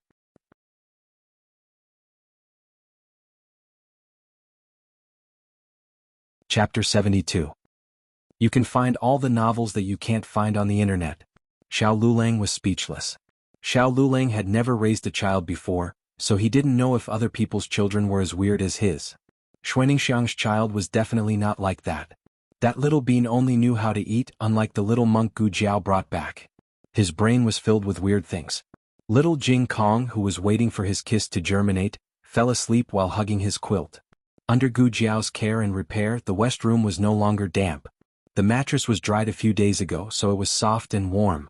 Little Jing Kong slept very comfortably, and his little face seemed to be filled with a happy smile. Xiao Lulang glanced at little Jing Kong, but he didn't take it to heart. He continued to copy the book. After Xiao Lulang copied a line of words, he frowned slightly, put down the pen and picked up a book to read. Soon he found that he couldn't concentrate on the book, so he frowned deeply. After a while, he turned his head and his eyes fell on the little monk who was sleeping soundly. He stood up and walked to the bed. He bent down slightly, stretched out his slender fingers, and gently untied little Jing Kong's head veil. Little Jing Kong was so asleep that he didn't wake up at all. He didn't know that his bad brother-in-law was playing tricks on him again. Xiao Lulang looked at his bright red cheeks and naughtily extended his demonic claws, plucking his face with a swoosh. After Gu Jiao finished her work, she went to the west room to ask Xiao Lulang to do rehabilitation. The door was open, so she walked in openly. In the end, she saw Xiao Lulang lying on the bed. His jade-like delicate hands were scratching little Jing Kong's face, as if he was pulling some invisible grass. He was quite serious, even more serious than when he was studying. Gu Jiao was confused. "What are you doing? Was he possessed?" He looked like an old-fashioned scholar, but was he so childish when playing with children? The next day, Gu Jiao woke up little Jing Kong. The first thing little Jing Kong did when he woke up was to touch his veil. Seeing that the veil was still wrapped around his head, he was secretly relieved. After one night, Yaya would have definitely grown out.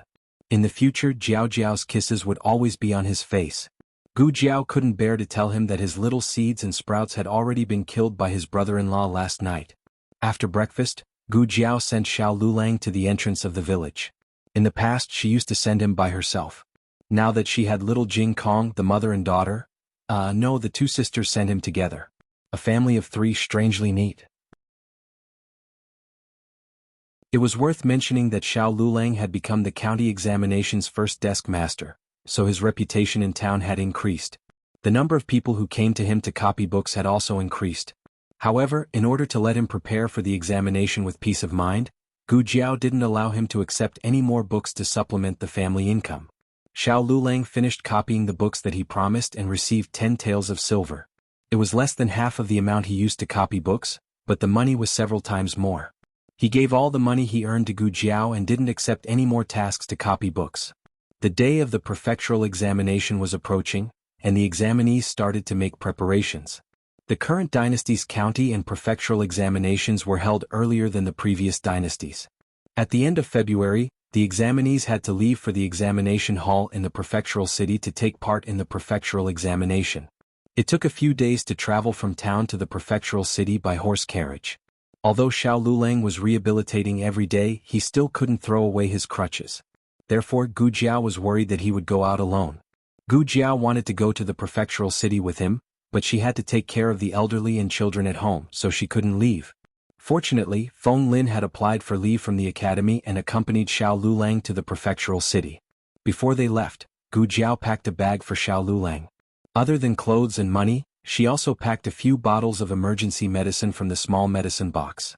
This was to prevent him from getting carsick from the long journey, and to prevent him from getting acclimatized to the environment and having diarrhea. The horse carriage to town was prepared by the headmaster. Gu Jiao didn't refuse. Although she didn't lack money to hire a horse carriage, how could a hired horse carriage be better than the headmaster's horse carriage? The coachman was also from the academy, so he was very familiar with the prefectural city. Before dawn, the coachman drove the horse carriage to the village. Feng Lin was waiting in town. Gu Jiao took the bag onto the horse carriage and gave the coachman a purse. "Thank you for your hard work." No.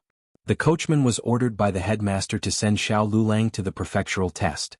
He had never seen the headmaster care so much about any student, so he naturally didn't dare to accept Gu Jiao's bribe in private. Moreover, the headmaster was an honest person. If the headmaster knew that he had accepted bribes, he would definitely be expelled from the academy. Gu Jiao said, "Take it. The red packet for the headmaster is bigger than the one for you." The coachman was speechless.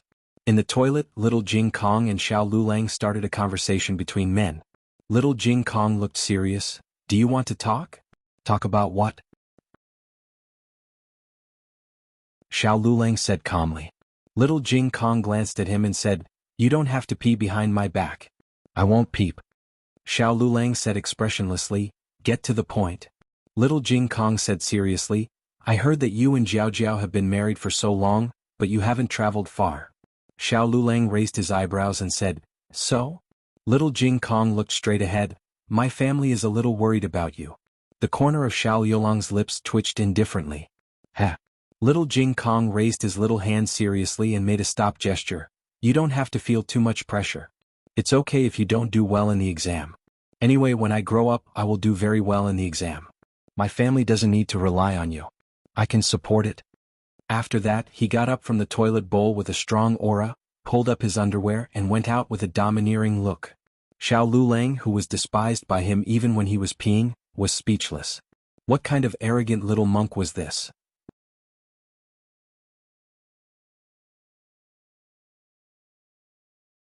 Chapter 73. On the other side, Marquis Gu took up residence in the hot spring villa. Marquis Gu held an important position in the capital. Logically speaking, he couldn't be away for too long, but this was an important matter. He had already written a letter to his second son in the capital, asking him to enter the palace and ask for leave from His Majesty. A normal marquis might not be able to see His Majesty, but Marquis Gu's younger sister was His Majesty's favorite concubine. Thus, second young Master Gu had no difficulty entering the palace to see His Majesty. His Majesty knew about Gu Yan's situation and guessed that Marquis Gu was staying because Gu Yan wasn't doing well. He told Marquis Gu to stay in the villa and take care of the family matters. The only thing he didn't say was that he would return to the capital after taking care of Gu Yan's funeral. Marquis Gu knew nothing about His Majesty's inner drama. He was busy looking for that child. Marquis Gu first looked for the midwife who had delivered Madame Yao's child. The midwife was invited from a nearby village. The search area wasn't wide, so there was quickly news. Unfortunately, the midwife had passed away a few years ago. Her family only knew that she had indeed gone to the temple to deliver a child and had received a large reward. Her family didn't know anything else. Marquis Gu treated a dead horse as a living horse. He started from the nearby village and really did find some clues.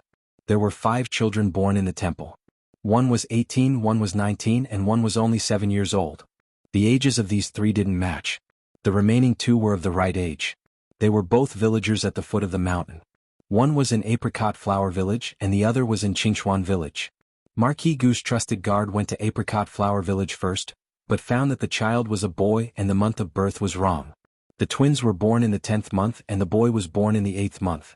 Thus, only the child in Qingchuan Village was left. If this was also wrong, they would have to search outside Qingchuan Village.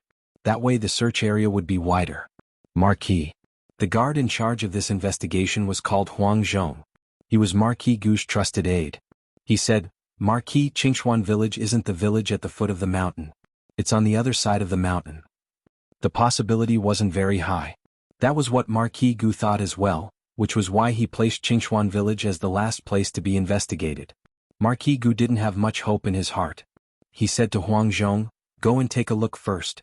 Come back if it's not him. Don't let anyone know. If it's him, I'll wait for you at the tea house in town." "Yes." After receiving the order, Huang Zhong immediately took a carriage to Clear Spring Village. Huang Zhong was in his early 40s. He was burly and had a gentle face. At first glance, one could tell that he was a good person. It was easy for him to gain the trust of strangers. "That's the Gu family's child," an old man who was sunbathing in front of his house said. The old man was a little old. He had bad hearing and poor eyesight, and he was forgetful. He only remembered that there was a baby in the Gu family who was born in a temple. Which Gu clan? Huang Zhong asked. Li Jing. Gu Li Jing. The old man waved his hand and pointed the way. His surname was also Gu? What a coincidence. Huang Zhong thanked the old man and drove the carriage to the Gu family's old house. Gu Dashun and Gu Xiaoshen had gone to school. Gu Lijing took Gu Changhai to the yamen to get rice and grain. Gu Changlu and Gu Erzhun were sowing in the fields. Only Gu Yue, Madame Wu and her daughter-in-law were at home. It was Gu Yue who opened the door. It wasn't the first time Gu Yue had seen nobles and carriages, but she was still stunned. Who are you looking for? It was normal for a country girl to react this way because she hadn't seen the world. Huang Zhong smiled and said, Is Gu Lijing here? Gu Yue was afraid to talk to a strange man, so she turned and ran into the house. Grandmother. Someone is looking for grandfather. Madame Wu and her daughter-in-law were chopping chili in the backyard. Seeing Gu Yue running in panic, Madame Wu frowned impatiently. Who's looking for your grandfather? Gu Yue pointed behind her. I don't know. He came in a big carriage. Madame Wu's expression changed when she heard that it was a carriage. Madame Wu put down the kitchen knife in her hand, wiped her hands with a rag and walked quickly to the door. Huang Zhong was in a two-horse carriage, which was one more horse than the carriage of the steward who sent the invitation to Gu Xiaoshen last time. Madame Wu suddenly realized that this person's status was higher than the dean of the academy. But why did such a noble person come to their house? Madame Wu asked with a smile. Who are you? Why are you looking for my husband? My surname is Huang. I heard that you have a child who was born in the temple. I want to inquire about the child's situation. Madame Wu's smile suddenly disappeared. He was looking for that little jinx. As long as he was involved with that little jinx, nothing good would come out of it. Madame Wu was about to close the door with a dark face, but Madame Lu's eyes flashed and she came over. She said with a smile, Then you can't ask for nothing. Huang Zhong understood, but his smile didn't change. He took out a silver ingot from his arms. The eyes of Madame Wu and her daughter-in-law instantly popped out. Madame Lu reached out to take it, but Madame Wu grabbed the silver ingot first. Madame Lu secretly gritted her teeth. She wanted the silver ingot, so why did it go into her mother-in-law's pocket? After receiving the silver ingot, Madame Wu's face looked much better. What do you want to ask? How old is the child? Is it a girl? 14. Girl. This time it was Huang Zhong's eyes that lit up. When was she born? Madame Wu was stumped by this question. Who would bother to remember a money-losing fool's birth characters? Madame Lu hurriedly said, I know. She was born in October. That month she was pregnant with Gu Xiaoshen, so she had a deep impression of it. Even the month was right. Huang Zhong began to get excited. What's the date? 17 or 18. Madame Lu couldn't remember clearly. It seemed that except for Gu Xiaoshen, no one would remember Gu Jiao's birthday. The twins were born on the 18th. These clues could be said to be very close. Huang Zhong suppressed his excitement and continued to ask, Which temple was it born in? Madame Lu pointed and said, The temple on the other side of the mountain. Which temple is there? At this time Gu Changlu came out with a hoe. Madame Lu waved at him. Ershuan's father, was Jianyang born on the 18th or the 17th? 18? What's wrong? Gu Changlu said while looking at the man in the carriage in front of the door strangely. Huang Zhong was so excited that he couldn't be more excited. Everything was right, so it should be right. He didn't expect that the child he didn't have any hope for was the child they were looking for. Gu Changlu came to Madame Wu and Madame Lu's side. At this time Madame Zhou also came out to watch the fun.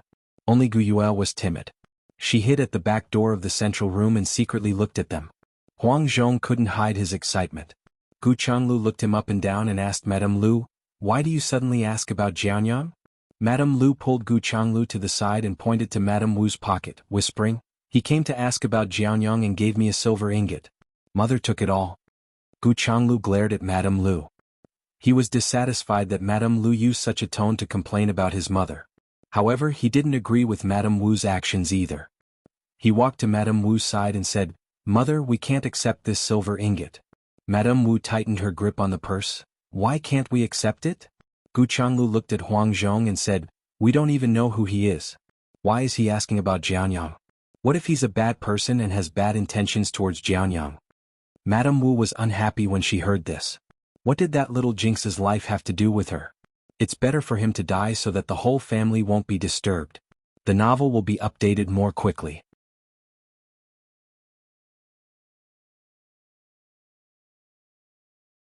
Chapter 74. Huang Zhong said, "Don't worry, I'm not a bad person. This may be a bit abrupt, but I wonder if I can see Jianyang?" No. Gu Changlu rejected without hesitation. If the other party didn't even let him see her, how could he bring her to town and let the Marquis see her? He couldn't knock out the whole family and kidnap the child, right? Besides, he didn't even know who the child was. Huang Zhong felt that it was very likely that the other party was his young miss. Since that was the case, he couldn't defend the family of the young Mrs. adoptive parents. He softened his tone and said, "May I ask where the child's parents are? I have something to say to them." Madame Wu said, "Her parents passed away. I'm her grandmother, I raised her. Tell me what you have to say." She didn't have parents when she was young? Huang Zhong's mood suddenly became complicated. He thought for a moment and asked, "Can we talk inside?" Madame Wu led Huang Zhong into the house. Huang Zhong asked about the details of the birth, especially why Madame Su went up the mountain with a big belly. It turned out that Madame Su wasn't from the village. She had married far away and her family had sent a letter saying that her father was dying and asked her to find a way to go home. Madame Su was pregnant and her in-laws naturally didn't allow her to go far away. She had no choice but to go to the temple to beg the Bodhisattva. She went without telling her in-laws, saying that she was going to pick some wild vegetables and that she would be back before dark. Who would have thought that there would be a sudden thunderstorm and she would be trapped in the temple and slip? The Marquis's premature birth was caused by twins, but hers was an accident. At first, the Gu family didn't know that she went to the temple. When she didn't come back in the heavy rain, Gu Sanling wanted to find his wife but was stopped by his two brothers. Going into the forest in a thunderstorm was suicidal. Madame Su came back 2 days later. When she came back, the child had already been born. It was a girl with a red spot on her face. She was so ugly that she didn't look like Gu Sanling's biological daughter. Gu Sanling was famous for his good looks. Many people from the surrounding villages were eager to be his wife. In the end, he chose Lady Su, mainly because Lady Su had a large dowry. Madame Wu had once suspected that Madame Su had lost her child in the mountains. She was afraid that her family would blame her, so she picked up a child and brought it back. Su Shi was an honest person. She said that she gave birth to this child in the temple. If you don't believe me, you can ask the abbot in the temple. Madame Wu and her second daughter-in-law, Madame Lu, went to ask and confirmed that Madame Su had given birth in the temple. The baby was born alive, and his cries could be heard all over the temple. "You didn't pick it up?" Madame Wu asked at that time. The monk laughed. "Do you know who was the other female benefactor who gave birth here that night? She is a noble in the capital, who would be able to pick up her child." Madame Wu instantly fell silent. The children of nobles were more precious than gold. Not to mention picking them up, they couldn't even be stolen. Hearing this, Huang Zhong was completely certain that the Su family's child was the one he was looking for. But from the looks of it, Madame Su didn't know that she had carried the wrong baby. Her surname is also Gu. What a coincidence. Huang Zhong suddenly had a feeling of fate. He quickly asked, "Do Madame Su and Gu Sanlang love the child?" What the hell was this? Madame Su and Gu Sanlang almost tied the child to their belts. This was also what made Madame Wu dissatisfied. Madame Su was a hen who couldn't lay eggs. She had such a good husband like Gu Sanlang, but she couldn't give birth to a good child. It wasn't easy for her to give birth to a daughter. Not only was she ugly, but she was also stupid. She was stupid because when she grew up, she found that other children could jump, but she couldn't even walk. She only called her mother when she was 3 years old. However, the couple didn't dislike her at all. They loved the child very much. Gu Jiao's mother's hard life began after the couple died. Of course, Madame Wu didn't say this. Huang Zhong had too many clues to digest in his mind, so he didn't notice Madame Wu's hesitation for a while. He looked at Madame Wu and the others and said excitedly, "To tell you the truth, the noble who gave birth in the temple that year was my wife. The 2 children may have been mixed up." Madame Wu and the others were stunned. I don't quite understand. Say it again." Madame Wu stammered. Huang Zhong smiled and said, "Sanlang's daughter is my family's young miss." Madame Wu opened her mouth. "Your family is?" Huang Zhong warmly said, "Marquis Ding An's manor." Boom. Everyone in the room was thunderstruck. They didn't understand the rest, but they understood the last 2 words. Marquis Manor. That damn girl was actually from the Marquis Manor? Marquis Manor has a higher official position than the county magistrate? Madame Lu carefully asked. The Marquis Manor was not an official position. It was a manor. The Marquis was the official. But Huang Zhong understood Madame Lu's meaning. Huang Zhong smiled, naturally. Huang Zhong didn't say the exact difference. Even if he did, they wouldn't understand. In the capital, anyone who dared to ask this question would have already been crushed to death by the Marquis. Comparing him to a dog's Marquis, who were they looking down on? Huang Zhong was rather polite to the Gu family. After all, the Gu family had raised their young miss. He amiably said, "My family's Marquis is in town. Can I bring that child to see my family's Marquis?" These people were completely scared silly. They couldn't even speak. First, they were shocked. They didn't think that the girl's background would be so frightening. Second, they were frightened. They had bullied the girl many times over the years. If the Marquis knew that they were so harsh to his own daughter, would he send them all to the yamen to eat prison food? Just as the people in the room were in a daze, Gu Zhanghai arrived home. He first noticed the carriage outside the door. Then he saw the room full of frightened birds. He glanced at the powerful Huang Zhong and frowned. He asked Madame Wu, "Mother, what is it? Where's your father?" Madame Wu looked behind him. Gu Zhanghai said, "Father went to granduncle's place. He told me to come back first." That.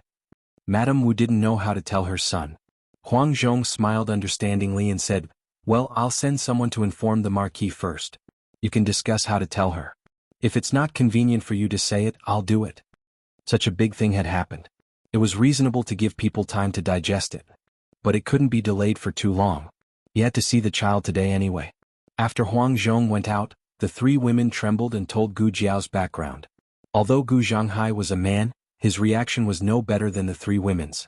His whole face turned pale and his legs were weak.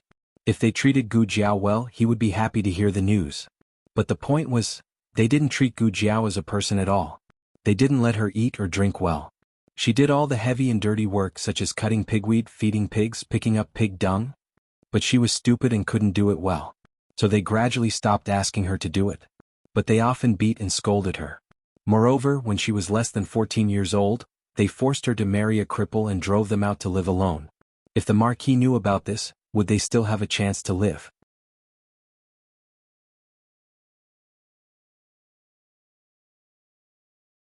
Chapter 75. There are all kinds of novels that can't be found on the internet. Dashuan's father, say something. What should we do? Mrs. Zhou was as anxious as an ant on a hot pot. She asked who in the Gu family treated Gu Jiao the worst. It was either Mrs. Wu or her. Of course, Mrs. Lu was not a good person, but Gu Xiaoshen took away half of her anger from Mrs. Lu. Mrs. Lu beat Gu Xiaoshen the most fiercely. There is a saying, anger rises from the heart and evil grows from the guts. When people are angry to the extreme, they can do anything. Similarly, when people are scared to the extreme, they can do anything to protect themselves. Gu Zhanghai immediately made a bold decision. Let you go. What? Mrs. Zhou was stunned. Madame Wu and Gu Changlu were also stunned. Did they hear it wrong? The first branch wanted to use their daughter to replace the Jianyang? Eldest brother, you can't. Gu Changlu was the first to object. Putting aside his guilt for the third branch, he was timid and could not do such a thing. Mrs. Lu was also not happy. It was not her daughter who was going to be the daughter of the Lord Protector. She did not enjoy the happiness but followed the first branch in fear. No. Mrs. Wu and Mrs. Zhou did not say anything. One of them was Gu Yue's grandmother, and the other was Gu Yue's mother. They could directly benefit from it. Moreover, they were not timid. Gu Zhanghai began to persuade the second branch. Second brother, second sister-in-law, if you don't think for yourselves, don't you think for Ershun? Ershun is also a very smart child, but Dashun was born before him and went to school first. The family could not support two children, so Ershun's education was delayed.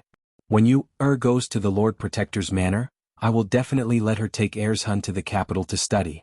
With Ershun's intelligence, how can he not make a name for himself? These words touched the bottom of Mrs. Lu's heart. Even in her dreams, Madame Lu wanted to bask in Second Shun's glory. She also firmly believed that Second Shun was someone who could make a name for himself. It was just that Gu Dashun had taken all the opportunities. Gu Changhai said, third brother's child is not close to us, so we can't count on her. Besides, that child might be sent back by the Marquis's mansion. Don't expect the Marquis's household to compensate us with a sum of money. They also raised third brother's daughter, so we don't owe each other anything. If we really owe them anything, it's us who owe them. How much does the Marquis estate spend on third brother's daughter every year? How much do we spend on Jianyang every year? If we really calculate it, don't we have to compensate them? Hearing about the compensation, the second branch's expression changed. Gu Zhanghai continued, but as long as Yu'er goes there and puts in a good word for us, how can the Marquis' estate not go along with her? You watched Yui grow up. Don't you know what kind of person she is? She's closest to her second aunt. Mrs. Lu's back straightened. Gu Yui and Mrs. Lu's relationship was actually not very close, but Gu Yui was obedient, diligent, and had a soft personality. Mrs. Lu did not hate her, and she had never argued with her. Mrs. Zhou hurriedly chimed in, yes, she always tells me that she likes her second aunt the most. She also says that her second aunt is good-looking. Much better than me. In the past, Mrs. Zhou would never admit that Mrs. Lu was prettier than her. But now she had to coax Mrs. Lu. Mrs. Lu was successfully coaxed. She smiled embarrassedly, who doesn't like Yui? After successfully persuading Mrs. Lu, Gu Zhanghai turned to look at Gu Changlu. Second brother, I know that you don't like farming. You like doing business. When Yui goes to the Marquis' mansion, let her buy you the best shop in town. You can sell whatever you want. Gu Changlu was suddenly speechless. It was true that he felt guilty towards the third branch, but he really wanted to have his own business. Father. Mrs. Lu said weakly. Gu Zhanghai knew the old man's character well. It was true that he was fickle to Gu Jiao. It was also true that he favored boys over girls. But if he really asked him to do such a bad thing, he might not do it. I'll tell him later. Mrs. Lu curled her lips and said, then tell him, don't involve us. Gu Zhanghai grinned, don't worry, second sister-in-law. It's my idea. If the old man wants to scold someone, he will only scold me. Will the Marquis' mansion be suspicious? Gu Changlu suddenly asked. Gu Zhanghai smiled and said, how can it be? Who would have guessed that we have such big courage? What's more, that person asked in the village before coming to the Gu family. He won't ask again. Mrs. Zhou said, what about the blood test? I heard there is such a thing. Gu Zhanghai's smile deepened. That's even easier. You, and third brother's daughter are blood relatives. When the time comes, let you, think of a way to replace the blood in the Marquis' mansion with third brother's daughter's blood. Naturally we can deceive everyone. Just like that, the family decided the life of Gu Jiao and Gu Yu. It was just like how they decided the life of Gu Jiao and Xiao Lulang. They didn't even think about whether the person involved would agree or not. Gu Yu, cried and didn't want to be a daughter. Mrs. Zhou and Mrs. Lu tried to persuade her, but she didn't listen. Gu Zhanghai slapped her and she became obedient. Mrs. Zhou changed her daughter into decent clothes. Mrs. Lu took out the jewelry that she took from Mrs. Su and put it on Gu Yu. Gu Zhanghai's slap just now didn't leave a mark on Gu Yuer's face. But because she cried, her eyes were red and swollen. Regarding this, the Gu family's explanation was that the little girl couldn't accept the fact and was a little sad. Huang Zhong felt that this was human nature. The kindness of giving birth was not as great as the kindness of raising. After so many years, they should have developed feelings for each other.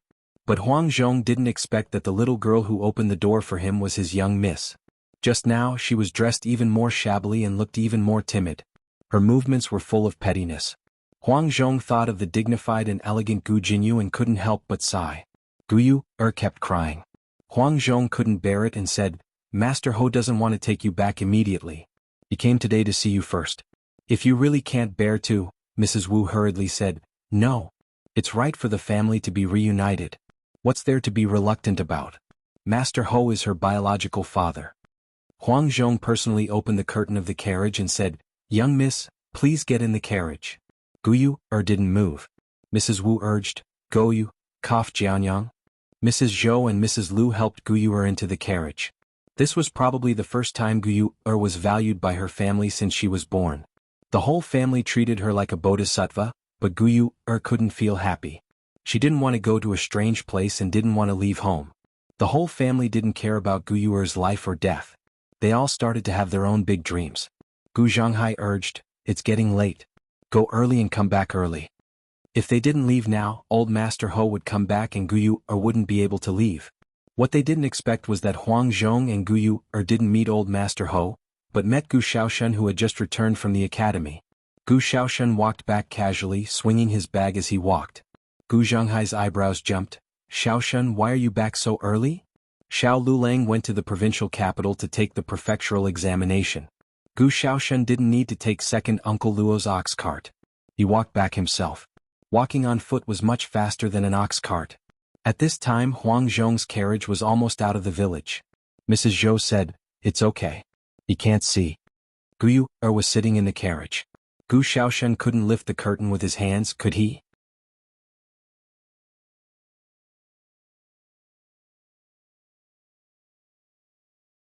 Chapter 76. The Gu family might have forgotten that Gu Xiaoshun grew up with bad hands. Because of this, he had been beaten by the Lu family since he was a child. When the carriage passed by Gu Xiaoshun casually waved his hand. Ah, Gu Yui?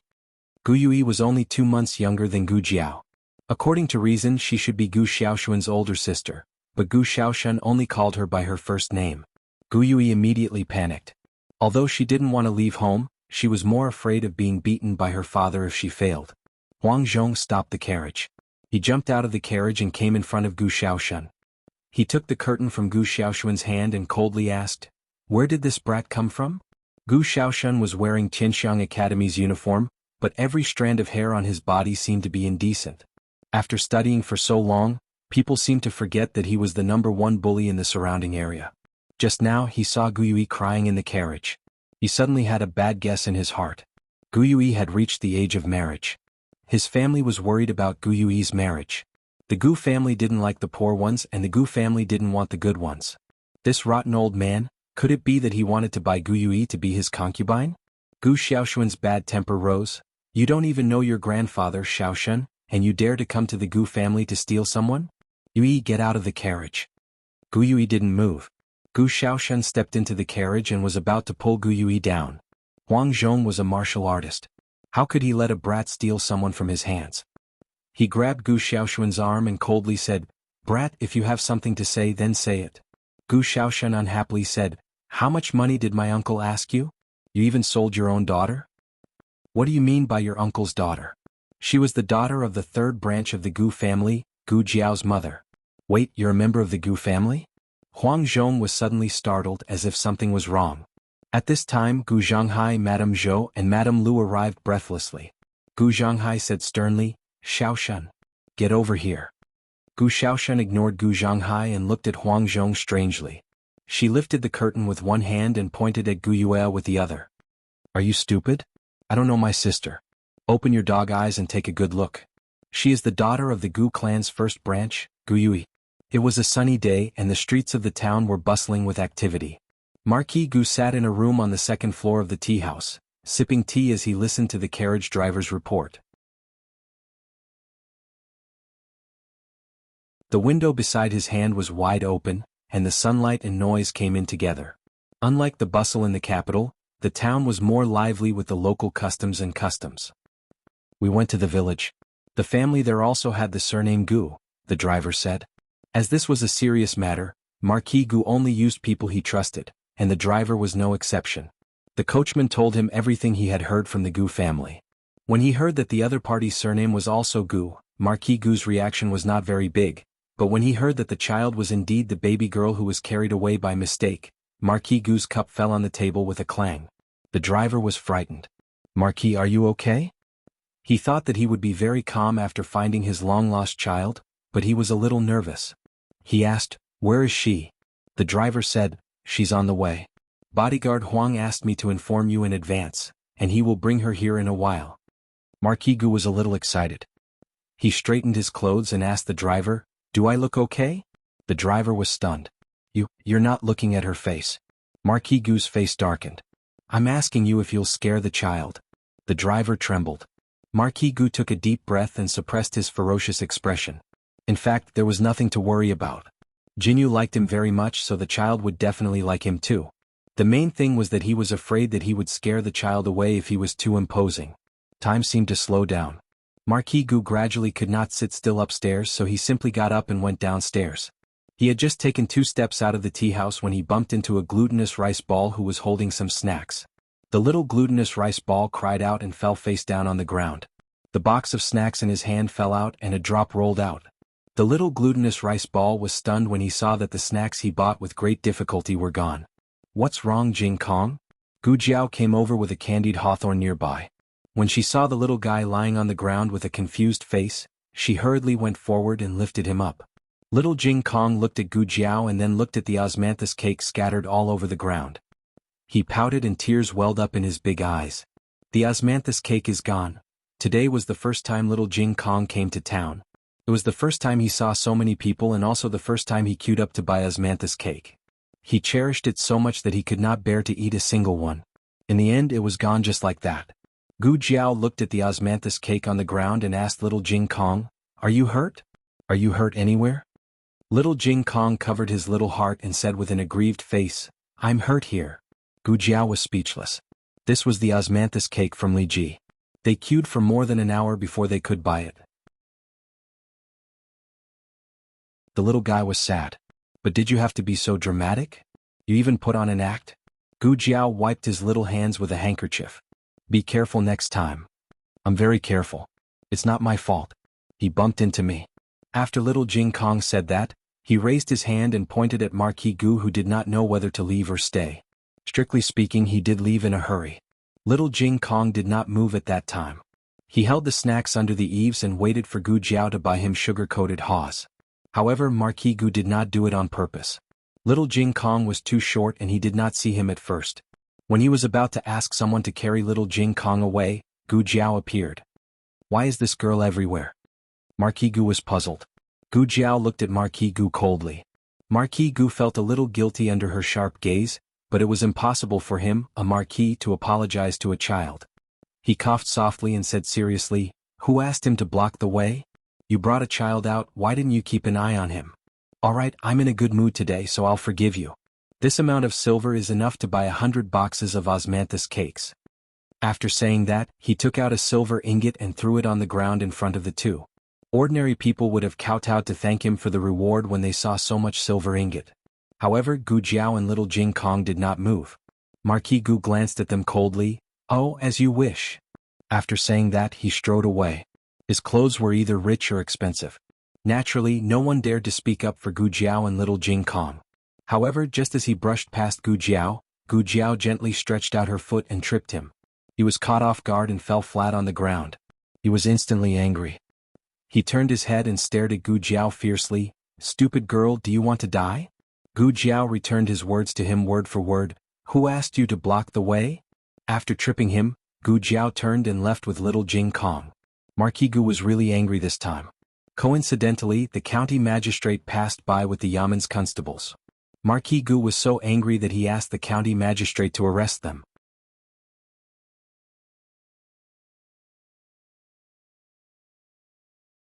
Chapter 77. As soon as the magistrate left, Huang Zhong arrived. Marquis, why are you here alone? Where's the child?" "I was almost fooled. The one from the Gu family isn't." Huang Zhong told him the whole story of how the Gu family had substituted one person for another. "Fortunately, we met Brother Xiaoshan. Otherwise, we would have made another mistake." Marquis Gu was furious. "Very good, these people don't want to live anymore. I'll deal with them later. I asked you a question, are you deaf?" Marquis Gu glared at Huang Zhong. Huang Zhong pursed his lips. Weren't they still hesitating at the beginning about whether or not to recognize her? Why are they so anxious now? Huang Zhong took out a lifelike wooden carving. "Brother Xiaoshan gave it to me. He said this is the young miss." The wooden carving from last time was given to the old mother of the headmaster. After that, Gu Xiaoshan carved a new one, but he didn't have time to give it to Gu Jiao. Huang Zhong learned his lesson this time and didn't tell Gu Xiaoshan the truth. He only said that his master had received a favor from his sister and wanted to invite her to town to thank her. Gu Xiaoshan was afraid that they would thank the wrong person again, so he gave the wooden carving to him. Marquis Gu felt that the wooden carving looked a little familiar. "It's missing something." Huang Zhong searched his chest again and took out a small piece of dough. He smacked it on the left side of the wooden carving's face. Brother Xiaoshan said that the young miss has a red birthmark on her face. Red birthmark. Marquis Gu finally understood why the wooden carving looked familiar. Wasn't this the stinky girl he had just ordered to be taken away? "Did you make a mistake?" Marquis Gu frowned. "There's no mistake this time." In order to verify the authenticity of the wooden carving, Huang Zhong had checked with the villagers. It was the real child of the Gu family's third branch. Marquis Gu felt as if lightning had struck his head, and his whole body began to sway. Huang Zhong noticed his master's strange behavior and asked worriedly, "Marquis, what's wrong? Don't tell me you don't like Mrs. Appearance?" Xiaoxuan's brother said that although she has a birthmark, it's not ugly at all. Beauty was in the eye of the beholder, and fairies were in the eyes of the younger brother. Gu Xiaoxun had never thought that his sister was ugly. Huang Zhong was just listening to Marquis Gu's words when the next second, Marquis Gu disappeared. Naturally, Marquis Gu had gone to chase after Gu Jiao. He had not expected that the brat was the child he had been searching so hard for. It's over. He had personally sent him to prison. Whether or not he would recognize her was another matter altogether. He was afraid that when the time came, it would be difficult to ask her for her blood as a guiding drug. When Marquis Gu arrived at the county yamen, Magistrate Liu and his entourage had also just arrived. Just now, he had revealed his identity so that the county magistrate obeyed his orders. When the county magistrate saw him, he hurriedly went forward to salute him. However, Marquis Gu didn't even look at him and walked towards the carriage where Gu Jiao and Gu Ruoyun were being held. Something unexpected happened. The carriage was empty and there was not a single person in it. Marquis Gu's eyes widened. Where is she? Magistrate Liu was also dumbfounded. That's right, where is she? He had seen her and the child get into the carriage with his own eyes. They had not stopped along the way, so how could they have disappeared? Could it be that the brat was a hidden expert? Magistrate Liu wiped away his cold sweat. This official has failed in his duty. This official will immediately send people to capture her. She will be punished. Let's see if she dares to escape. A mere 9th rank official dared to punish the bloodline of the Marquis' household? Marquis Gu scolded, "Dog official. You even captured 2 children. You even want to punish them. Why don't you go to heaven?" Magistrate Liu was dumbfounded. "Didn't you tell this official to capture them?" Marquis Gu kicked him. "You'll capture them just because I told you to? Who is the real official of the people? You don't seek justice for the people, you don't stand up for the people. You only know how to curry favor and curry favor. What's the use of having you?" Magistrate Liu, who was flustered by the wind, was speechless. The last ray of the setting sun disappeared into the horizon. The sky was gray and half dark. Gu Jiao held little Jing Kong's hand and walked on the quiet street at a moderate pace. Although there was no osmanthus cake, there was still candied haws. Little Jing Kong was small, but he was not timid. The series of events just now did not scare him at all. He licked the candied haws very seriously. Gu Jiao paused and could not help but ask him, "Are you afraid?" Little Jing Kong stopped licking the candied haws and looked at Gu Jiao with his big eyes. After a while he understood what she meant. "I'm not afraid." He said so. Gu Jiao nodded. It was good that he was not afraid. The first principle that Gu Jiao learned was the way of survival. She did not care much about whether people were good or bad. However, after having little Jing Kong, she began to care about it. It did not seem good to let a child learn how to escape from prison. Gu Jiao was thinking about how to educate little Jing Kong when little Jing Kong shook her hand. "Jiao Jiao, you're very powerful." Gu Jiao thought that he was talking about a child. Little Jing Kong said, "I want to be very powerful too. I want to be more powerful than Jiao Jiao. Then Jiao Jiao won't need to be powerful." Gu Jiao paused and looked at him in confusion. Little Jing Kong raised his head and looked into Gu Jiao's eyes with his clear eyes. "Jiao Jiao must be very hard, right? Master said that powerful people have suffered a lot, and they will continue to suffer a lot in the future." In fact, he did not understand why people had to suffer when they became powerful.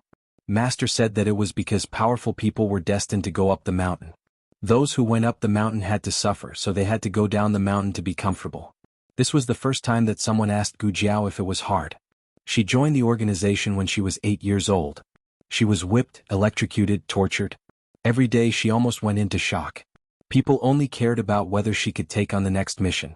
No one cared about whether she was hard or not. Gu Jiao did not know how to answer for a moment. Little Jing Kong thought about what happened just now and lowered his head. "Did I make Jiao Jiao feel tired?" Gu Jiao did not expect him to say that. Gu Jiao touched his little bald head. "No, it's not hard to raise little Jing Kong at all." "Really?" Little Jing Kong looked at her blankly. Gu Jiao saw a trace of hesitation in his eyes. This heartless little guy was actually more vulnerable than anyone else. Gu Jiao nodded firmly. "Yes, it's true." Little Jing Kong smiled again. He patted his little chest and said solemnly, Jiao Jiao, wait for me to grow up. When I grow up, I'll carry you up the mountain. If powerful people had to go up the mountain, then he would carry Jiao Jiao up the mountain. Jiao Jiao did not need to walk. He would bear the hardships of Jiao Jiao. Gu Jiao did not understand what he meant by going up the mountain and going down the mountain, but she felt the little guy's concern. She squatted down and gently scratched the tip of his little nose. At this time, Gu Jiao did not know that someone had really fulfilled the promise that he made when he was 3.5 years old. This cute little ball of rice actually became such a majestic immortal general one day. In the 6 countries in the world, no one dared to make her suffer anymore. When they returned to the village, little Jing Kong had already fallen asleep. He was lying in Gu Jiao's arms and drooling.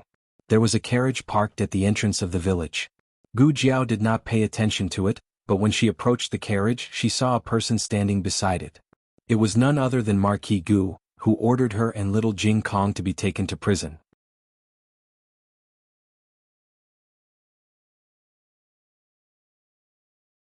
Chapter 78. There was no one beside Marquis Gu except for his guard, Huang Zhong. Gu Jiao ruled out the possibility that he was here to catch her. But if he wasn't here to catch her, why would he be here? Gu Jiao didn't have a good impression of this Marquis who looked down on commoners like ants. She hugged little Jing Kong tightly and looked at him warily. If he dared to do anything to hurt them, she didn't mind taking his life here. Marquis Gu saw Gu Jiao's hostility. He coughed lightly and said seriously, "I'm not here to catch you. I have no ill intentions." Gu Jiao didn't care about this and continued to look at him warily. Marquis Gu's feelings were very complicated. On one hand, he couldn't accept that this girl who had tricked him time and time again was his long-lost flesh and blood. On the other hand, he couldn't bear to look back on their interactions. But no matter what, since he was here, he had to make things clear. Marquis Gu gave Huang Zhong a look and Huang Zhong retreated. Marquis Gu flicked his wide sleeves and said, "My surname is Gu. I'm Marquis Ding, and of the Hot Spring Villa." Gu Jiao had guessed his identity long ago.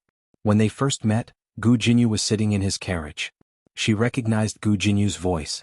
It seemed unlikely that there was a second person who could sit in Gu Jinyu's carriage and call himself Marquis.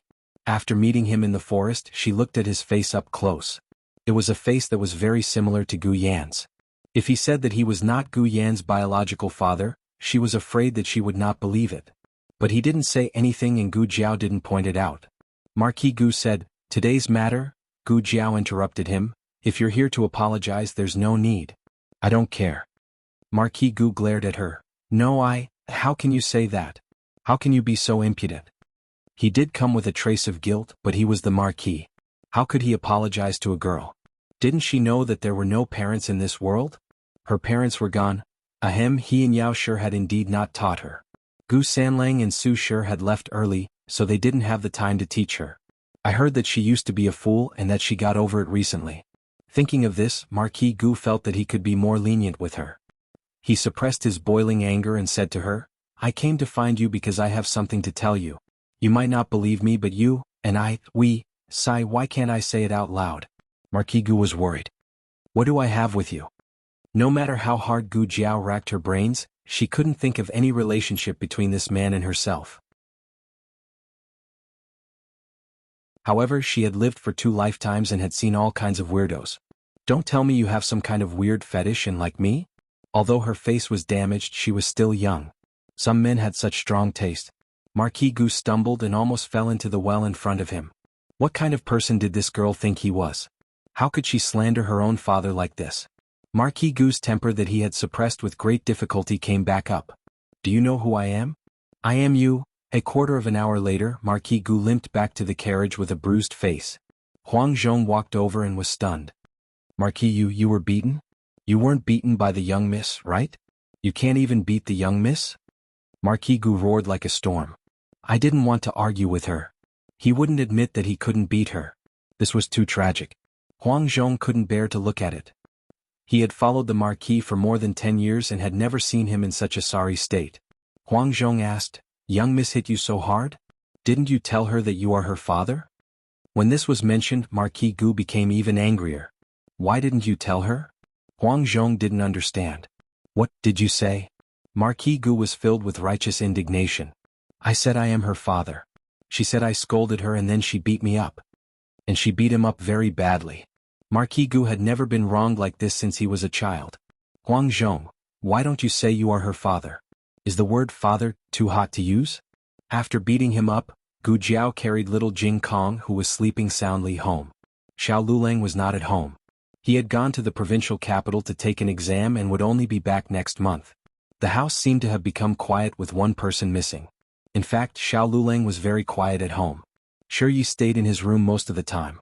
However, when Gu Jiao opened the door of the west room and didn't see the young man reading at the desk, she suddenly felt a little uncomfortable. Gu Jiao put little Jing Kong on the bed and pulled the quilt over him. Then she went to the kitchen to cook dinner. Little Jing Kong had eaten his fill in town. Gu Jiao didn't wake him up and sat in the central room with the old lady to eat. Gu Jiao asked, Xiaoshen didn't come over? Gu Xiaoshen returned to the old house every night after dinner. He said he would stay at the academy for a while, the old lady said as she picked up a piece of braised pork. Without Lulang and little silly girl, the braised pork was no longer delicious. Gu Jiao asked strangely, why did he suddenly go to the academy? The old lady said, I don't know. He left in a hurry. Gu Xiaoshen ruined the Gu family's plans. Gu Zhonghai, his wife, and the Lu matriarch wanted to beat him to death. In order to avoid trouble, he stayed at the academy overnight. The academy didn't allow outsiders to enter. The only Gu family member who could enter was Gu Dashun. The Gu family could let Gu Dashun beat him up if they wanted, but Gu Dashun couldn't beat him. I'll send him some money tomorrow. Gu Jiao was worried that Gu Xiaoshen wouldn't have enough money to eat. I'll give it to him, the old lady said. Where did you get the money? Gu Jiao asked. The old lady was very down and out when she first came to the house. She didn't even have a copper coin, let alone silver. During the new year, Gu Jiao gave her a big red packet, but it was in silver notes. The old lady snorted, Did I tell you for nothing? Gu Jiao was stunned. Did the old lady start a side business at home? The old lady said without changing her expression, And your medicine. Since you don't want it anymore, I'll sell it all. Gu Jiao asked strangely, What medicine? The old lady said, Golden sore medicine. You've been messing around at home for a few days. Do you think I don't know? Gu Jiao said, Oh, you know. She made the medicine during the day. Xiao Lulang wasn't at home.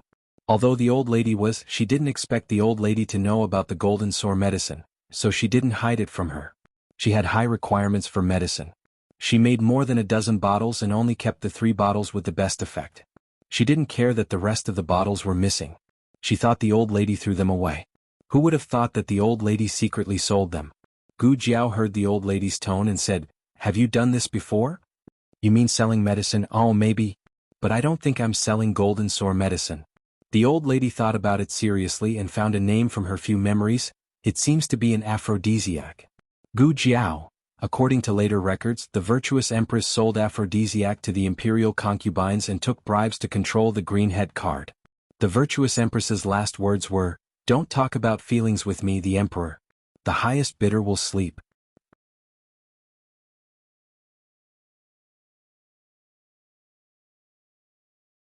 Chapter 79.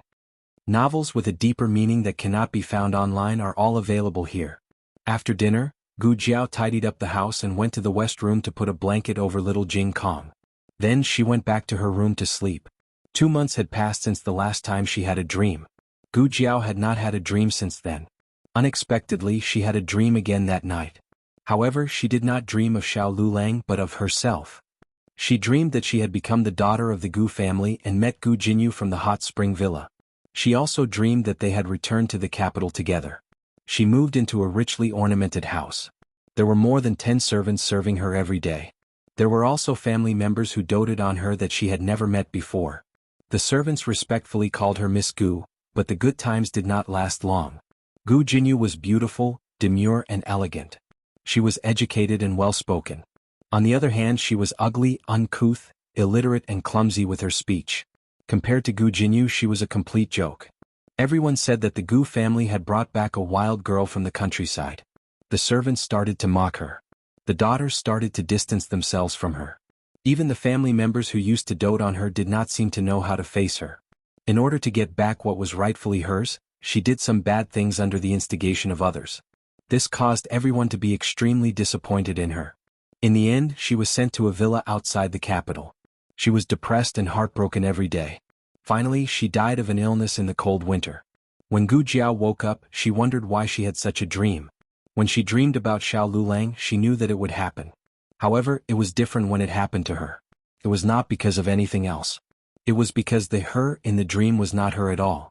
She was not ignorant and incompetent, nor was she clumsy with her speech. She did not care about what others thought of her. She would not be jealous of Gu Jinyu. She would not be instigated by others. She would not use those stupid tricks on Gu Jinyu either. If she really wanted to kill someone, she would do it more cleanly than wiping the floor. As for being heartbroken because he couldn't get the love of his family, that was even more ridiculous. So, why did she have such a wild dream? Was there something wrong with his brain? On the other hand, Xiao Lulang and Feng Lin's carriage had finally arrived at the prefectural city, Ping City, after a long and arduous journey. They didn't arrive early, and the inns next to the examination hall were all full.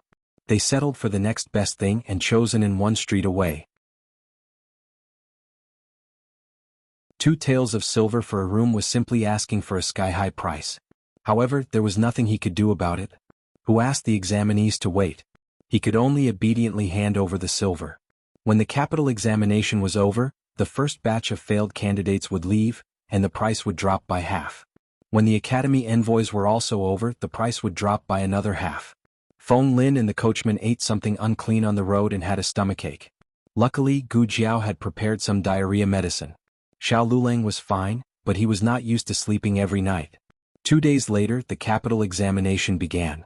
The location of the capital examination was at the Ping City Examination Hall. The examinees entered the hall at 5 a.m. Different from the examination documents of the county examination, the examination documents of the capital examination were given to each examinee. The examination documents were called examination documents by the prefectural government. The examinee's name, examination shed, and seat number were written on it. There were 4 examination sheds in the examination hall in Ping City. Sheds were mostly for the top examinees in the county examination, and Xiao Lulang was also in one of them. The big examination shed was divided into numerous small examination rooms. Each examinee had 1 room. The space was not big, but there was a desk, a cushion, and a narrow wooden bed. Other than the examination documents, the examinees were not allowed to bring in anything else. The examinees' brushes, ink, paper, and inkstone were all provided by the examination hall. In addition, there were also 3 meals a day and a blanket for the night. If the examinees were tired, they could rest at any time. As long as they did not cheat or violate the rules of the examination hall, no one would interfere even if they slept there for 4 days and 4 nights. The capital examination did not have a one-off situation. Therefore, the examinees had to obediently complete the 3 rounds of examination. Other than when they went to the toilet, they were not allowed to leave the examination hall. Once they left, regardless of the situation, they could not return to the examination hall.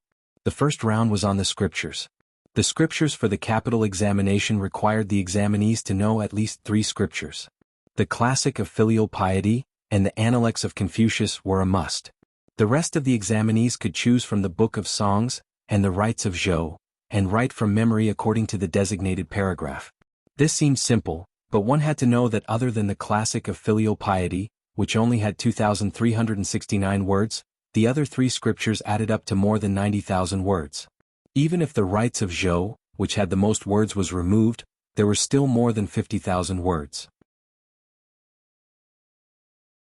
The amount of memorization was huge. The number of questions for the scriptures was also very large. The fastest one could finish writing would be in the afternoon.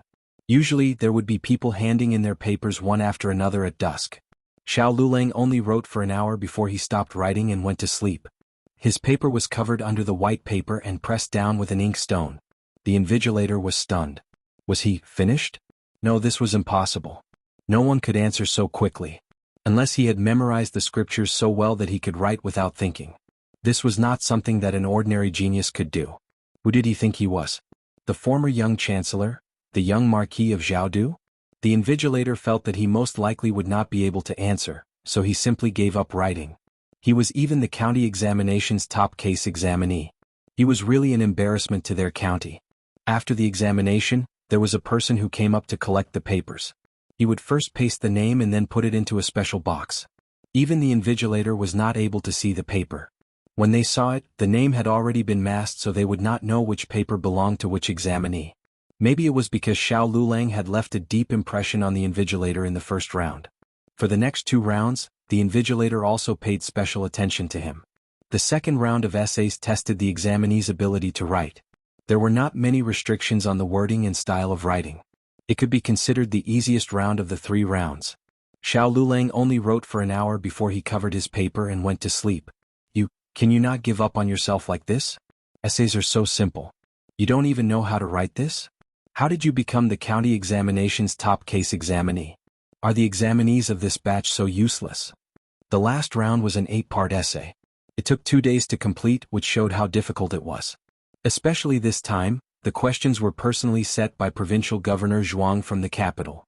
Provincial Governor Zhuang had taken 2 completely unrelated sentences from the Analects of Confucius.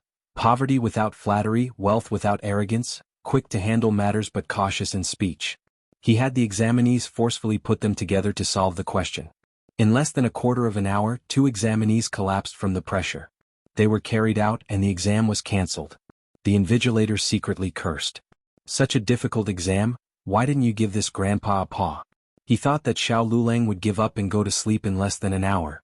Who knew that he would sit there without moving? Poverty without flattery, wealth without arrogance, quick to handle matters but cautious in speech. Why did Sir Zhuang give such a difficult assignment? Help me do it.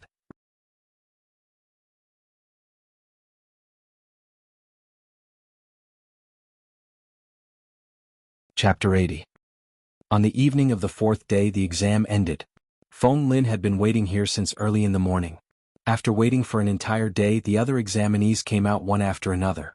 Only Xiao Lulang was nowhere to be seen. He could not help but worry.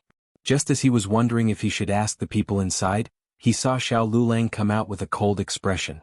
Feng Lin hurriedly went up to him and found that his complexion was not good. He asked, "What's wrong? Are you not feeling well? Or did you not do well?" "It's nothing," Xiao Lulang said lightly. Feng Lin heard that his voice was fine and thought that it should not be a problem with his body. He comforted him. "I just heard from the examinees that this time's exam questions were especially difficult. Don't be discouraged, they might not even do as well as you. Let's go back to the inn," Xiao Lulang said as he turned around and walked in the direction of the inn.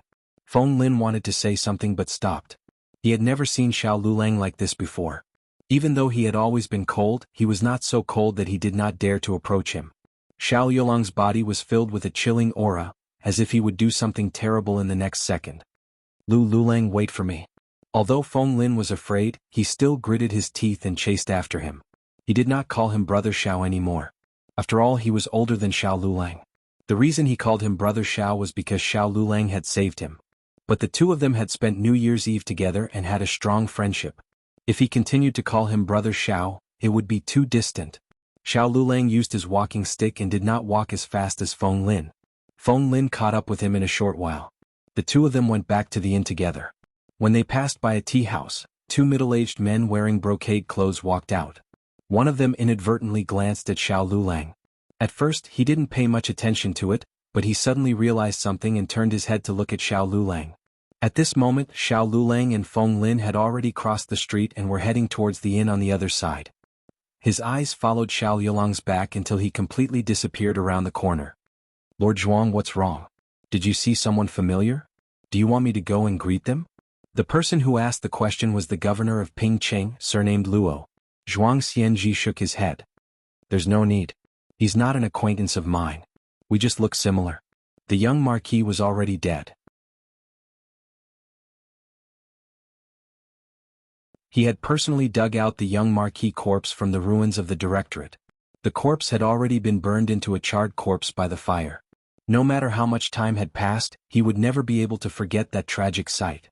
Or perhaps they didn't look alike at all, but he was just seeing things. Looking at the young marquis's appearance and talent, it was impossible to find a second person like him in the entire 6 nations. "Do you need me to confirm it?"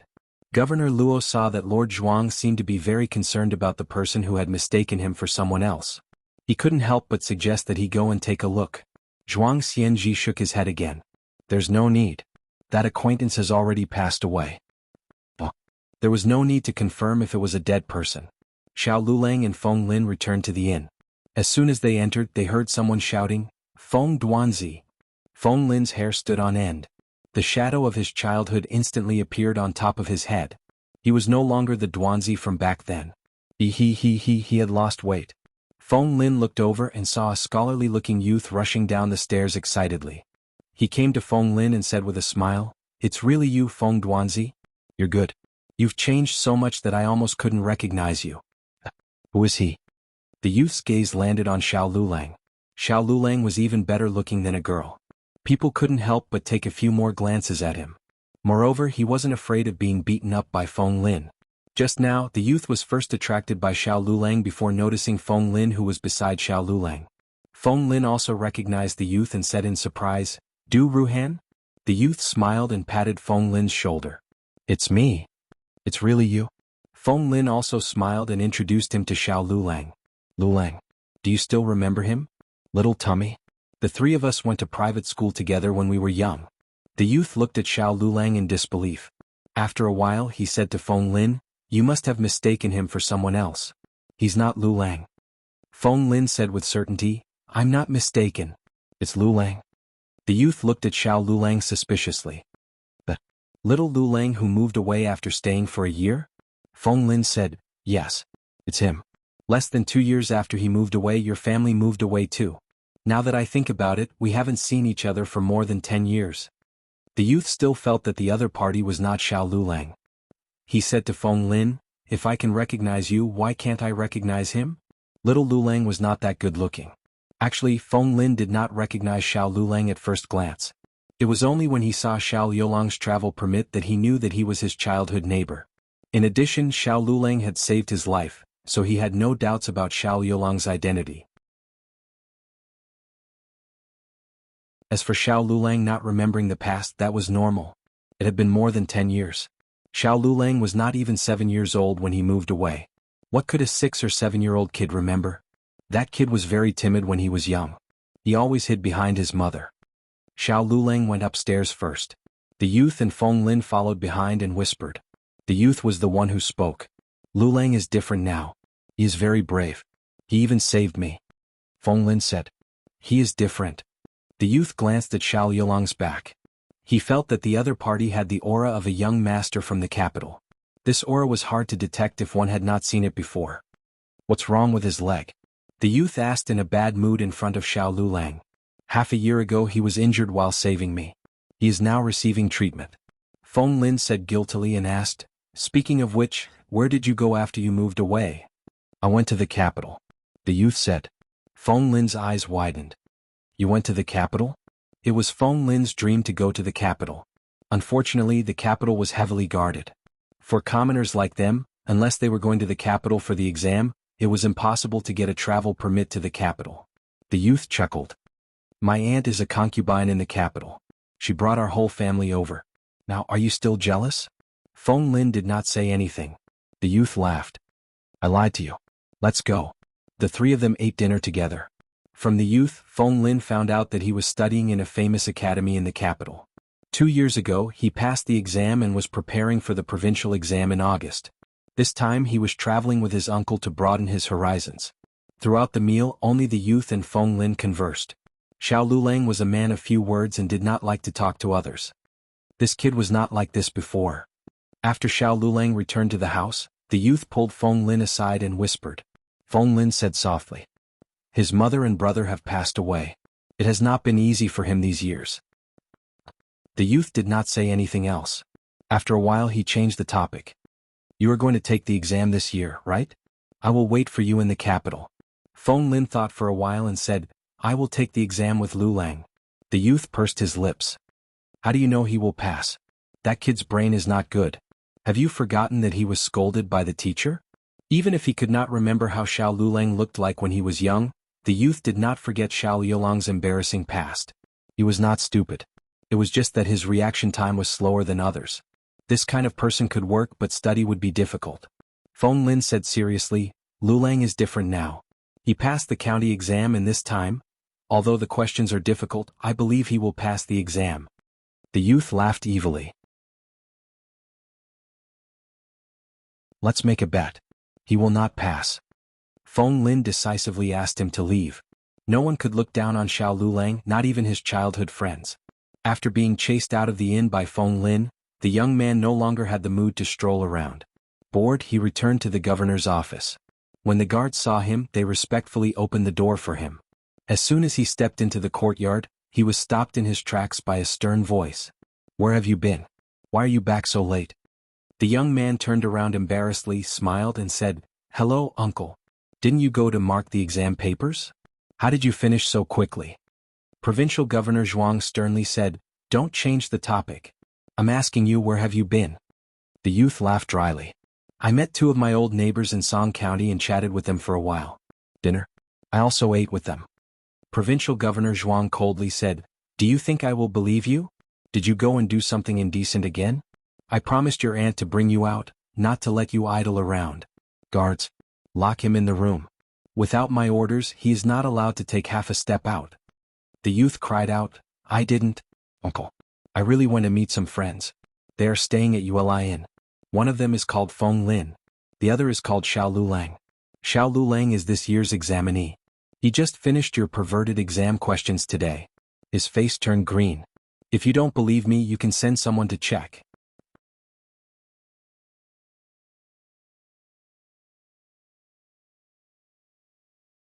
Chapter 81. All the novels that cannot be found online will be available here. After hearing this, Du Ruhan knew that there was no hope for him today. He hated his mouth. Why did he speak the truth at such a critical moment? Sure enough, when Governor Luo came to mediate the fight, Du Ruhan had already been served by Zhuang Xianji to the point that even his parents couldn't recognize him. Governor Luo asked awkwardly and respectfully, "Sir, should we investigate those 2 people?" Zhuang Xianji rejected him immediately. "Is that fellow telling the truth?" Governor Luo's mouth twitched. "Young Master Du said that the questions you set were perverted. He was telling the truth. Gu Jiao knew nothing about what happened in Pingcheng. She was on the way to the hot spring villa. This morning, Second Master came to her personally and told her about this month's consultation. Although I know that we were talking about consultation, you know young Master Gu's situation. It is indeed inconvenient for him to go out." Second Master did not know that Gu Yan had come to see her not long ago and that she had already given him a follow-up consultation. Gu Jiao paused. "Okay." Second Master was stunned. "She was so easy to talk to? I've been holding back all this time. Was it all for nothing?" The weather was good and the carriage moved quickly. They arrived at the villa in less than 2 hours. The attitude of the people in the villa towards them had changed greatly. Although the guards still looked serious, they were very polite. The servant who came to pick them up was the same person as last time. Her name was Yuya. Yuya led Gu Jiao, the second boss, and the old doctor to a pavilion near the small garden. "The young master is soaking in the hot spring. Please wait for a moment. I will go and report to the young master." The hot spring was closer to the pavilion. Yuya was not sure where the young master wanted to see the doctor. If he wanted to go to the hot spring, there was no need to bring them to the main courtyard. Yuya went to ask the young master for instructions and instructed a servant to bring some snacks and tea from the kitchen to serve Gu Jiao and the other 2. This treatment was much better than the previous time. The second boss tasted a mouthful of the rose cake and smiled from ear to ear. "Is it really that good?" Gu Jiao asked. The second boss smiled and said, "The things in the Marquis estate are expensive not because they are delicious, but because you can't eat them." He wasn't eating snacks but glory. Oh, oh. While they were waiting, the sound of something crying came from the small garden. All 3 of them heard it. The old doctor followed the sound and asked in puzzlement, "What's that sound?" The second boss stopped eating and listened attentively, but he didn't hear anything. "I'll go take a look," Gu Jiao said. Don't." The second boss wanted to stop her, but was Gu Jiao someone who could be stopped so easily? She got up and went down the steps to the little garden. She followed the sound and soon found the little thing trapped under the fence. It was a little puppy that had just been born. It was unknown how it got stuck in the fence and there was a circle of thorns under the fence. The result was that the more it struggled, the more the thorns pierced into its flesh. It was in so much pain that its eyes were filled with tears. When it saw someone come, it didn't know if it was frightened or excited. It stuck out its little tongue, but it didn't expect to lick the thorns, causing it to whimper in pain. It really is a stupid little puppy. Gu Jiao squatted down and rubbed its furry little head. "Don't move." The little puppy didn't understand, but it still moved. It was in so much pain. In order to save it, she had to first move the fence and then pull out the thorns from the little puppy's body one by one. Gu Jiao chose the best position and began to pull the fence. At this time, a servant girl wearing an apricot-colored vest came over. "Who is it?" "Stop right now." Gu Jiao didn't stop. Gu Jiao had a small basket on her back and was dressed like a village girl. The servant girl only felt that this dress was familiar, but did not think much of it. She strode over and grabbed Gu Jiao's small basket. "I told you to stop, didn't you hear me?" Gu Jiao calmly turned her head. Her cold gaze was like a knife, scaring the servant girl into letting go. Then the servant girl recognized her. "It's you?" Gu Jiao also recognized her. It was the servant who had rummaged through her pouch at Rejuvenation Hall and slandered her as a thief. She was Gu Jinyu's trusted aide called Yuru. "Why are you here?" Yuru frowned. She remembered that she had heard that the doctor from Rejuvenation Hall had come to examine the young master. Her face darkened. "You're just a little medicine boy. You don't have to follow me every time." Gu Jiao was too lazy to pay attention to her and moved to pull the fence. Yuru scolded, "What are you doing? That place is filled with young Miss Flowers. Are you worthy of ruining it?" "Oh, oh." The puppy cried out in pain. Yuru glanced at it and sneered, "Just because of a mutt? Your dog? Sure enough, like person like dog. Do you know how much one peony here cost? I'm selling you and your dog." "Noisy." Gu Jiao frowned in annoyance and pulled the fence up. Yuru's expression changed and she pounced at her. Actually, when Gu Jiao pulled the fence up, she had avoided the peonies. However, when Yuru pounced on the fence, the end of the fence swept and broke one of the peonies. That was the one that bloomed the most beautifully. Yuru's face turned pale. She suddenly retreated a few steps, far away from the scene. She covered her mouth with one hand and pointed at Gu Jiao with the other. You broke young Miss Flowers. You broke it yourself. You're blaming me?" It was Yuru's voice. She came back after reporting to Gu Yen. Gu Yen told her to bring her to the hot springs. She happened to see this scene. "Shameless," Yu said. Yuru was Gu Jinyu's personal maid. Not many people in the villa dared to speak to her like this. Yuru's face darkened. "She broke it." She pulled the fence up. "If you don't believe me, ask them." They all saw it. Unknowingly, a few servants had gathered around to watch the show. Yuru asked them to testify. Yu put her hands on her hips and said, "All right, tell me. Who broke it?" Everyone lowered their heads. Yuru's backer was Gu Jinyu. It was not worth offending her for a little medicine boy.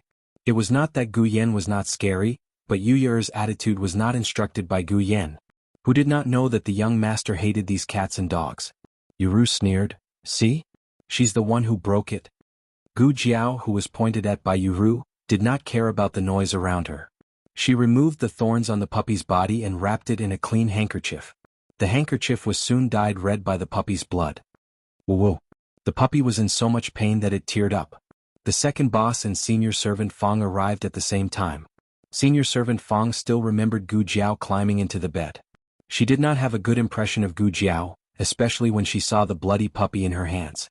She became even more impatient. "Why aren't you throwing it out?" These words were not only directed at Gu Jiao, but also at the second boss. The second boss knew that Gu Jiao would not throw it out. "Give it to me.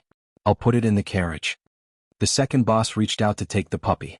However, Gu Jiao did not give it to him. The second boss facepalmed. The little girl was amenable to coaxing but not coercion. Couldn't she talk nicely? Did she have to be fierce to her? He was done for. Senior servant Fong said coldly, "I'll say it again. Throw this little beast out. Otherwise she will also get out." "Who are you telling to get out?" Accompanied by an indifferent voice, Gu Yan's sedan was carried over by the servants.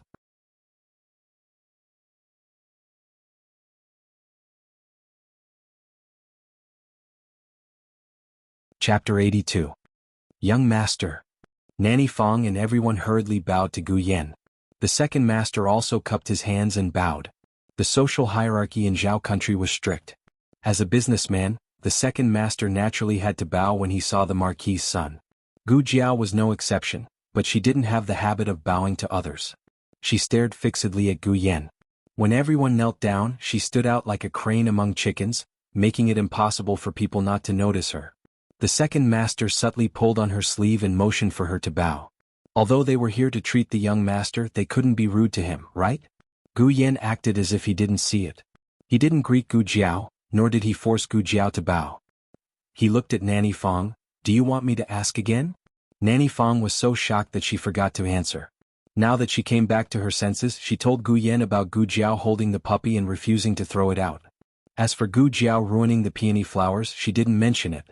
After all, she didn't see it with her own eyes, so it wasn't her place to say it. Everyone in the residence knew that Gu Yan hated these little things the most. He thought they were noisy. Not long ago, Gu Yan had a rabbit that didn't bark, but it was forcefully thrown out by Gu Jinyu. This girl really hit the knife's edge. She probably didn't even know how she died. Sure enough, when Gu Yan's gaze fell on the bloody puppy in Gu Jiao's arms, his aura suddenly turned cold. Nanny Fong snorted coldly. I told you to throw it out, but you didn't. Did it fall into the young master's hands? Where did the dog come from? Gu Yan asked. I picked it up.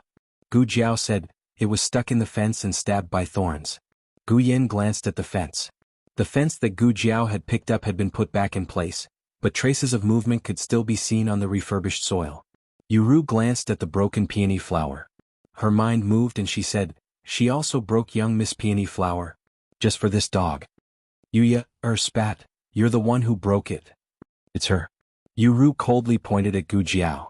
It's you? Yuya, placed her hands on her hips. Gu Yan's face became extremely cold. Anyone could see that he was angry. He had a heart disease, so he couldn't get angry easily. Otherwise he would get sick. Otherwise, Master and Marchioness wouldn't spoil him so much.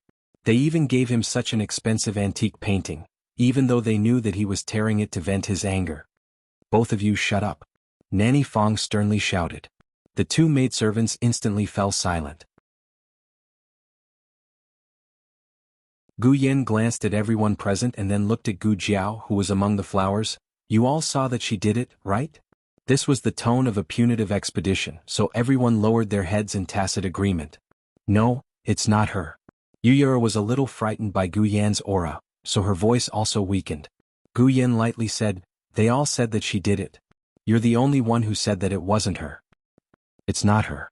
Yuya, muttered in a low voice. Yuru proudly hooked up the corners of her mouth. No matter what, the young miss was the young master's older sister.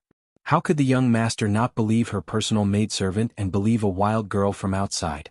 As for this Yuya, she was only a third-rank maidservant in the young master's courtyard. She didn't even have the qualifications to serve the young master. Her words naturally didn't have much weight. Very good. Gu Yan nodded. What's your name? Yuya was stunned. Me? Yuya. Gu Yan said, other than Doya, drive everyone out of the mountain villa for this young master. It's Yuya. No, drive them out of the mountain villa? It wasn't her? Yuya was stunned. Everyone's expression changed at the same time. Why didn't the young master punish Yuya and the little medicine boy, but drive them out instead? The only one who had a normal expression was Gu Jiao. From beginning to end, there wasn't the slightest change in her expression. She only focused on comforting the injured little puppy. Yuru pounced over in disbelief. Young master, you're my ass. Two hidden guards quickly appeared and pressed down on her with one finger. They threw her and all the servants who tried to slander Gu Jiao out. The guards who were about to step forward to carry out the order were a little dumbfounded. Where did these two guys come from? Are they trying to steal our jobs in broad daylight? The hidden guards in black thought, hey, you guys don't know anything about our little sweetheart. How could we give you guys such a good opportunity to curry favor with him? In the end, only senior servant Fong was left. She was Madame Yao's concubine, so the mountain villa's guards definitely wouldn't dare to touch her. However, the hidden guards didn't say anything and dragged her out. Senior servant Fong shouted, let me go. I want to see the madam. I want to see the madam. Whoosh. A hidden guard hit her mute acupoint and she instantly couldn't make a sound. The guards all gave them a thumbs up. You guys even dared to touch senior servant Fong. You guys are awesome. After the hidden guards in black finished doing this, they immediately disappeared into the darkness. When the young master needed them, they were hidden weapons. When the young master didn't need them, they were air. The second master's mouth was wide open and couldn't close for a long time. Gu Yan had someone put down the palanquin. He walked down to Gu Jiao and gently smiled. How was it? Did it relieve your anger? The second master thought, wait, what's going on? You threw so many people out just to relieve the little lass's anger? Gu Jiao seriously thought about it and nodded. It relieved my anger. Gu Yan's smile became even wider. He was born handsome, so when he smiled, even the spring scenery in the garden was overshadowed. It lost a lot of blood. Is it seriously injured? Gu Yan looked at the little puppy in her arms and asked. Yes, I need to find a place to stop the bleeding. You can come to my courtyard. Gu Yan brought Gu Jiao back to his room. Doya, bring a clean mattress over. It's Yuya. Yuya put her hands on her hips and roared in her heart. Yuya took the small mattress to Gu Yan's room with a dark face and spread it on Gu Yan's desk. Gu Jiao cleaned the little puppy's wounds with iodophor and applied some self-made ointment. She also wrapped some gauze around some places. Do you have goat's milk? She asked. Yes, Doya. Gu Yan asked Yuya to bring a bowl of fresh goat's milk. The little puppy licked its lips and drank it. After drinking it, it fell asleep. During the whole process, Gu Yan didn't disturb Gu Jiao. He sat cross-legged on the bed and focused on playing with Gu Jiao's stethoscope. He hung the stethoscope on his ear and lowered his head. He listened to his heart and his stomach. Wow, it's so loud. The world-weary and disagreeable young Master Gu had finally become a curious baby. The old doctor routinely checked Gu Yan's pulse. Gu Yan was very cooperative with the old doctor. His attitude was so good that the old doctor was flattered. Gu Yan's pulse also surprised the old doctor. Of course, there was still a lot of difference compared to a normal person, but compared to his past, it was a great improvement.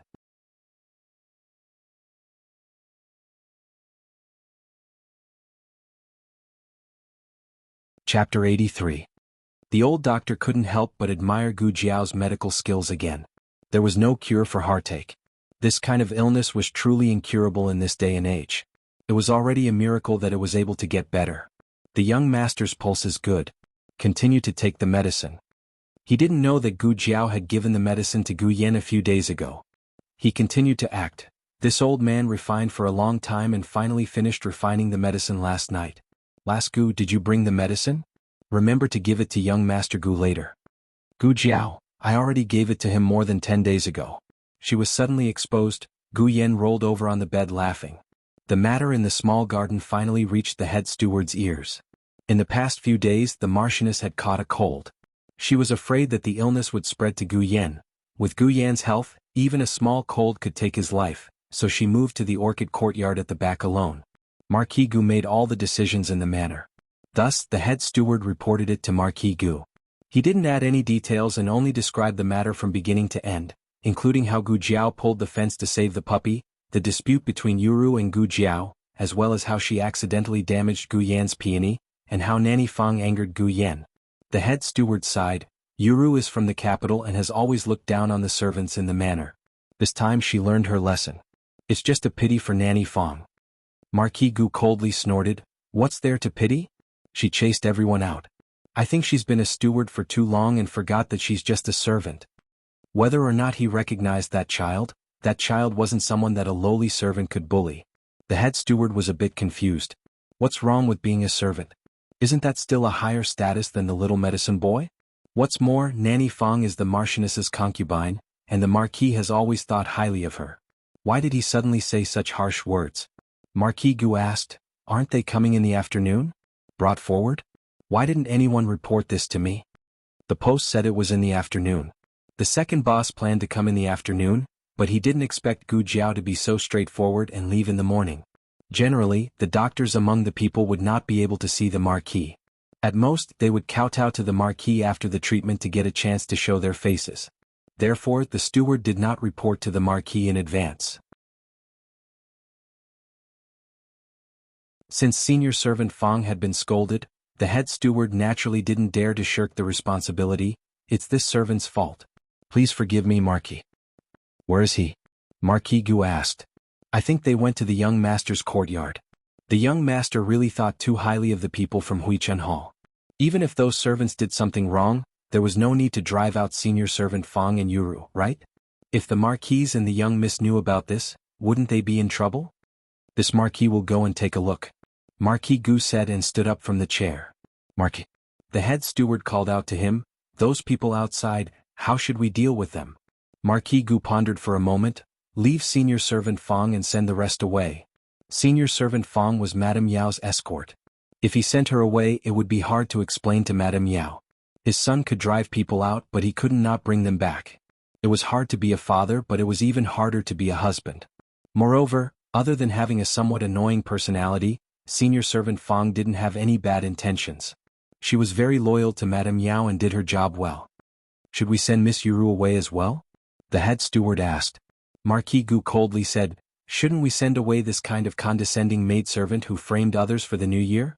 Will you take responsibility if she leads Jinyu astray? The head steward hurriedly responded, yes, yes, yes. This humble one will do it right away.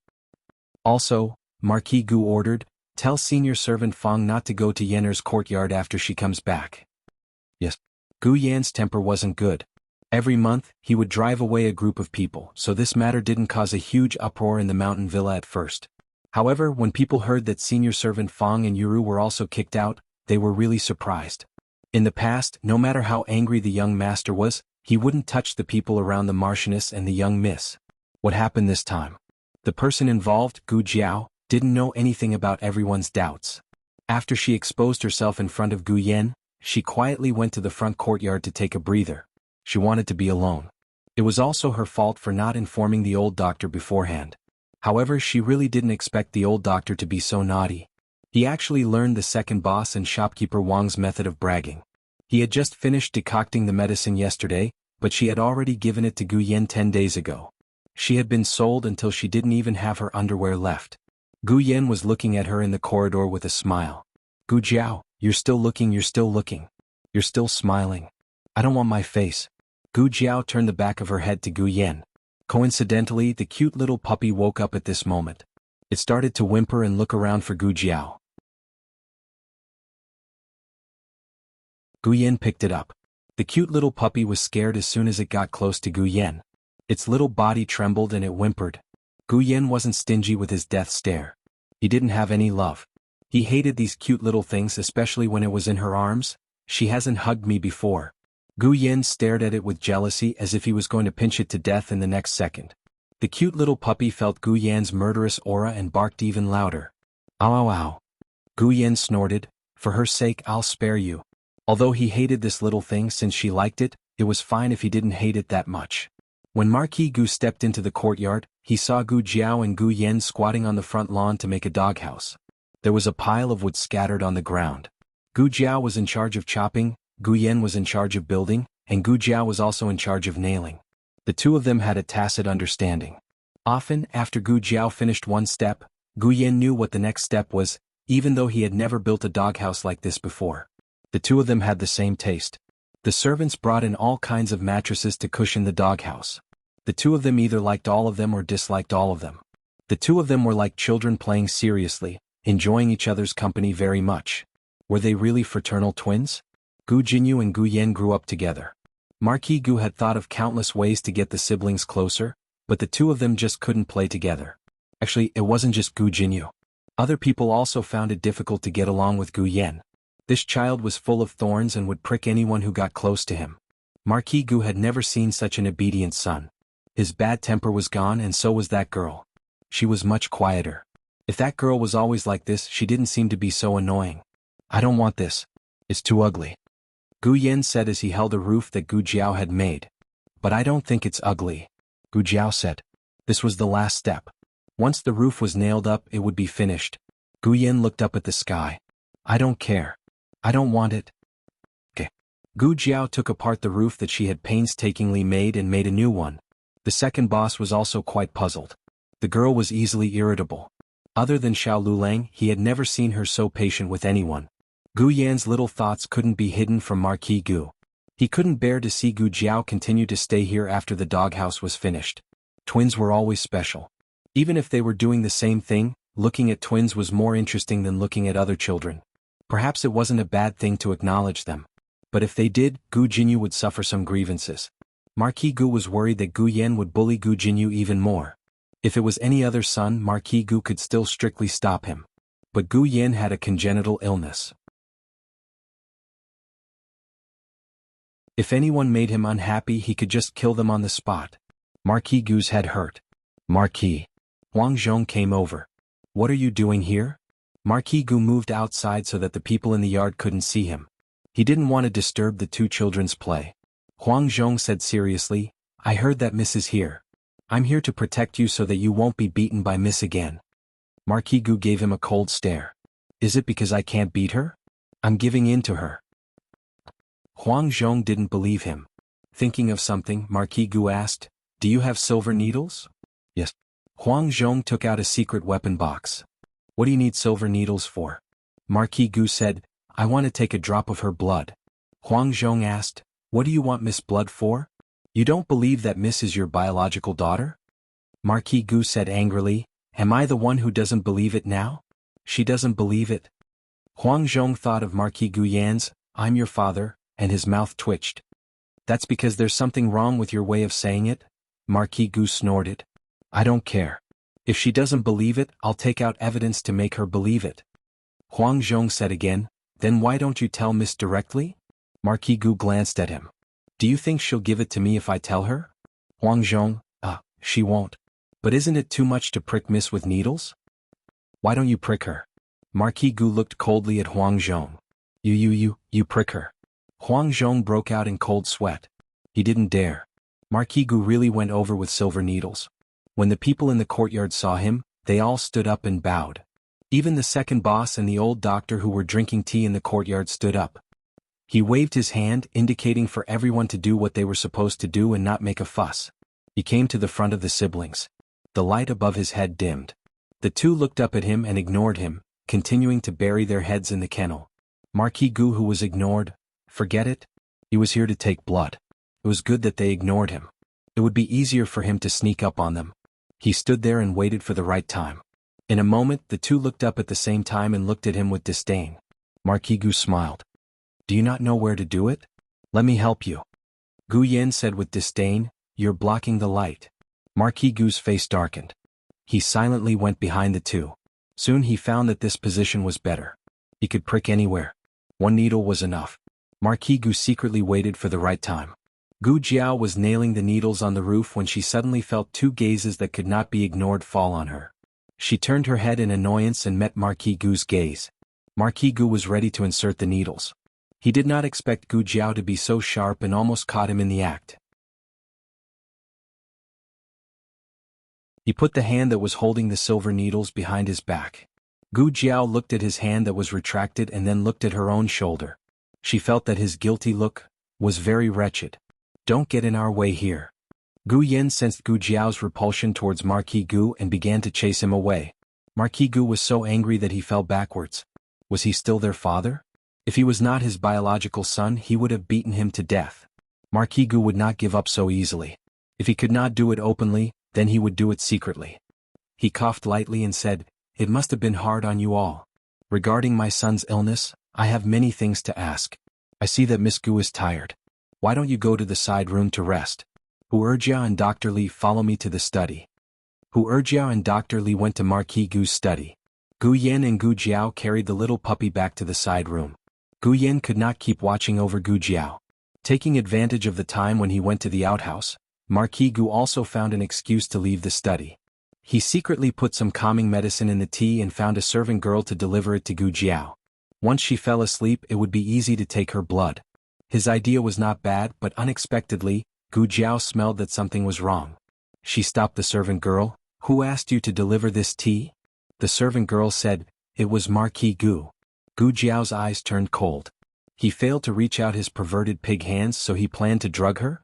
At this age he was old enough to be her father. She did not expect him to be so perverted. Gu Jiao clenched her small fists. She went to the window and lifted the curtains. She saw Marquis Gu squatting sneakily under the windowsill. Gu Jiao's murderous aura was like a knife. Marquis Gu sensed that something was wrong from her murderous aura. His heart trembled as he took a step back and said, Well, listen to my explanation. I actually, Buddha mountain no shadow feet, boom, bang, bang bang bang, bang, thump, go. I don't know how to swim. That you're tuning in to the Han Li's Wuxia Adventures YouTube channel. We're so grateful for your support, and don't forget to subscribe to join us on this incredible journey through captivating stories. Your generosity through donations truly makes a world of difference, as it's the primary source of revenue that allows me to expand and enhance this channel for you. Thank you from the bottom of my heart for being a part of this adventure.